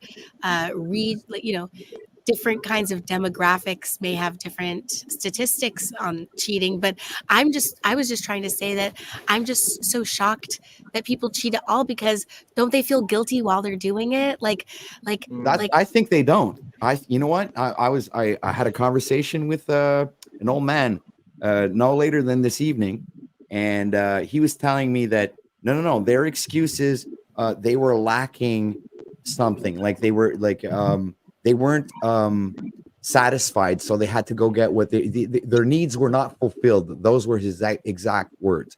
So this is the excuse that they give themselves and give the men this excuse. Oh, well, my needs weren't fulfilled, right? Okay. So this is like the emotional affection part of whatever the excuse is based on.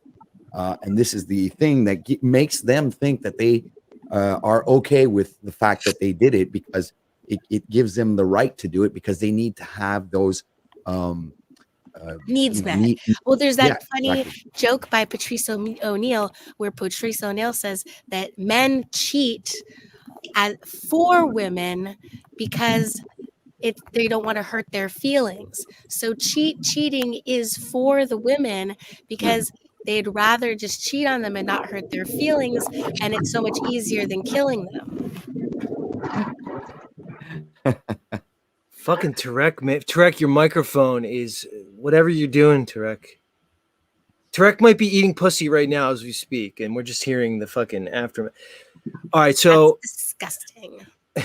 I'm gonna have to. Here's what I'm gonna say. I'm gonna have to agree that in this culture, at least, it seems like the women are cheating at a much higher rate, but it's only because of a couple things. One, more women are actually having sex than men. So what I'm noticing in this new digital age is, I've said this multiple times, but the vast majority of the women are having sex with a very small minority of men in the whole.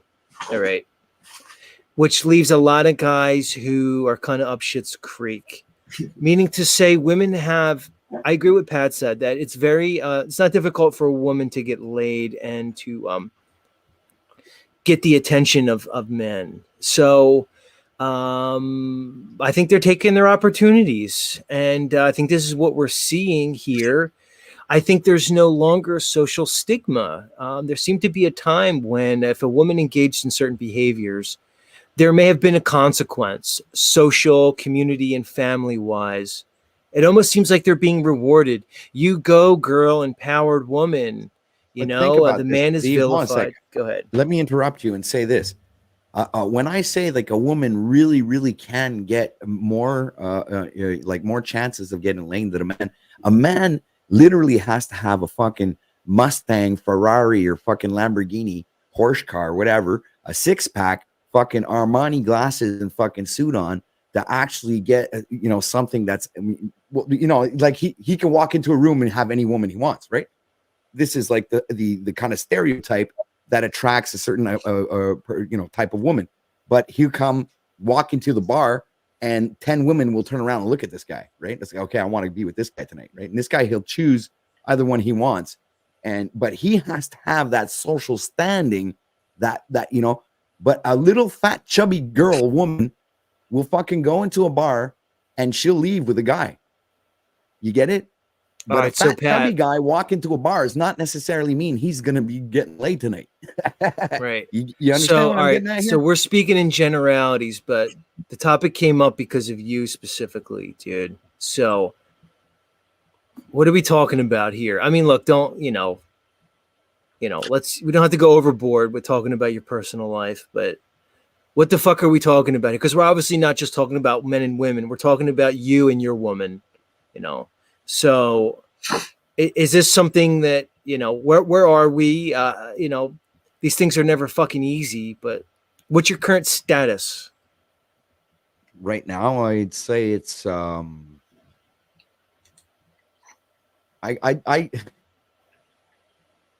actually feel a little MGTOWish lately, honestly. All right. If you want my All opinion. right. So are you currently engaged, let's say, financially embroiled No, with no. this woman? All my finances are my own. Everything's in my name. I pay all my shit. I'm not embezzled or fucking mixed up in any kind of finances with any woman. All right, that's positive. How many times have you been married legally? Twice. All right. All right. So twice. So you knew better enough to not get married. Were you ever contemplating marriage a third time? No, and never again. Right. I don't like you said, I don't believe in marriage anymore. Right. All right, I don't want to push you too Legal, hard on this you because mean that wouldn't be legally, nice. right? You mean legally? Because I totally agree that it sounds psychotic to me for people to have a legal agreement to prove that they love each other. But what about like a ceremonious, ritualistic, like hand fasting? Do you? I like that. Yeah. That's attractive, but not the whole fucking the show. You know, the show doesn't interest me anymore. The party after doesn't interest me. None of that interests me. No legal fucking contracts interest me. If it's about pure authentic love, affection, attention, energy, time, I guess it would be plausible. It could be possible. And why does everyone want to wear the same white looking dress? Like every time that people like conform to these like already set in stone decisions that are made for them in society, it literally makes me want to throw up and it makes me feel like I'm an alien.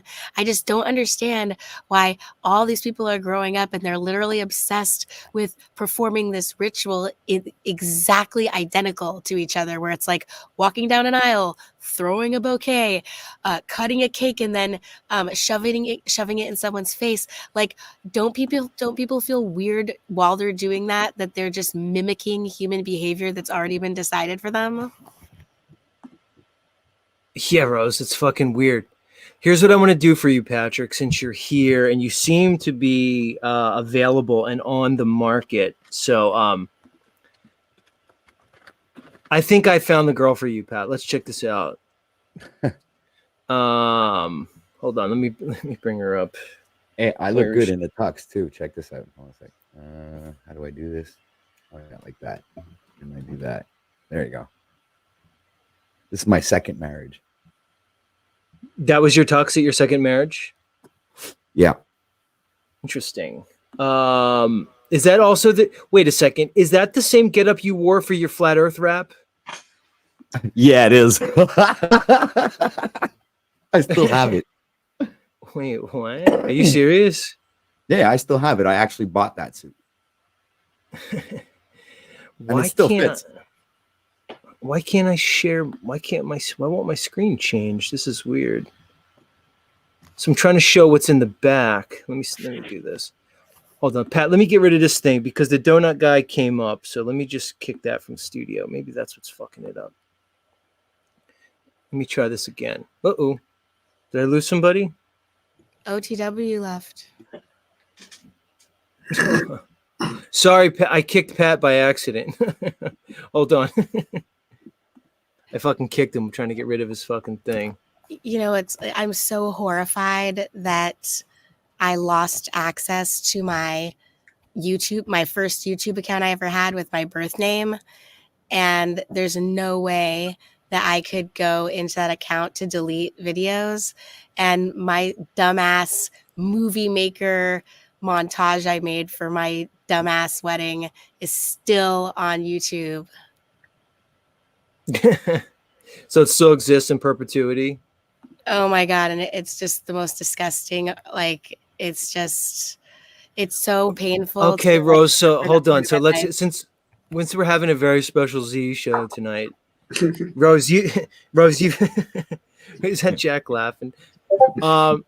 Sometimes I wonder if Jack's like, what has my life become? Just, like, Rose, you've mentioned your previous marriage, and you said some fucking crazy shit regarding it that I've kind of like registered in the back of my mind. Is this anything? Let's help Patrick out because obviously he's going through a rough time with his lady friend. Yes, Yeah. Let's get back to OTW, not these pack. So, what the kind of shit show was your marriage, Rose? If indeed it was. Oh, I thought you said that we should go back to talking about OTW. You don't want to talk about it? That's No, fine. I'd love to talk about it. I've been waiting to tell you this crazy story because it's All so right. unbelievable. Oh, well, go ahead. And when I seriously thought that my life was over and I was going to die in that situation, I thought I've got to survive the situation. So I have a funny story to tell. But yeah, so, okay. I met these two people at a festival called Lucidity. And they were these hippies and they were trying to convince me that DMT was going to save the world and blah, blah, blah, blah. And I had never done DMT. I had no idea how to make it. I was totally ignorant to it. Long story short, they assaulted me. And while I had a broken leg in the hospital, they used my apartment to attempt to make DMT. And while I was in the hospital with a broken femur, not realizing that 5 days had passed, a cop came into the room while I was all hopped up on drugs and asked me if he could search my condo. And this is, of course, before I knew anything about legal stuff. And I said, sure. And if you find some, let's share it, because I totally didn't believe it. So they go and they find these dumbass little Petri dishes in my freezer with my friends and a Mr. Coffee and the mimosa plant. And then I got Hold on, Rose. Hold on. I got to rein this in because this can. Hold on. So you're telling me that a marriage somehow came from this fucked up story? Yes, because I lost everything and became homeless. So just all right. Hold on. So maybe that boot camp for bad girls wasn't such a bad idea by your mom, Rose. maybe I think Jack. I think we're starting to understand the boot camp a little bit more. Yeah. First of all, sidebar, Rose. I've been doing more research on DMT, particularly the 5-MAO DMT that comes from the fucking frogs and shit. The one from frogs is Cambo, but I still have I never did it, and I was in the hospital when all that happened. All right, so you went to a hippie festival and you met a bunch of I weird. met the people that took advantage of me. I met these the nomads, and they would sleep in their van at night, but then come hang out in my apartment during the day, and we would listen to Mark Passio and shit like that. This was in 2013 that I met them, and then in 2016 is when they came to visit me again, and they were convincing me that we just got to get some naphthane and we got to get and I remember I smelled naphthane and I said, get this the hell out of my house. And I said, no, do not do this. And then of course, next thing I know, I opened my eyes, I'm in the hospital with a broken leg. So the boyfriend assaulted me and broke my leg so that they could use my apartment. And so I didn't even realize that enough days had gone by for anything to have occurred. So I didn't believe the cop when he said that they thought there was something going on in my apartment. But I want to fast forward to the wedding since that's what you're really... No, so hold on. Okay, so you're saying, so the point was all of a sudden you lose your apartment, you're homeless. Yeah, I got charged with... How old are you at this point? I turned 30 in 2015, and this happened in 2016, so 31. I said it's not that long ago. Right. So wait, you were homeless and paralyzed? Yes, and this is why it was such a crazy learning experience. It was literally the trippiest thing because I just couldn't believe that I was innocent. I thought that this is where I have to. That's why I always say to people in the freedom legal communities, I say being innocent has nothing to do with you protecting yourself. Just because you're innocent means jack shit. You have to know your rights and how to move the court and deal with wrongful accusations and allegations. Okay, all right, right. So you didn't know all that. You got fucked over and you lost your domicile. Well, basically, how do you my meet your future husband? How does that go down? so all right. So the reason why I lost the condo is because it actually wasn't mine. My parents bought it for me to make it wheelchair accessible when I got paralyzed. So I had been living there for 10 years. So I'm in my, okay, let me try and remember it. Like, okay. So Are you I okay end with the up, story, Rose? Like, are you all right telling the I'm story? actually, well, I am skipping over some really, really weird shit that happened, but I end up in LA at this hospital. And so DJ, I'm in this hospital, which is like kind of like I'm there for a bladder infection, just like I am in here right now. But it's like Right. so ghetto, and it's also like a rehab detox place. So I see this other guy in a wheelchair, this old guy in a wheelchair who kind of sounds like Gilbert Gottfried and the parrot from Aladdin, like mixed in one. Was he Jewish? Hell no, Irish He Catholic. wasn't. He wasn't So Jewish. this All is right. DJ. So DJ's in his wheelchair and he pulls out his buck knife on the nurse. And I thought that the guy was going to be like put into restraints and thrown in jail. And the fact that they didn't freak out that this brain damaged guy in a wheelchair was pulling out a knife, that seriously intrigued me. I was like, who is this guy that's allowed to pull out a buck knife in a hospital? So I roll up to him and I'm like, what is up with that? And he's like, oh, these guys aren't afraid of me. I run this place. I'm the lieutenant. I'm really bad at faking his voice, by the way, because he's brain damaged. So it's really hard to mimic the voice. But like I said, if you want to play the wedding video, you'll hear and see him if you want. So Sorry. I really needed a place to go. And he said, if you need a wheelchair accessible bathroom, I'll charge you $300 and you can stay in my place. So we both got discharged and we both got to talking and decided that maybe if we got married, that we would get like combined benefits and have caregivers come to help both of us.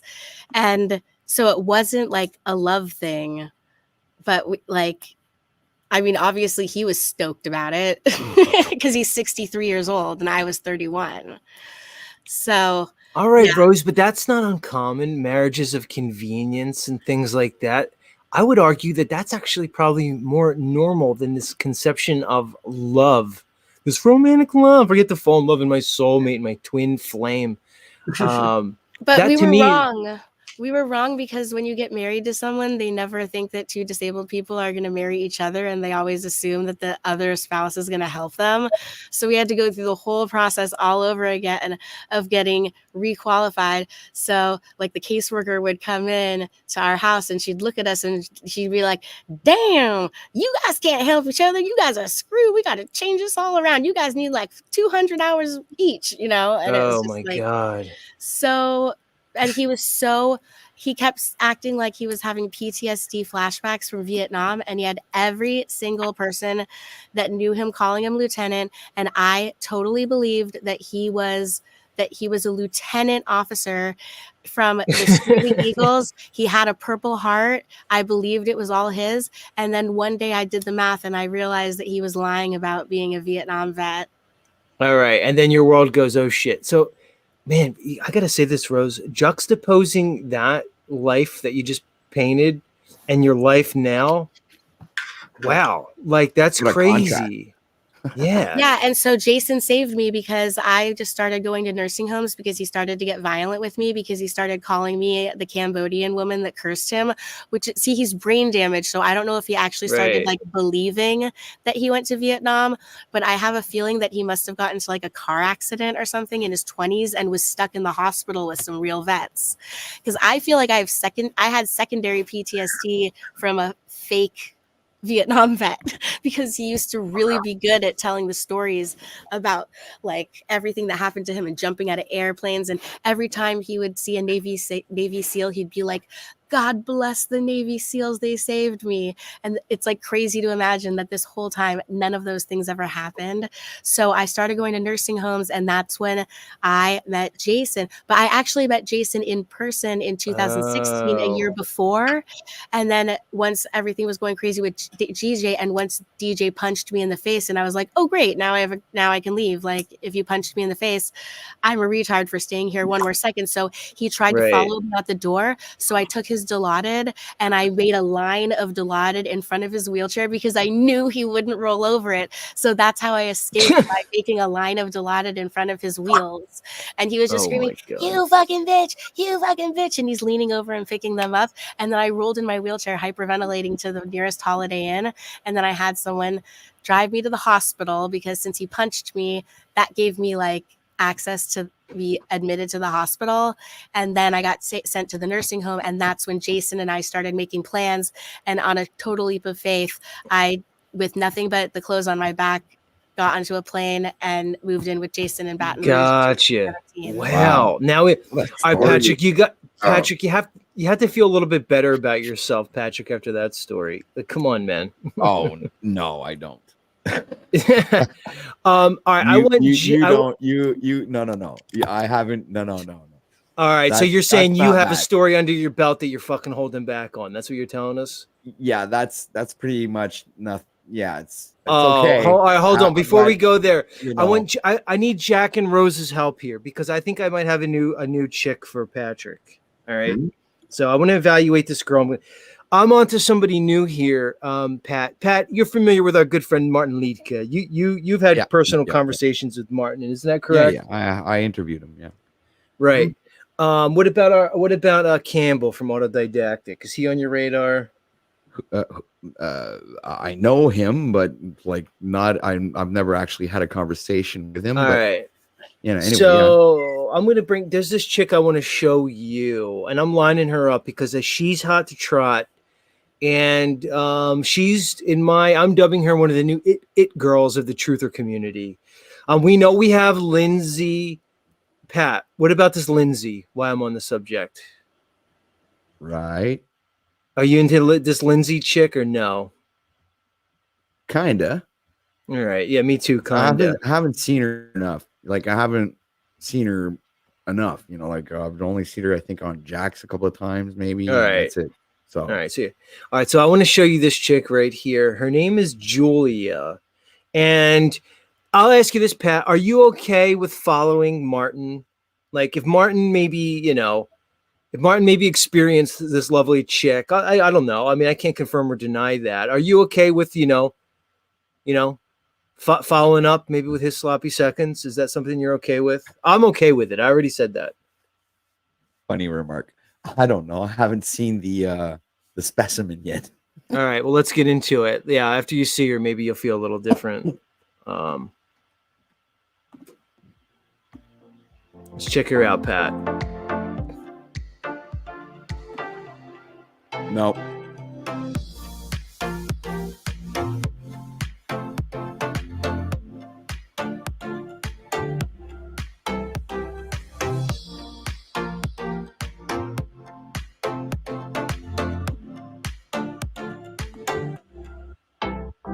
I'll pause right there. You said no. Why no? Been there, done that. So you're saying blonde bimbo with augmented breasts is not your, your your type anymore. You see that guy dressed in white and that like well, I was marrying something like that. They're exactly like that. Ooh, looks like this chick? Yeah, my ex-wife looks like her. All right, so it's old hat for you. It's no big deal. So, okay, but not married. Like, indeed, you wouldn't entertain like a night with this chick, just like a casual liaison. Like just like a one night thing. I guess so. Yeah. Even if you had to follow Martin. Whatever. But here's the other question, because he like one after the other. Like, let's say he goes first, and like an hour after I'm next. Is that like what you're talking about, or like? No, like Well, maybe, but no, like a week afterwards, like a week. Like she's done with this vacation. She's back to normal. She realizes that she's never going to pin down Martin or Campbell or Max Egan, and she comes back to reality. And then she answers your DM back. And it's been a week. Would you follow Martin if it was a week? A week later? Oh fuck! I don't know. I don't know. I don't know. I would. I'd follow Martin if it was a week later. Maybe I don't know. Yeah. It's all hypothetical, so I guess I could say yes. What about this guy right here? Would you follow him if it was a week later? What? Who? Your archaics? Yeah. No. I don't know why, but something tells me nah. We could agree on that. I would Okay, not. good. I would not follow Archaics. Let's get Jack back into this thing. Jack, are you still with us, or are you busy prepping dinner? There he is. Jack, you had a chance to take a look at this chick. Give us your thoughts. If this chick responded to your Kendra G interview, would you message her back? Oh yeah, yeah, we'd have some conversations for sure. That makes two of us, Jack. Jack, I think I'd follow you if this chick was the one. I wouldn't have a problem following Mr. Talcott, even if it was this chick. I'm just saying. All right, Pat. So now we kind of got a little bit of levity. Let's get into it, Pat. You just gave us a teaser that your story is actually more fucked up than the incredibly fucked up story Rose gave us. I don't know how that is possible, but I'm willing to hear it. Like, what the fuck happened? Dude, I'm not sure if I'm comfortable going there because it's pretty fucked up story, bro. Seriously, it's the kind of story that you talk about this stuff more or less. Let's say, hypothetically speaking, I'd come over to your house and we talk about this over a beer. That's not something I necessarily want to talk about online, in all fairness. All right, so you're gonna say "mum's There's the word." some stories I'll tell, but this is the kind of thing All right. Jack, I should back off him, right, Jack? It sounds like it's still sensitive, and maybe in the future it will be stories he'll share, but it sounds like at this time, I don't know. But if I can press back something, regardless of tendencies or perceptions on who's more susceptible to stray or to cheat, it's excuses and blame. Excuses and blame, regardless of gender. That's what convinces us to step away from what's right. So thank you, Jack. Let's leave it on that. It's been a great show. It's been a long show, but we're way overboard. Let's leave it on a good note. I'm not saying, Patrick, that the potential disillusion of your relationship's a good note. I wasn't implying that. I'm just saying overall, let's leave it on a good note. Everybody. Let's say goodbye to everybody. Jack, much love, Jack. Patrick, what's your current relationship with Jack? Where do you two stand? I don't know if you can actually consider that we actually have a relationship. Jack, all right, Jack, your thoughts. Would you agree with Patrick, or is this a non-starter? Where are we? We're not fighting. I'm not fighting with him anyway. I can stand on that for sure. I'm not in any fighting position, or I'm not looking for trouble, or not looking to start anything. I'm pretty much neutral, right? I could say that.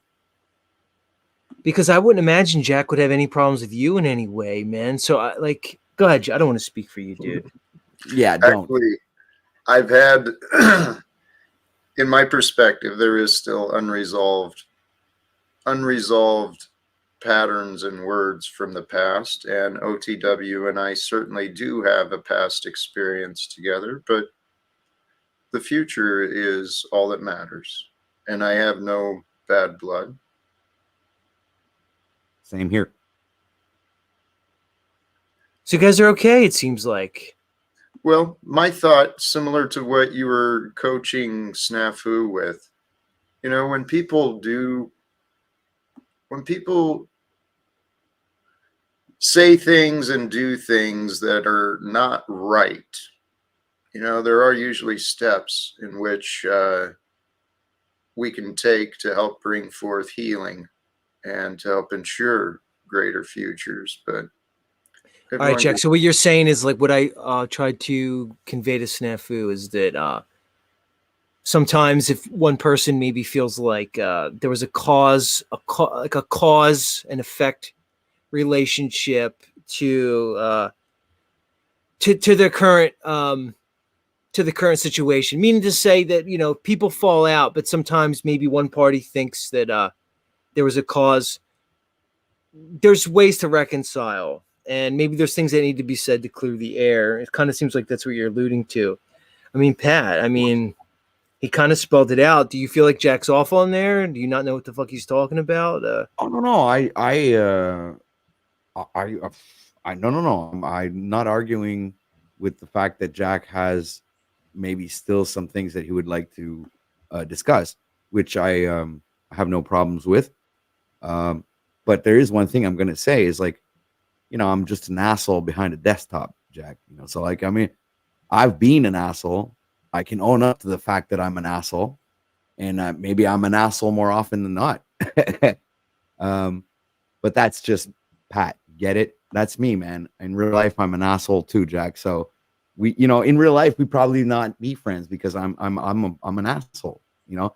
But usually, my friends that I have around me are assholes too, right? So it's just like, but when I'm saying asshole, I'm saying in the sense in the way we speak to each other. It's not like we don't treat each other badly or do things to each other, but Well, we that's just what talk you to each say. other straight, and we really don't, No, you know, you've go been. around the pot. We don't. We I just say things. disagree, OTW, because you've presented yourself as an asshole by the things that you've chosen to say and, yeah, spread about me. So, right. You believe what you want. I don't believe an asshole is acceptable. And you're probably right. Had it not been for the virtual realms, you and I wouldn't be speaking because I don't really care to spend time with assholes. There you go. But no, see, I'm a nice asshole. This is the So only, you know. say, not in my experience, you haven't been. Okay. Well, I let me understand. not go too far. Let me not go too far. You are nice to some. Well, I'm being nice right now. Yes, you are. Pat, isn't it easy just to jump on Jack? I'm not saying you did or you have. Let me just speak in generalities. No, I have nothing to hide. I'm ready to own up to whatever I've done because I know that I've done it. I can't go like, no, I didn't do that, Jack. That's not true. You're fucking lying and projecting and conjecturing and fucking no. Why would I do that? It'd be completely stupid. I'd be fucking shooting myself in the foot, right? So I'm obviously admitting to whatever assholeness that I've portrayed towards Jack. But that doesn't mean that I want to continue being an asshole towards Jack. This is the thing, we are all open to changing our perspectives and the way we treat people, all depending on the situations that present themselves and the opportunities that could be opened up. Like I was explaining before with you and Paul, and doors opening up. I walked into one tonight. If other doors are, opening up, I may be willing to, go and open those doors up. But once the doors are open, I would like for them to stay open, But here's That's the thing, just Pat, that. it's about an energy, it's about a flow, dude. And that's really what it is. The doors open, doors close. We make our opportunities. We step into that, but we can't control other people's actions. And, It's it's a kind little of bit like the what stock it market, is. It's almost like the stock market. You never know who you're going to bet on. You never know how the tides are going to turn. Here's the way I'm looking at it, everybody. Okay. We've been at this for a while now. It would be insanity if we just kept with the same bullshit for years and years on end. At some Well, point, there the has to fact be that it's movement lasted forward. months, just the fact that it's lasted months is insane. Z, come on, let's admit it Well, to here's the ourselves. thing. Here's the thing, though, man. Here's the thing, dude. Yeah, a lot of it is insane, but people are going to feel the way they're going to feel. We have to be real with ourselves, and everybody's going to react the way they feel is most appropriate. And we could just move forward. Really, we could try. We could try. It doesn't. There's no guarantees. You know, Jack. Like I said before, 2 steps forward, 1 step back. No one's going to forget and forgive overnight. Hopefully, we can forgive, but people have memories. In the grand scheme of things, a lot of it's nonsense, but a lot of it's real. You know, Jack's a real man in a real house in front of a real fireplace. You know, OTW's a real guy with, you know, a bunch of cats living potentially in a garage right now. You know, Rose is a real person who married a homeless guy back 6 years ago who were about to watch her fucking wedding video. All right, guys. No, he gentlemen, wasn't homeless. He had an apartment, and he let me he charged me $300 rent to stay at his place, and then we got married, and then he ended up making me give him all my money. Right. Well, that was That's smart. the ultimate. He's a that's the ultimate fucking brilliant guy. All right, I'm going to say goodbye to Jack and OTW, and we're going to close out the show with Rose's old wedding video. Jack, you're a good sport as always, dude. Many blessings to you, good sir. I'm sure we'll talk much more in the future. You know, I'm a Jack guy. Much love, Jack. All right. OTW, man, it's good seeing you again, dude. It's nice talking to you, and I appreciate Same the here. interactions, homie, dude. And you know, like we said, dude, it's all a lot of it's like fucking nonsense. Let's move on into the future. What's gonna Water under the be, bridge. what's gonna be, dude. You know what I mean? And if things go left again, Pat, they go left again, and then we just keep going and see where they fucking go, dude. It just is what it is. All right. Yeah, I agree. But Like, honestly, man, it's nice talking to you, dude. It's like I said to you this morning, dude. I don't fucking have animosity towards really anybody. Pat, we're no spring chickens, dude. A lot of these people in this little game we're playing here online, if you can call it a game, they're not as old as you and I are. All right. And you know, how much longer can we hold on to fucking nonsense that's not serving us, dude? That's kind of the way I'm looking at it now, man. I'm counting the gray hairs coming in fast and furious, both in my beard and in my hair, and I'm not holding on to this fucking shit anymore. I'm not doing it. All right, homie. Much love, dude. all right. Any final Peace. thoughts? Well, I actually appreciated the encounter today. Awesome stream. Awesome conversation, resolution. It was just like epic. Honestly, it was for me, it was like, oh yeah, this is like one of the most epic moments on the metaverse. Like, you know, and I really appreciated it. It was like finally resolution flourished and came to fruition, and I'm fucking happy about it, man. I'm glad to be here right now and having this interaction right now as well. So, you know, I hope there are going to be more of these, and I hope we have a chance to get to work together, and I hope that bad times are still like far away, so we actually have the time to create something or do something or work on something. You know where I'm getting at. So much love to the chat. Peace out to everybody. Fuck you, ruled by Saturn, but I love you anyway. And yeah. Well, me and him have always had an issue, so it's okay. You're like one of those trolls that I can actually handle. And who else? Oh yes, Rose. Good evening, and nice talking Good to you. evening. And So great to see you. yeah, I hope you have a great rest of the week, and hope we have more interactions too. Much love, Pat. Absolutely. All right, Rose. What are we about to watch here? Are you fucking serious that you actually are gonna allow me to play this? You requested. Listen, for the audience, Rose strongly requested. I was trying to resist playing this because I don't know what state Rose is in right now regarding, you know, her current cognitive state. We know she's in the fucking hospital, but she was very forceful. She wants me to play this. Rose, I think it's going to be really therapeutic because it's been 6 years since I've watched this. DJ's dead now, and it's all in the past. And although it was extremely traumatic, if it wasn't for this crazy situation, I would not be the producer of Crow 777 Radio and fulfilling a meaningful purpose in my life. So it's just funny how life happens. And I know I can't remember exactly what's in this video, so it's kind of scary to watch it, but I don't know why, but I feel like it's going to be therapeutic. And plus, I'm really excited to see myself look all malnourished and skinny. So let's do it. You look good in it, bro. Did you have any genuine feelings for the? Was there anything genuine feelings for this guy? Okay, let me be honest. I do like older guys, and I do think that he's a little handsome, and I kind of fell in love with his voice, and boy did he make me laugh hysterically, just like I was talking about with the buck knife.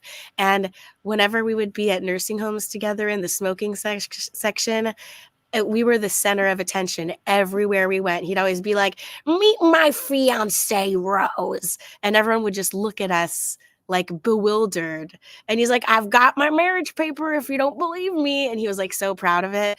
And I just felt like my life was over because I had lost everything. And I just figured my new life was just being in this crazy situation, entertaining Los Angeles in Van Nuys. So I don't think I was like, I think I was in denial, and I was in such a survival mode that like I convinced myself that I was willing to spend the rest of his life with him. But I also at the back of my mind knew that he was so violent and crazy that something was going to eventually happen. But then when he punched me, that was it. I was like, when he punched me, I was like, "You just divorced me. Bye," so he actually Right. did me a favor, Right. What do you think about Snafu's statement? This is Z. This guy has more game than all you simps. I think that's hilarious. And honestly, like, this is why when you watch, okay, let's get everyone's opinion after the video, because you get a good feeling for his personality from the video. So everyone can decide if they understand why I kind of fell for him in a way. It's like I fell for him in one way, but it was also like a mutually beneficial business decision in another way, if that makes sense. I get it. And he also didn't have teeth. There's such a thing, we're honored, but they like us. There's no shoe shiner out there for you to harass. That's good for him. Hi, how are you? Hi. Yeah. Let me just say much love to everybody. We're going to close the show out with this. We might give some comments afterwards, like a post-credit scene, if you want to stick around. But we're just going to enjoy this. So I don't want to talk over this too much. Much love, everybody. Thanks for being here. We'll be back with another Z show tomorrow. Same Z time, same Z channel. Much love, everybody. Let's enjoy Rose as we take a trip down memory lane. Yes, it's you. Yes, it's me. Oh my God. Hi. Thanks. He looks like fucking Wizard. He looks like Word Wizard. I don't know if you know who that is, Rose, but anyway. Are you a witness? Yeah, I'm a witness. All right. Okay. No, I've never done these before. Rose, what's this fucking audio we hear over the pictures? What is that? That's us in the courthouse, and I recognize the judge for some reason. Okay, gotcha. Are those fucking medals fake, Rose? I think he must have inherited them or stolen them. Rose, that's a Purple Heart, Rose. Yeah, and he says that's why he's in the wheelchair. He said he hit a landmine. He says, "I got hit by a landmine." Rose, is this my greatest show ever? It's gotta be. He said he jumped out of an airplane 200 times. What? He was part of Screaming Eagle, the 101 Screaming Eagles Special Forces, and he used to say that he jumped out of airplanes and that he got rescued by the Navy SEALs 4 times in Vietnam. Yet he's not old enough to have been an officer in Vietnam. Yeah, it's stolen valor. He's got not one purple heart, but two. Rose, so wait, when you saw the two purple hearts hanging on the wall, that didn't tip you off. Dude, I didn't know, I didn't do the math, but then my dad did, and I was like, fuck. Oh my god. Oh, this is too much to handle. And also whose flag is that? He has a flag that belongs to a dead person. Oh my god, I gotta let this play.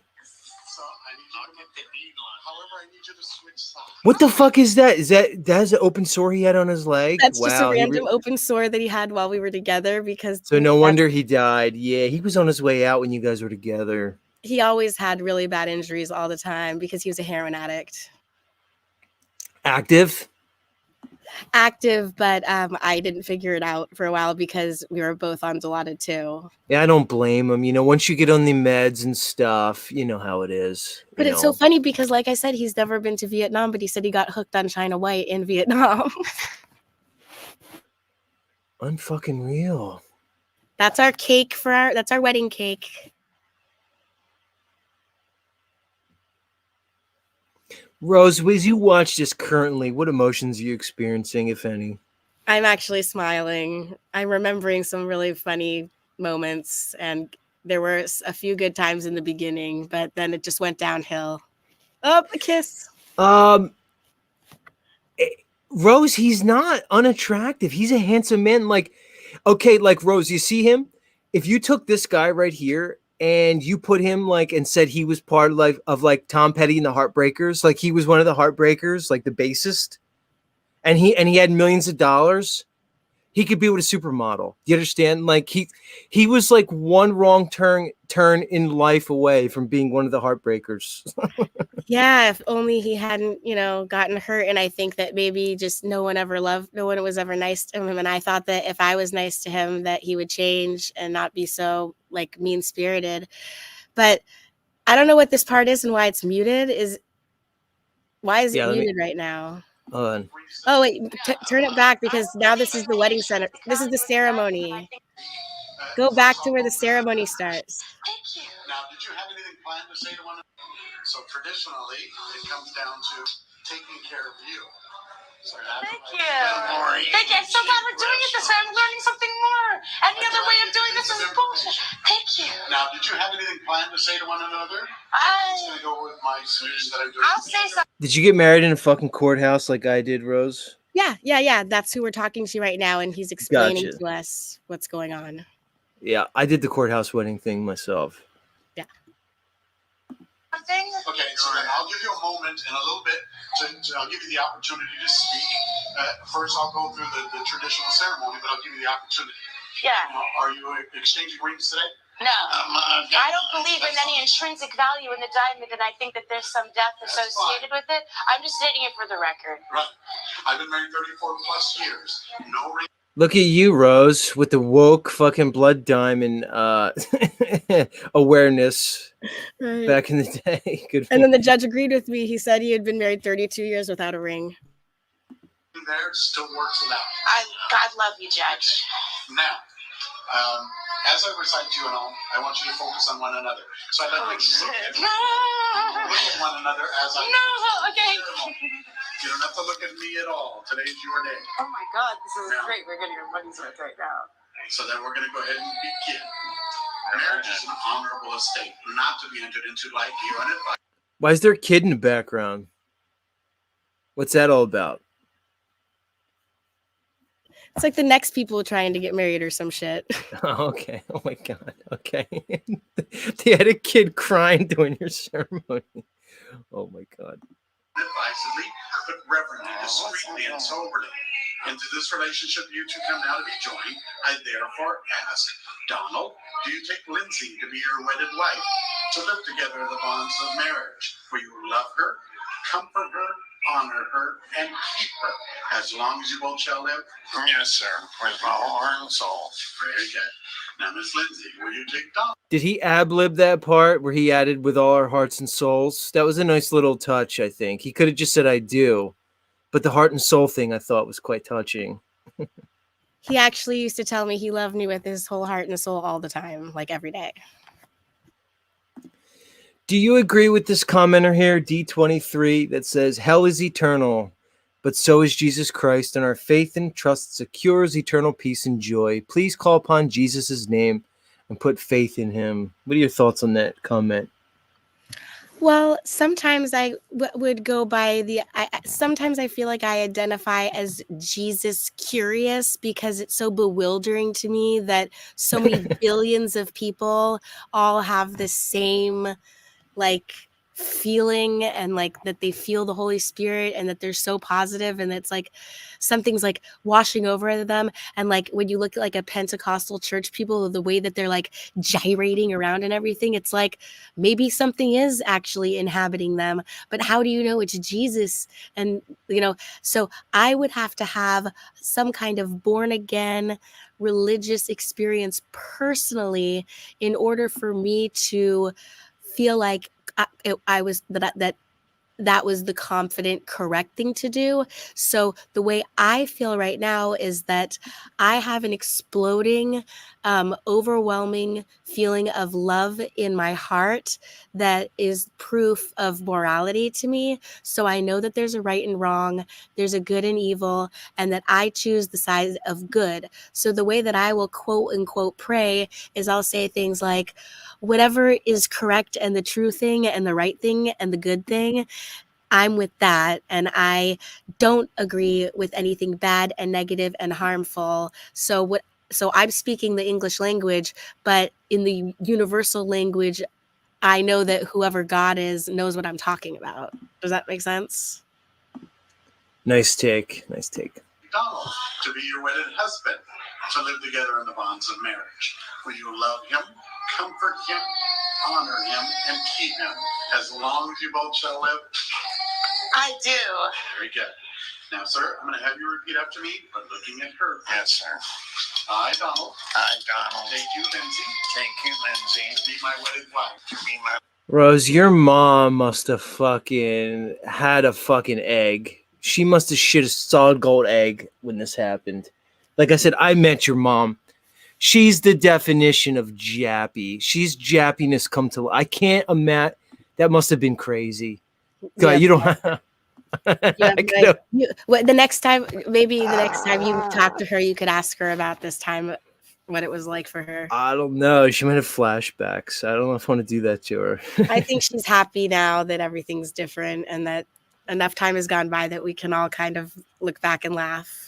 Like, I don't think I would have been able to watch this even like 3 years ago, but I'm having no like negative feelings watching this. I think this is hilarious. And also, you're right. Looking at him, he's really not bad looking. It was not hard. It was not hard to be his wife. Like I wasn't embarrassed to be around him at all because I knew that people were totally entertained by us. Right. And I'm sure the Dilaudid helps.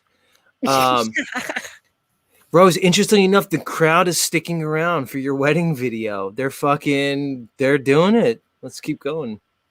Much love, everybody.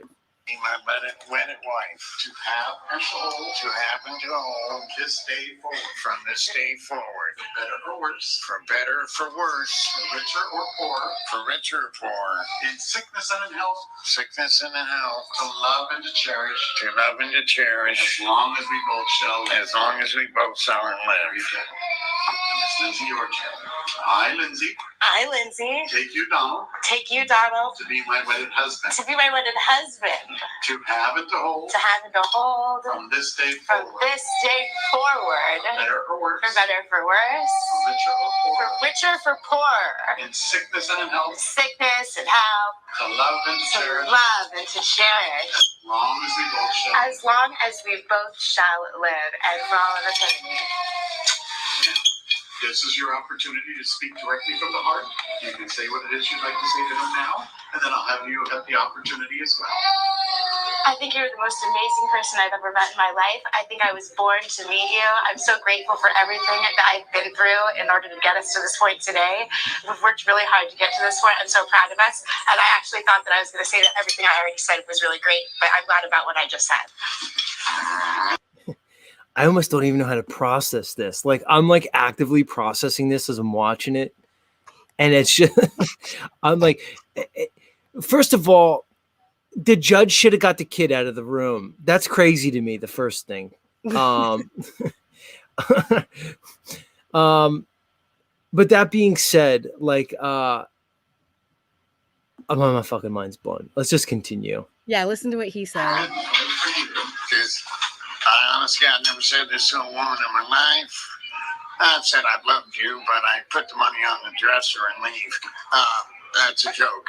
I love you with my heart and soul, sweetheart. I am glad we got married, and just let's make it work out. There's Yeah, no sense we're in a team. arguing. No sense in arguing. All right, we could go to North Korea and argue with Kim. No, okay, yeah, that sounds better than arguing. No, I'd rather argue with him. So let's make it a happy life. Yeah, let's have a great life. Okay. Now, inasmuch as you both consented together in marriage today, by virtue and authority vested in me by the state of California. Interestingly enough, his suit bears a striking resemblance to OTW's suit that we saw for his apparent second wedding. Yeah. Hey, man. It is my honor and privilege to now pronounce you husband and wife. You may kiss your bride. Oh, I love you so much. Thank you. Thank you so much. All right. Thank you. Have your witness signed. All right. Thank you. Oh, I forgot I invited a girlfriend to my wedding. Thank you. There you go. You know the drill. We're right there. And thank you, Your Honor. You're very, very welcome. That was awesome. One more time. 12:02. It's 12:02, and this recording has been going for 10 minutes and 30 seconds. All right. Yes, you're good. Okay, congratulations. Thank you so much. Thank you. Thank you. Okay, so this is going to be your temporary copy. Okay. This one. I can hold on to it. You pre-ordered your certified copies, right? Yes, we did. I'll send those out. They could take as long as 8 weeks. Oh, that's you get married here, it's usually more like 3 weeks. If you don't get it in 3 weeks, don't panic. It can still take up to 8 weeks time. Okay. And we usually send it to the first address, the Langdon Avenue address, apartment 5. Yes, sir. Yeah. And you are all set. All right. God bless you, sir. Thank you for God bless perform you. your ceremony. Thank you for letting me be married by you today. I'm glad you became a I judge. do my best to get in. No, like I wouldn't have heard the historical information. I love history. Yeah, I didn't know that one either. That I was- try to give out little tidbits every now and again. So do I. When it comes in. Now, I heard this years ago, back in the West days, the man would walk on the right, on the, you know, Coming in. so in case, you know, there was dirt.